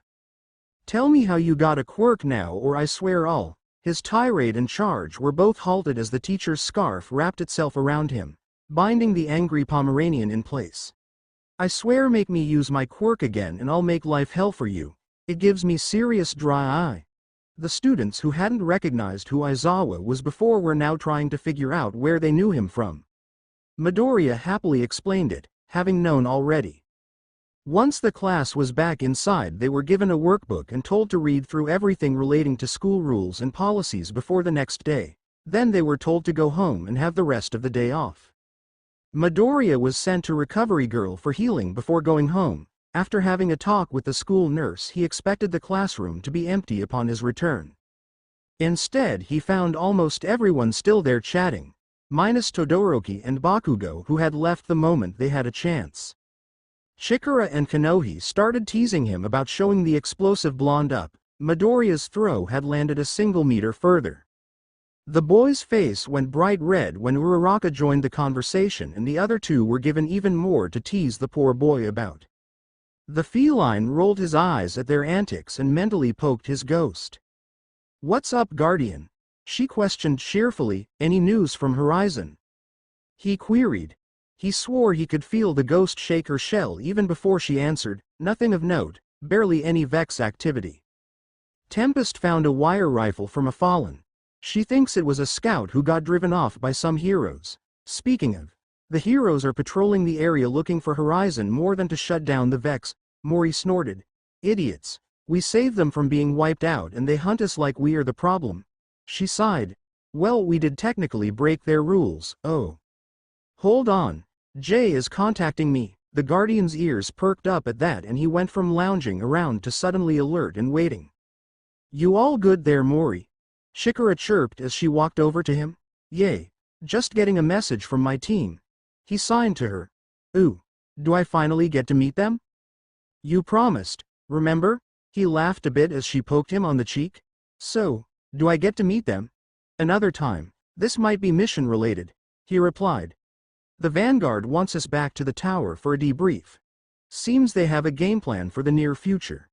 They want us specifically, but all members of Horizon are invited to attend," Saul informed him. "Guardian stuff. I have to go." "Sorry Kara," Mori explained quickly before hurriedly packing his stuff and jogging out the door. The tower hangar was abuzz as Fireteam Horizon, -1 Kanohi, stepped out of the dropship. Mechanics and Guardians alike were moving with purpose. With the Vex pushed out of the EDZ, the Vanguard has been working hard to secure the zone around the portal site. An agreement was made with the Fallen in the area. They keep a full kilometer from the site and we don't enter their territory. "Somehow I doubt that it'll last long though," Tempest stated as she led the team toward the command center. "Vanguard wants a full-scale forward operating base set up around the portal. Keep it contained and defended." Saul floated along watching the scene. "Explains why everyone's in a rush to get moving," she hummed. The command center was no less chaotic, but as Horizon entered, Cade called out to them and the crowd parted to let them through. Tempest, Horizon, how's my favorite new team doing? Where's the short angry one? He placed his hands on his hips. Who do you mean by that, Cade? Saul asked, buzzing over to him. Sundance appeared and greeted the other ghost by bumping her shell against Solazi's. He meant Morimitsu, but I see Kanohi isn't here either. Ikora mused, one hand rubbing her chin. No matter, we can trust her share of the reward gets to her safely. Zavala interrupted, sorry for making this so rushed, we are rather busy right now. He waved to a young man who immediately ran off.